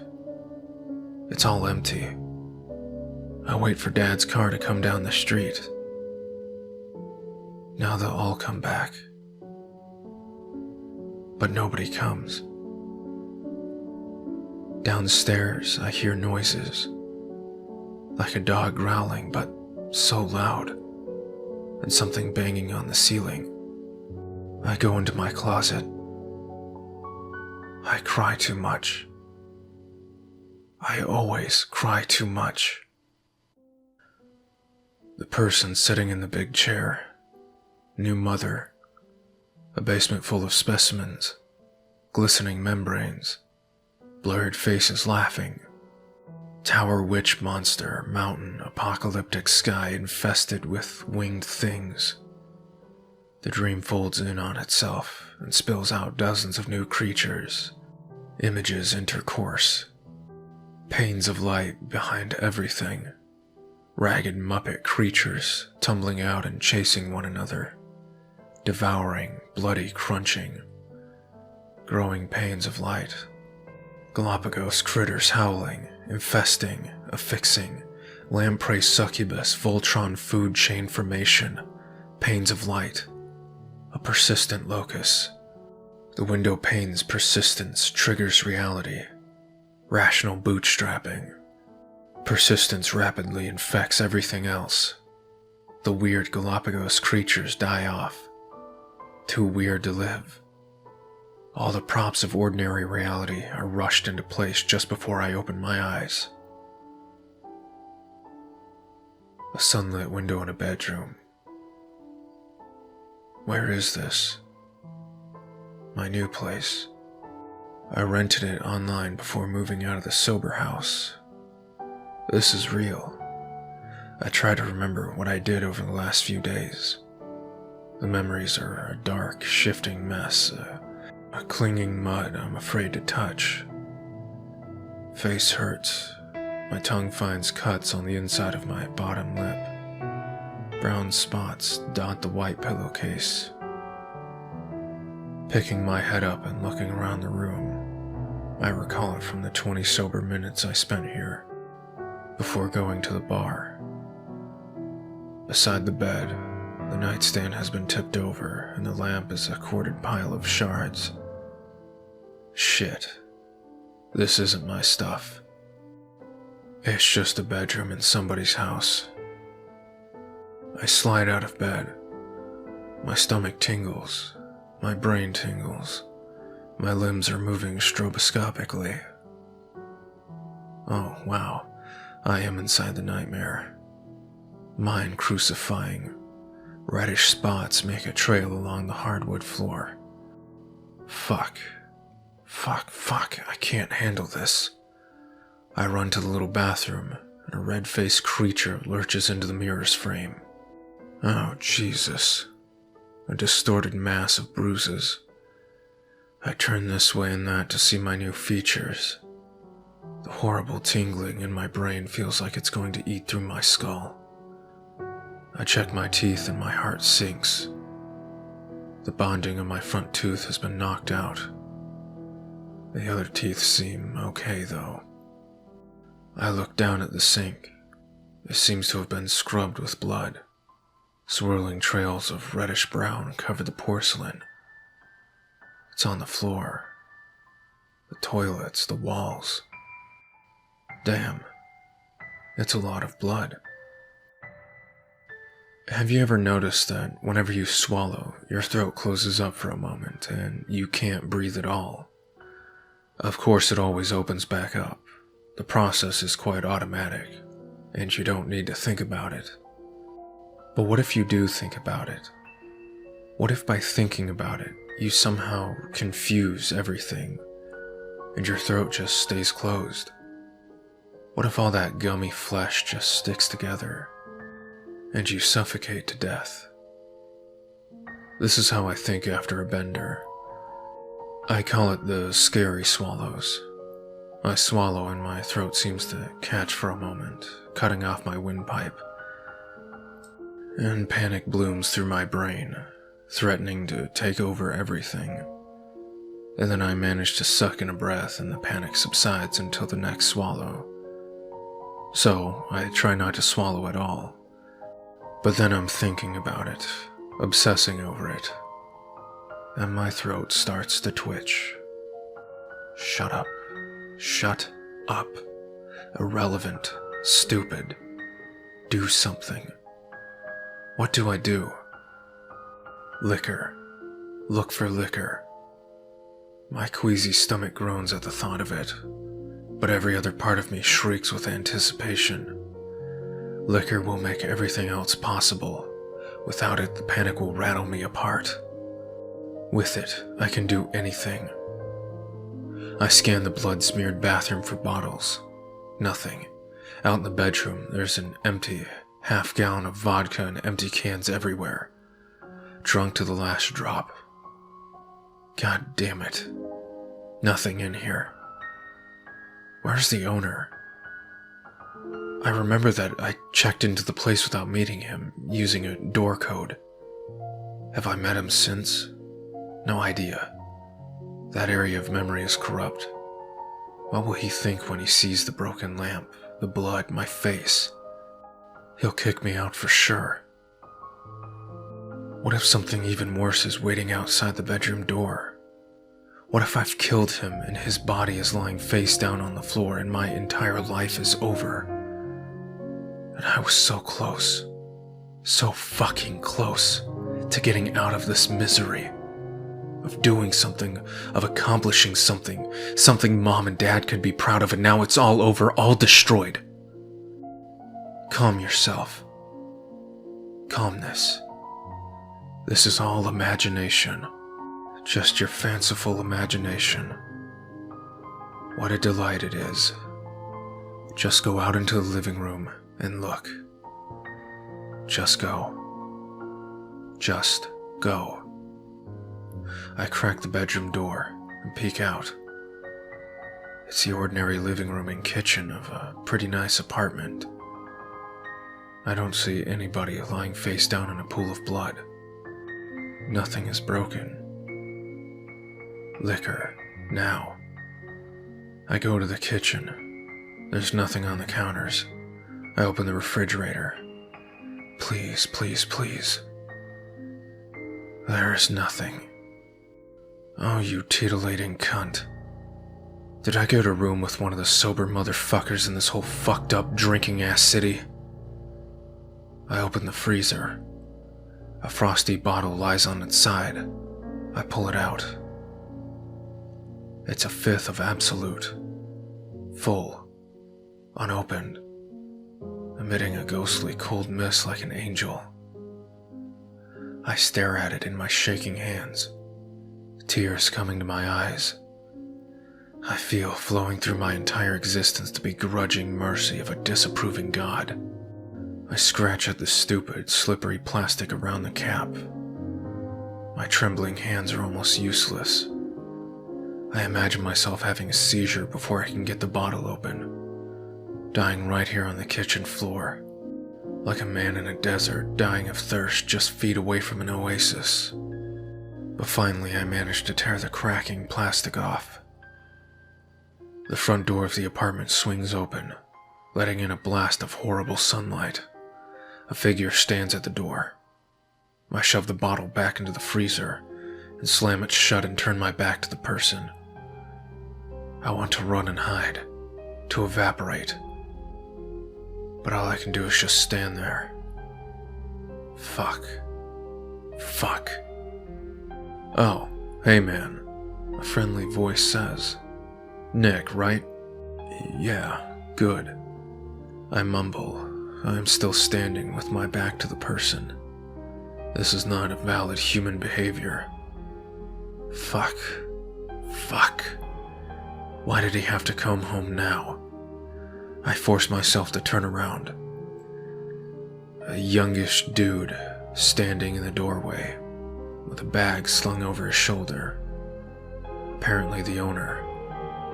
Hey, are you alright? He asks, the smile fading from his face. Yeah. What happened to you? I don't know. Mountain biking.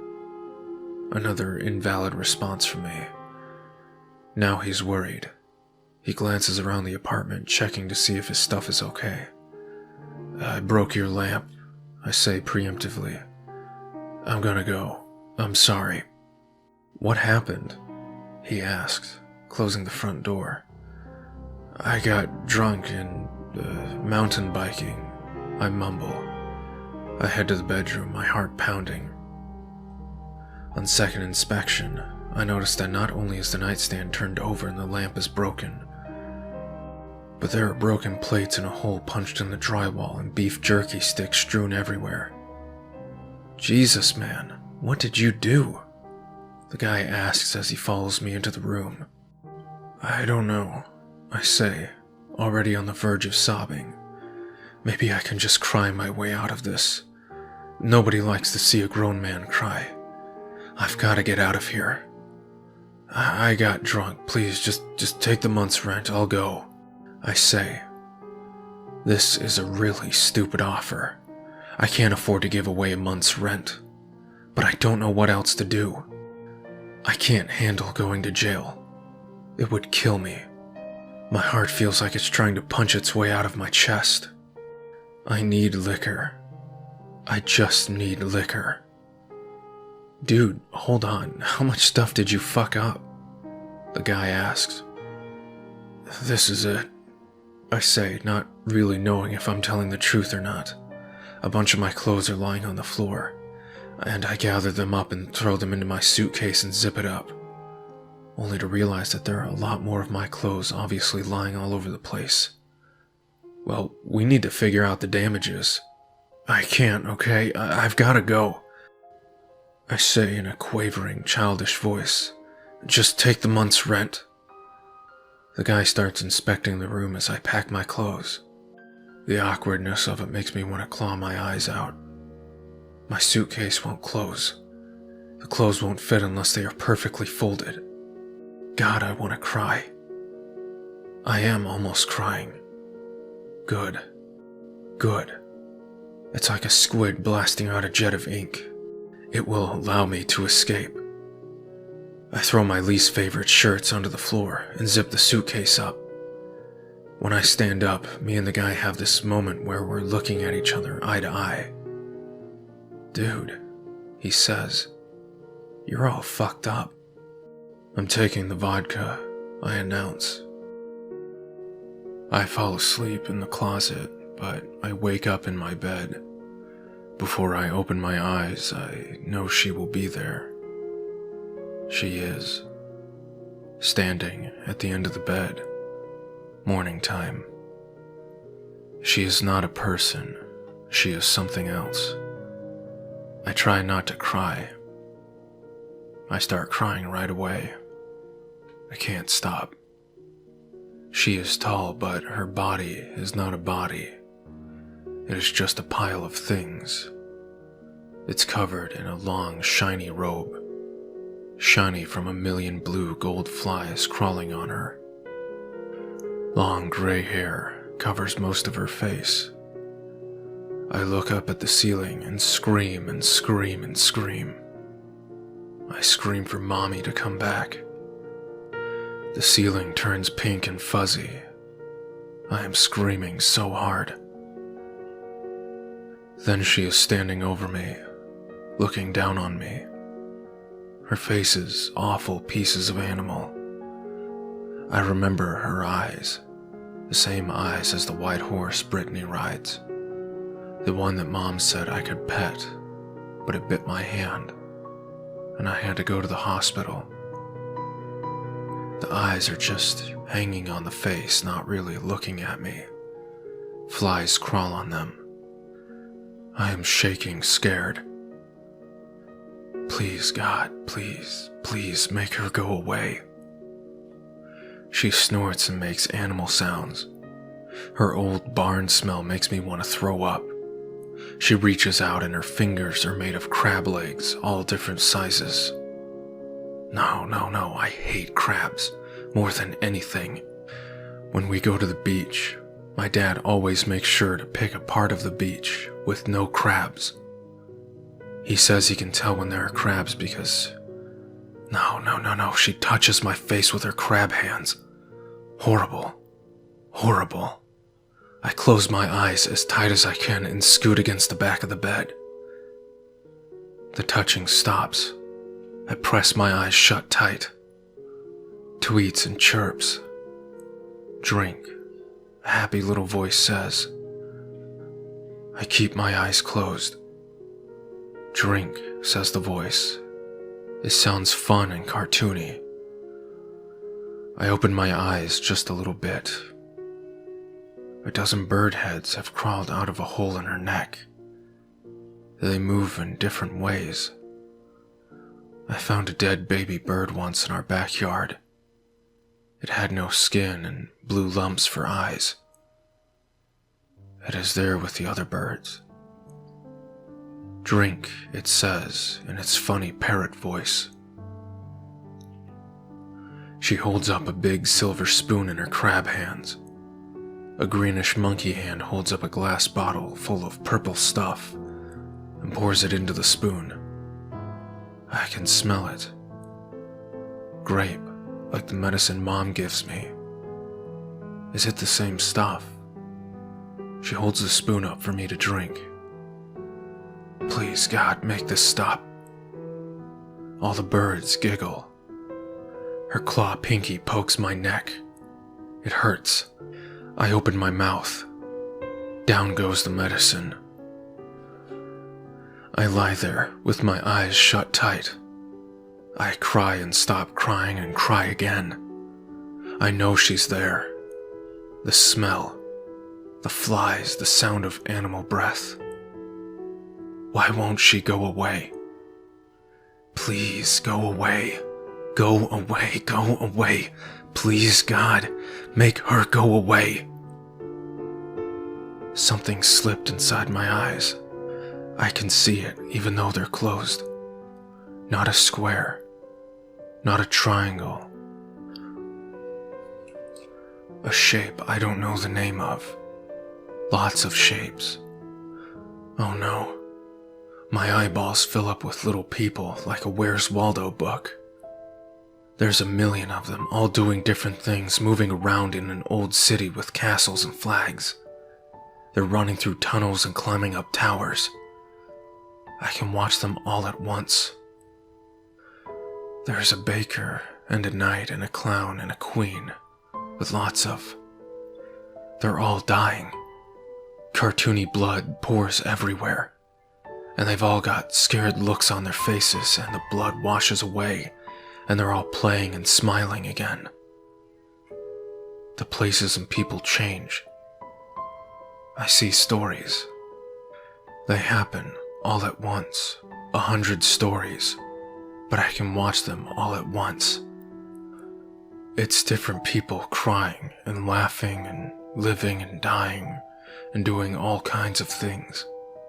It's like seeing 10 movies all at once, and it's so much, too much. I open my eyes.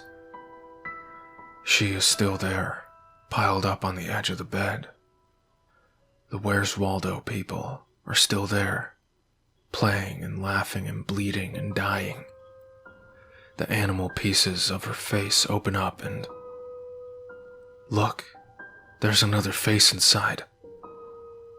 It's a woman's face, or maybe a man's face made of wet clay. It's smooth and beautiful, and I'm not scared at all looking at it. And I feel like I'm floating. The clay changes, and the face turns into other faces. An old man, a young man, a Chinese guy, a sad black guy, other guys, a cat. The shapes of the faces change, but something in the eyes stays the same, staring at me, telling me something. The face changes one more time. It's a woman's face. Mother. Maybe very old, maybe very young. Mother. The eyes say something clearly. Mother. I can feel my heart beating. When it beats, it says, Mother, mother, mother. The eyes are sad, So old and sad and kind. So kind, like they're sorry for me, like they wish they could help me. But the face is still and the lips are pressed together, like she, Mother, is trying to hide that she is sad.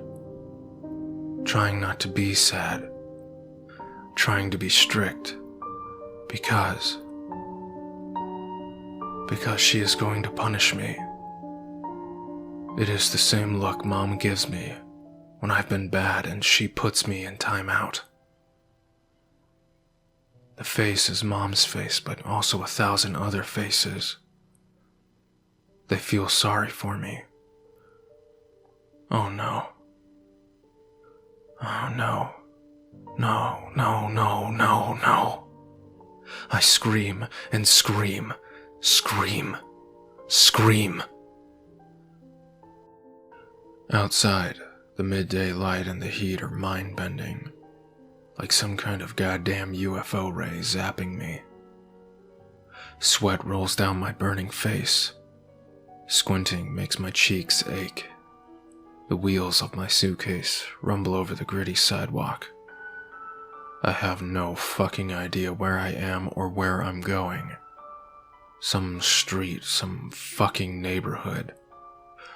I desperately want to drink from the bottle of liquor I'm carrying in a grocery bag, but I'm afraid somebody will see and report me. All the internal alarms in my mind and body are ringing at once. Each passing car seems like it will pull over. Each one seems to slow and veer towards the curb. Each one is surely filled with gang members or undercover cops, ready to beat me down. Each one passes, sending a wave of warm air and panic past me. I am insane. I do not belong in normal society. I must be isolated. I must keep moving. Sidewalk ends. Shit. Fuck. The road is turning into some kind of freeway. Can I walk along it? Is it allowed? I don't know. I don't know. Why don't I know things? Everybody knows things. Here I am wandering tits out, no fucking clue. This wet bottle of liquor is showing right through the plastic bag. I've got to get somewhere. I've got to get this liquor inside me. I trudge through an abandoned lot, trying to get away from the road, dragging the rebellious suitcase over rocks and weeds. There's a bunch of high grass and some kind of sloping concrete drainage thing behind it. I don't even know what the fuck it is or how to describe it. I'm not a novelist. Never was. I plop down on the concrete so that the weeds shield me from the passing cars on the road, and I spin the cap off the bottle. My stomach cringes when the cold liquor hits it. Relief begins to flow almost immediately into my brain. Merely psychological, I'm sure. But psychological is exactly what I need right now. I breathe deep and shudder and take more sips, shaping my tongue into a sluice to send it right down my throat with no fuss. The panic slackens. Perfect. Perfect. Relief. All the nightmarish feelings are still inside me, but now there's just a bit of distance between me and them. They are at bay. Pretty soon I've taken down 1/4 of the bottle. Wow. Fuck. Look at me. Just a few days out of the sober house and I'm literally lying in a ditch with a bottle of liquor. At least it's a concrete, man-made ditch. No déclassé dirt ditches for me. I snicker at the thought. My panic of just moments ago seems ridiculous. Underneath it, though, the awful horror is still there, I know my snickering is just an empty little show of bravery. What to do now? Usually, at this point, I would do forensics. We have to find out what happened over the past few days. For example, who beat me up? But it could be anybody. Who even cares? I used to get punched out all the time. Whoever did this really had it in for me, though. I must have unleashed a few of my delightful bon mots on an unamused stranger. I checked my phone. All my cringe sensors are on full alert, ready to fire when I see what nonsense text and 3 a.m. calls I've made. But it's just a few ordinary texts from my new landlord. He says he won't be back until Monday. That's today. I left the sober house on... when was it? Wednesday? Fuck, a 5-day bender. And only a handful of memories from it all. Scary. At least the owner was out of town for most of it. I take a sip to my good fortune. It occurs to me to check Reddit. I have a vague memory of being on there, chortling at some outrageous comments I made. Let's see. It turns out I posted the piece I had been working on, and the title was Chode or Chode? Let's settle the debate. Jesus, how stupid. It certainly undermines my claims of possessing otherworldly knowledge. Hey, some guy possesses the power to see into alternate timelines, and he's using it to make chode jokes on the internet. Right.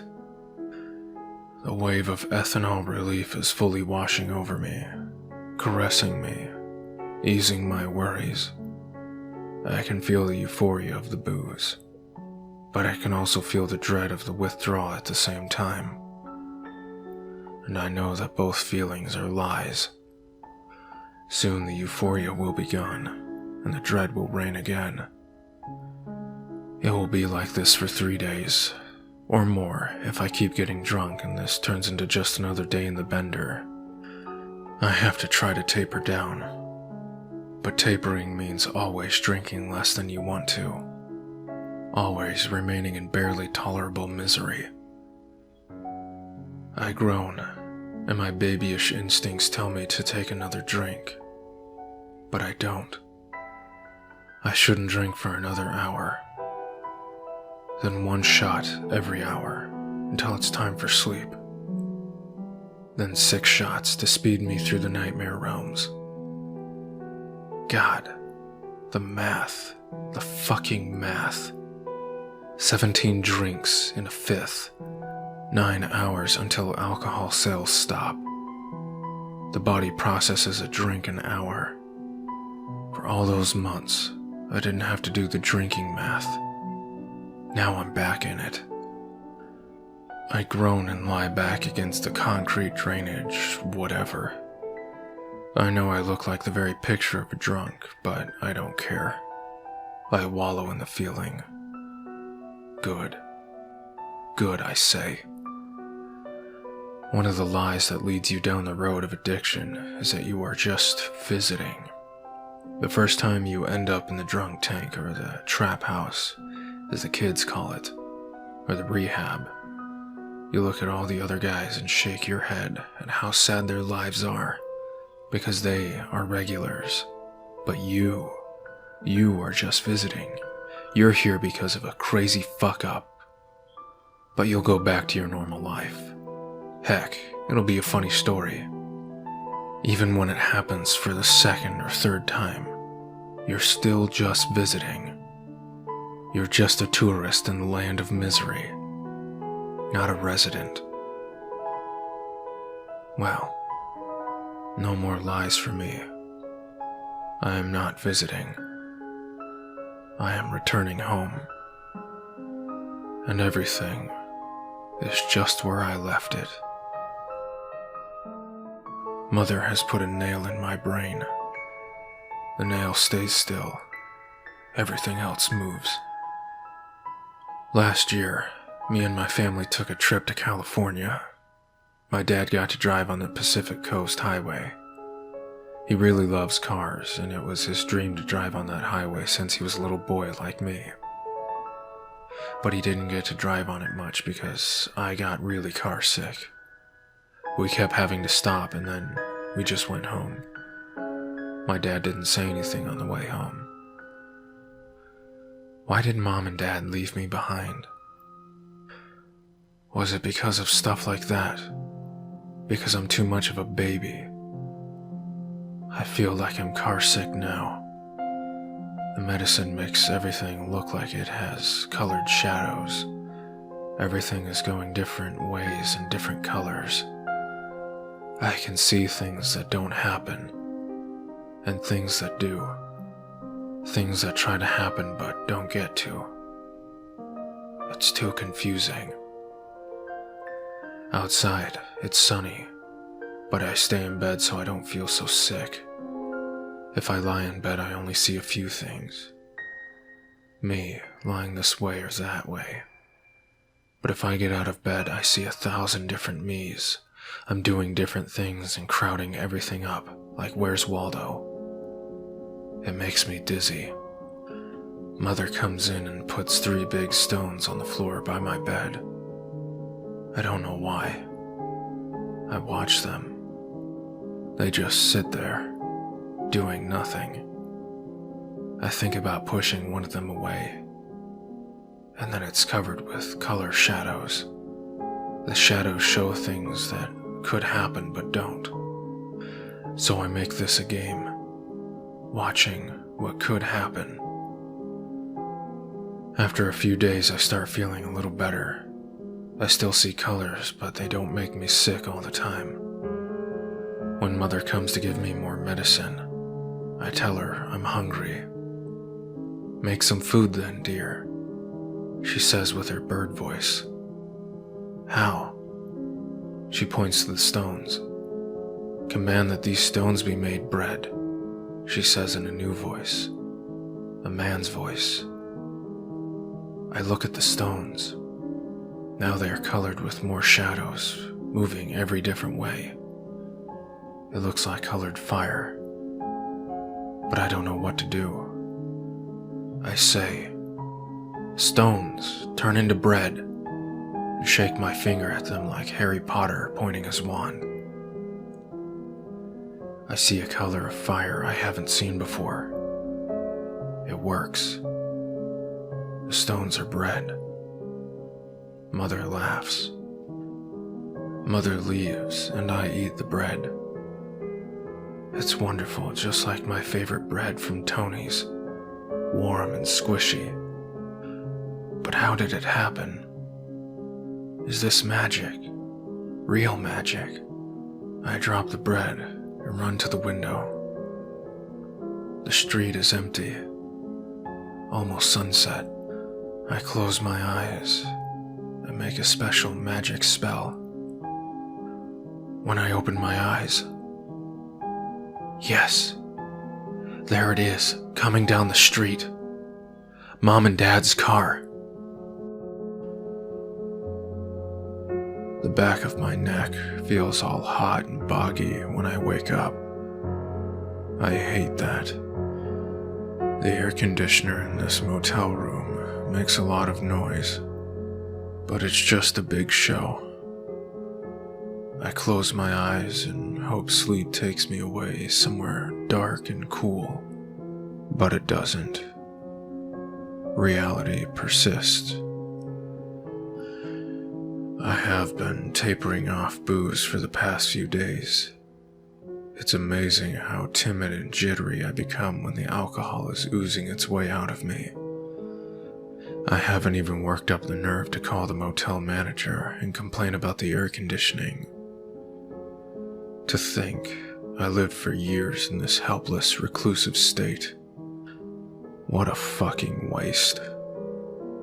The whole time, I thought the alcohol was giving me courage when it was stealing it from me. I can't drink anymore. I need courage. I'm down to my last $200. I could call good old mom and dad and ask them for some help. But what kind of conversation would that be?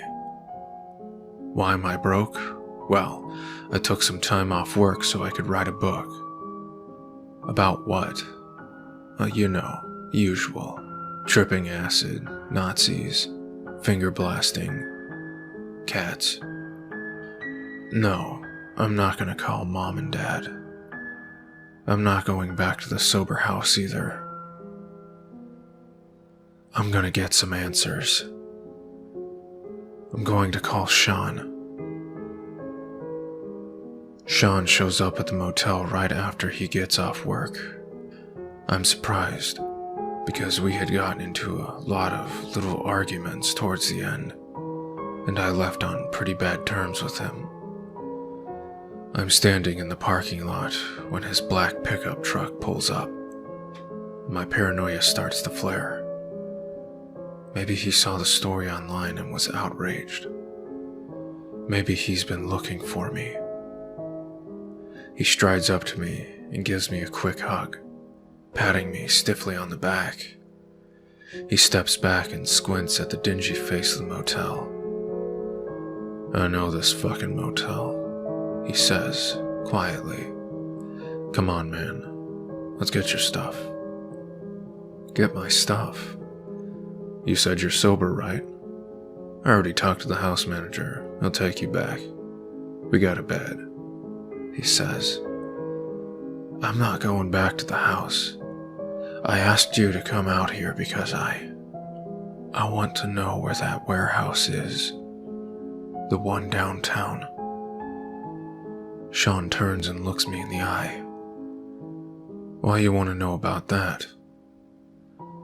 I tell him the story. I tell him about Mother Horse-Eyes, the Nazis, the CIA, the LSD, the experiments. Most of the stuff that I've told you. I leave out some parts, like the fact that he is in the story. That we are in the story. That all of this is in the story right now. He listens to me, but his face darkens. Maybe he thinks I'm crazy or high or full of evil spirits. Listen to me, I say, working myself up to deliver my big speech. I have lived things which are impossible, which could not have happened. So have you. Those tunnels, those cages, the bones, none of it should exist. But you saw it. I've seen things too. We have to find out what it is. I've lived with that monster for a whole summer. I know she's down there. And I want to find her. Sean narrows his eyes as he stares at me. What's down there is the devil, Nick. If you go down there, you won't come back. I want to see her. I want to know. Please. I say to him, my voice breaking. I just want to know why I'm so fucked up. You're fucked up because you drink all day and you got character defects, like me and everybody else. That's it. Don't you want to know what's going on down there? You're not curious? No. It doesn't eat at you. You don't need any answers. He shakes his head. God doesn't promise answers. God gave us all the answers we need in the Bible. That's all we get. I don't ask him what's going to happen in the future. I don't do horoscopes. I don't practice witchcraft. God's not going to come down and give me the answers to everything. All he wants from me is obedience. Oh, come on. So we shouldn't try to figure things out. We shouldn't ask questions. That's just some anti-intellectual, anti-science bullshit. When we were roommates and got into disagreements, he would start quoting the Bible at me, and I would start picking at him with snide intellectual arguments, using as many big words as I could. We're falling back into the same dynamic. Anti-science, he says. Shit, I'm not saying don't be a scientist. I'm saying don't go into a tunnel with fucking bones on the walls, man. I find myself laughing at this. He smiles with me. For real though, man, it's dangerous, he says, smile fading. I look out across the crumbling parking lot. Long evening shadows are drawn across the asphalt. Man, I don't know.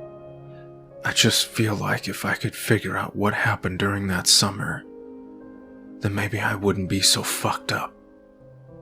I've obsessed about this shit for 25 years, give or take.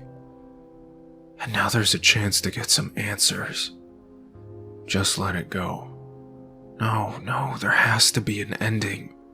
There has to be some kind of payoff. Moses and the people wandered the desert for 40 years, looking for the promised land. One day, Lord took him up to the mountaintop and showed him all the promised land. And Moses died right there, without ever setting foot in the land.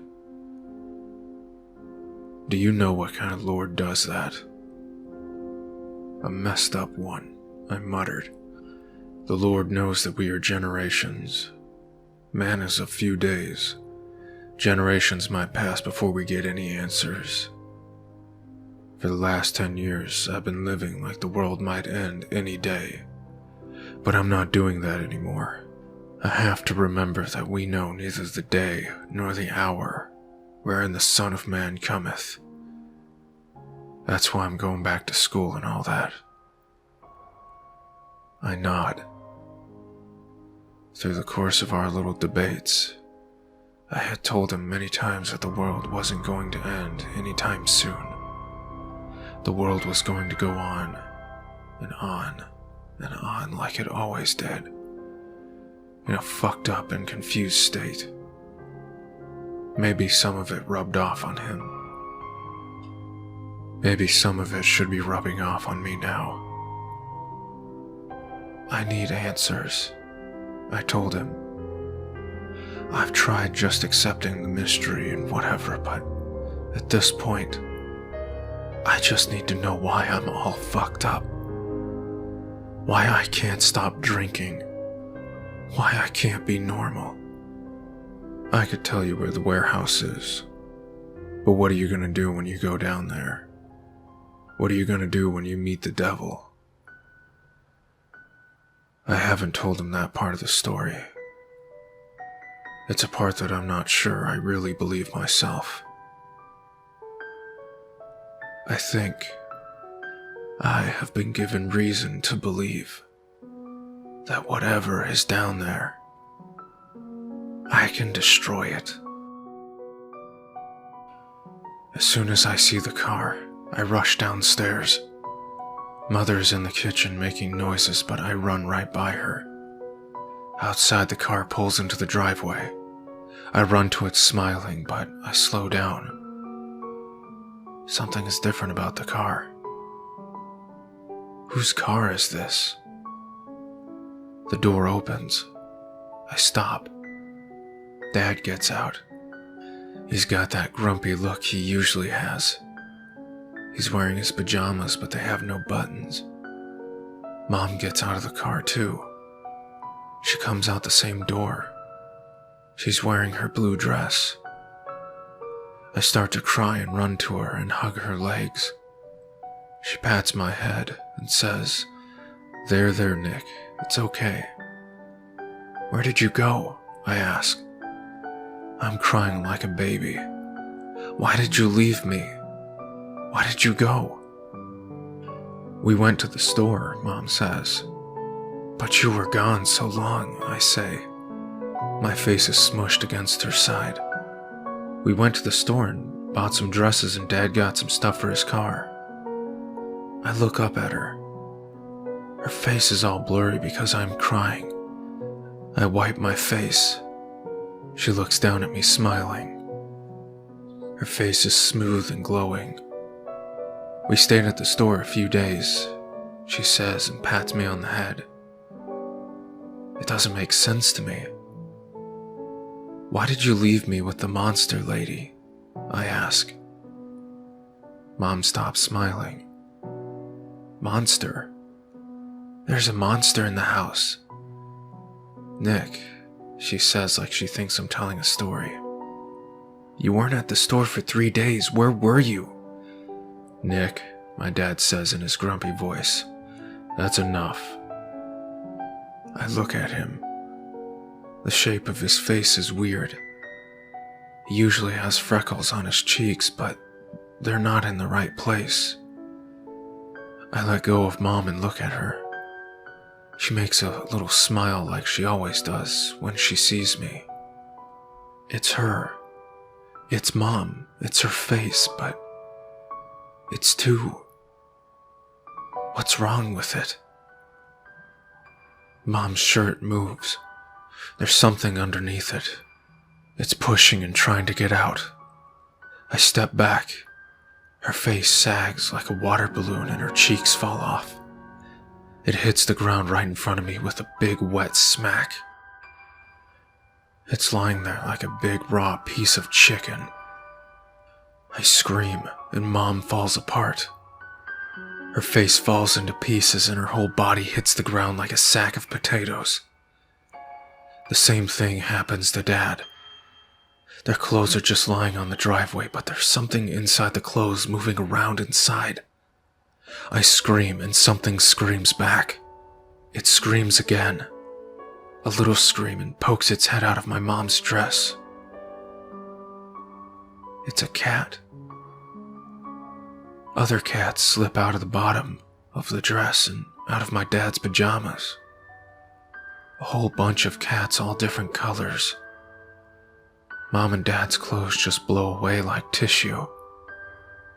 And the driveway is full of cats and pieces of meat. A few cats run away. Some of them cry. Some wander around and sniff and lick at the meat. Something pinches my shoulder, and I scream. It's Mother's crab hand. She yanks my arm and drags me back into the house. I shout and scream, but she holds me tight. She slams the front door shut and pushes me into a big metal cage in the kitchen. Her birds are pushing out her shoulders and her face. They're missing eyeballs and covered with big golden flies, and all of them tweeting and cackling at me. Your magic isn't strong enough to make whomever you want, she says in a deep voice. The birds all giggle. Never will be, one of them shouts. Mother locks me in the cage and sits down at the kitchen table. I scream and cry, but she doesn't move. Her horse eyes stare at the wall. The sun sets very slow and the room goes dark. She is just the shape of a black mountain sitting at the table. When the sun rises, her eyes are still on the wall. You were bad. Your magic was bad. You won't be bad again, she says. I hate you, I shout. I do hate her. I hate her. Hate her. Mother's birds giggle. She stands up from the table, and all her golden flies scramble around. The bars in the cage slide to the side like magic. She reaches in and grabs me with her crab hand. It hurts so bad I scream and kick at her, but she doesn't care. She lifts me up and carries me into the living room. It's full of cages. When did they get here? There are naked kids inside the rows of cages. They are not scared like me. They are sitting cross-legs with their hands on their knees, sitting nice and still and straight with their eyes closed. I will show you what will happen if you are bad, she says. We go to the back hall. There is a door to the basement. I don't like the basement. I cry and ask her to please let me go. She opens the basement door. Usually, the basement is dark, but not this time. Light shines out of the door. I look inside. Inside it is not the basement. It is alive. Grim stuff on the news lately. Gunshots popping like fireworks, people scrambling through shaky footage, cops dead in the streets. It hit 100 degrees today. It's supposed to hit 100 every day this week. What a strange summer it has become. Nobody can agree on the truth. They say the media is ignoring the problems. They say the media is creating the problems. Protesters are the problem. The cops are the problem. The whole thing is a false flag operation, so Obama can take our AR-15s away. Chemtrails crisscross in the sky. Conspiracy theories clash in the comments section. Single women in your area want a date now. Across the ocean, they're crucifying people again. I feel so much different than I did in the spring. Less optimistic. I thought maybe I would achieve the dream of publishing a novel, and wouldn't that be neat? But now I don't feel any excitement about it at all. Whether I publish something or not, I'll still be this friendless little specter, holed up somewhere, sneaking drinks. Money is pointless for a recluse that never does anything. And fame? A bicycle for a fish. There's nothing in my future. I'm going back to the past. I'm going to kill it. Mother doesn't care what I do, so long as I don't bother her. I make sure not to bother her. When she comes into a room, I sneak out as quiet as a mouse. I never go into the rooms with cages. I never ever go near the basement. I just stay quiet. I make sure not to get in trouble. I have been practicing my magic, doing small secret things. I make bread for myself out of stones. I make yummy cookies. My stuffed animals walk around and do fun things. My trucks race around a little track I made. Magic is a lot of fun, but I'm afraid of making Mother mad. How long will Mother stay here? Will it be forever? I think it will be forever. It makes me cry when I think about it. I can't even think about Mom and Dad for even a little second before I start to cry. I came up with a neat idea. Lately, there are a lot of ideas in my head, like a crowd of people all talking at once. One idea was very strong and clear. I tried to bring Mom and Dad to the house, but I couldn't do it right. My magic fell apart and they turned into stupid cats. It's because Mom and Dad are on the outside. I can't make them do things with magic. I'm not strong enough. But I can make myself do things. Sean told me where the warehouse is.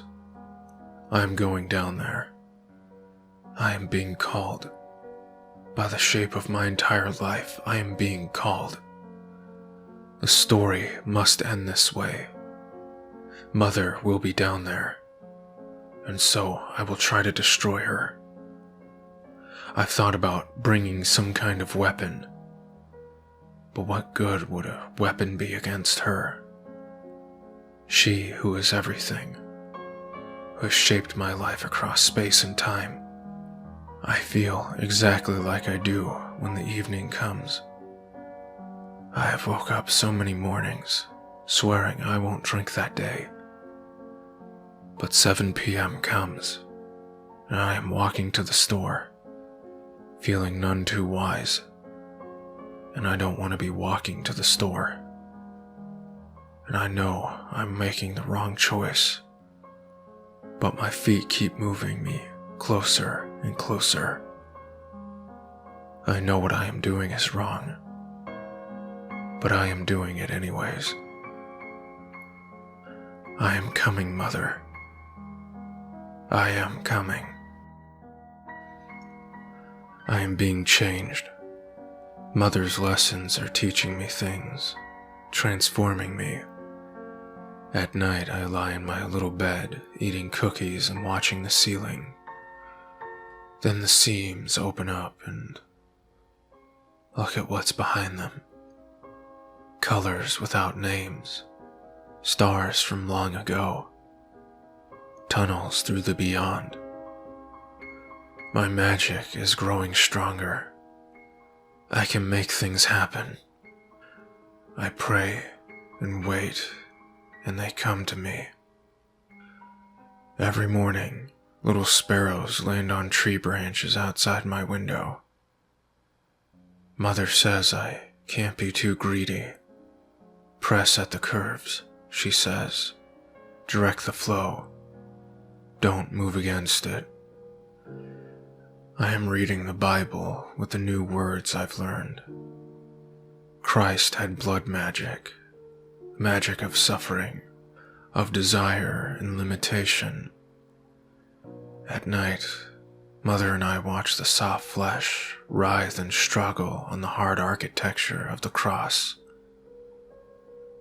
Mother, he cries, behold your son. Father, he cries, into your hands I commit my spirit. Soon I will call my own little Christ unto these yellow sands. The other passengers on the bus seem unaware that I am headed towards a showdown which will decide the fate of all mankind. Am I still sane? I feel pretty sane. I'm not drooling at the mouth, I'm not shouting at the pigeons, but what really makes me feel sane is that I can still recognize that my actions are insane. I'm going to confront a sinister entity which has been shaping the course of human events since prehistory, which may one day enslave all of humanity. And I'm going to it, wearing an old Garth Brooks t-shirt. As I step off the bus and onto the blinding summer sidewalk, I am reminded of the brave Marines piling out of their landing vehicles onto the beaches of Iwo Jima. Yes, brave warriors are we. They say one hallmark of delusional thinking is grandiosity. The delusion man often thinks himself to be a part of some grand struggle, when really there is no struggle, but that in his mind. A pigeon bobs across my path. I mutter, fuck off. Google Maps leads me through the streets. I expect to see a bunch of crackheads milling around, but everything is empty. In the sunshine, it looks like an ordinary factory street. The warehouse itself is just a dusty old brick building with scribbles of spray paint and boarded up windows. It's not even especially shitty. The front door is chained up, but I check the boarded windows and find a board that bends back easily. A musty smell seeps out of the dark. Fuck. Am I really doing this? Sweat already coats my face. I fish a flashlight out of my backpack and turn it on. Inside the warehouse, my sweeping flashlight finds dusty shapes littering the floor. Old boxes, cinder blocks, and a gleam on the floor. Yes, it's our first crack pipe. Or maybe a meth pipe. Is there a difference? Listening to people in the rooms has made me feel rather worldly when it comes to drugs. But it's all been secondhand stories. What do I really know? Sean said there was a flight of stairs that led down to a door. The floor of the main room doesn't seem to have any stairs leading down, but there are a few doorways on the far side. I make my way over, stepping carefully through the debris. The middle doorway sits at the top of a short staircase. At the bottom is another empty doorway. The flashlight catches the glint of metal, a pair of torn hinges. When we were roommates, Sean always had such a cool demeanor, cool and poised and confident. But now I see a new picture of him, working the hydraulic spreader, prying the door off its hinges, the metal groaning then shrieking, sweat coating his face, his eyes bright and wide with that terrible craving, that thing beyond hunger. I shudder and step down the stairs. Sure enough, they lead to a tunnel. I move slowly, forced to press against some basic animal instinct to go back, get the fuck out of there. But the tunnel is strangely plain and featureless, considering that it lies under a cracked den and leads to a possible flesh interface. It's just dusty block walls, with no light fixtures or anything. The tunnel leads to more tunnels, more stairs, empty rooms. The black air teems with bits of dust that shine in the flashlight. My skin tingles all over. Is it the dust clinging to me, or is it just a low-grade terror that has filled my body? It reminds me of the tingle that filled my limbs on all those mornings before the first drink. How I had begged for that feeling to end. But now I know it will never end. There will always be another awful morning, another fuck-up, another withdraw, unless I go forward, not away from the nightmare, but into it. But it goes on and on. I cannot believe how long the tunnels are, how many rooms there are, how deep the stairs are. I can taste the dust on my lips, and I pull my shirt over my nose.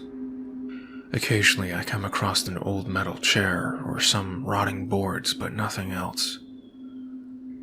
I'm hoping to find some scrap of paper or maybe a name tag, some clue as to who built this monstrosity.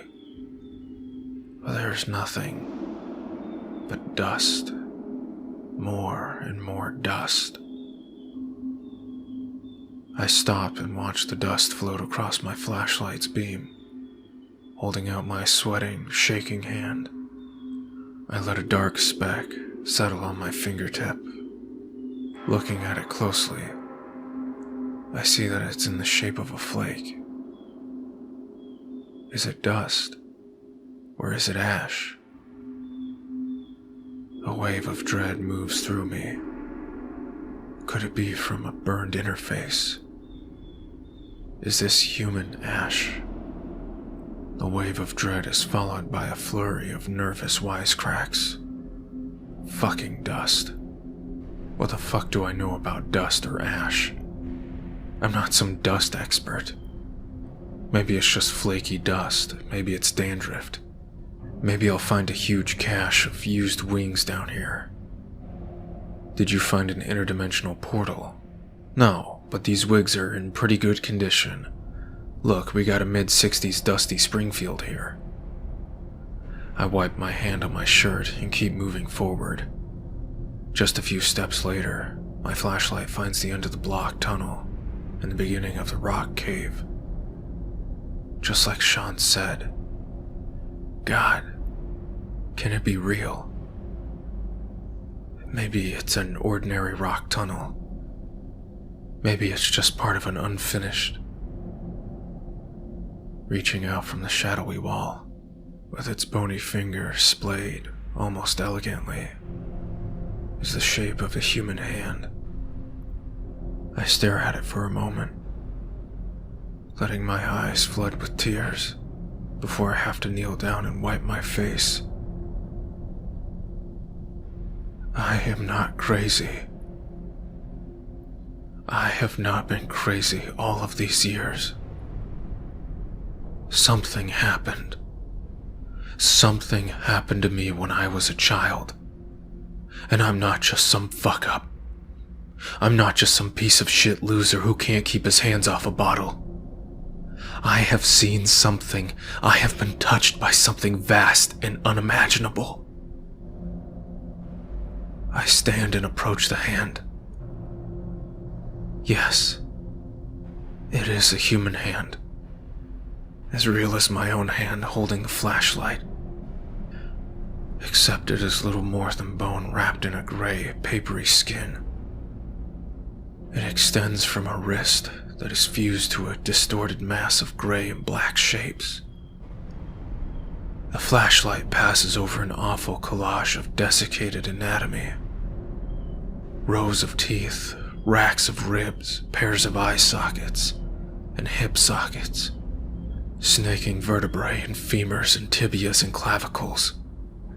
For a moment, I feel like I'm not standing on the ground, but am suspended over a pit full of bodies, like one of the great burning pits of Treblinka, or much vaster.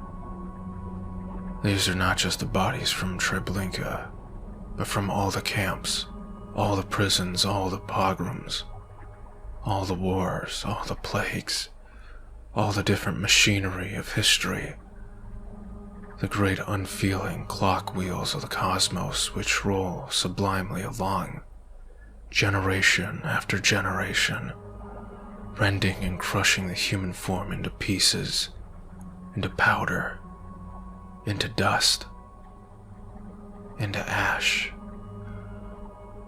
Vertigo encloses me. I totter and find myself sitting on the ground, sweating and gasping. A jumble of body parts spin around me, and I close my eyes. What is this vision of death, this dead clockwork universe? Stars and abyss, atoms and void. This is something beyond Mother, even more horrible and fundamental. Mother is at least alive, monstrous and devouring, but alive. Virulently fertile, she writhes and struggles within this vast tomb universe, binding times and worlds too. But the dizziness passes, and with it the visions. The ideas slip away like fish in a stream. Sitting there in the afterglow of this near revelation, I think of what Sean said happened to him when he came down to this cave. He said he smelled applesauce coming out of the tunnel, a smell that reminded him of his daughter. He said he could feel the presence of the evil one tempting him with dreams of family and love. I open my eyes and pick up the flashlight and shine it down the tunnel. Is there anything down there? Anything to tempt me? The flashlight catches awful shapes along the walls, extending on and on until the beam of light fails. But I don't see anyone in the tunnel. I don't sense anyone waiting for me. And I don't smell anything but dust and ash and cookies. Little sugar cookies. My God. I remember. They were like the ones my mom used to make for me, but not quite the same as them. These were the ones I used to make for myself, out of stones. The memory of it comes flooding up to me so hard that, again, my eyes are full of tears. Christ, I used to set my room with stones and turn them into cookies. I tried to make them like Mom's cookies, but they always tasted a little different, and that made me miss her even more. Impossible. Completely impossible. And yet, real, and floating in the darkness before me. I stand and brush myself off. There is something at the end of the tunnel, waiting for me. Good or evil, it will be an answer, a resolution, an end. I walk into the dark. I say my prayer and look out the window. For a long time the street is empty. Then he comes walking down the road, carrying a flashlight, even though it's light out. I rush downstairs. Mother is sitting at the kitchen table. I think of saying goodbye to her, but the gleam in her eyes tells me there is no need. I go into the dim little front hall. A beam of daylight is shining through the peephole. There is a knock on the door. I wait. The knob turns, and the door opens. This is it. The beginning. I walk into the light.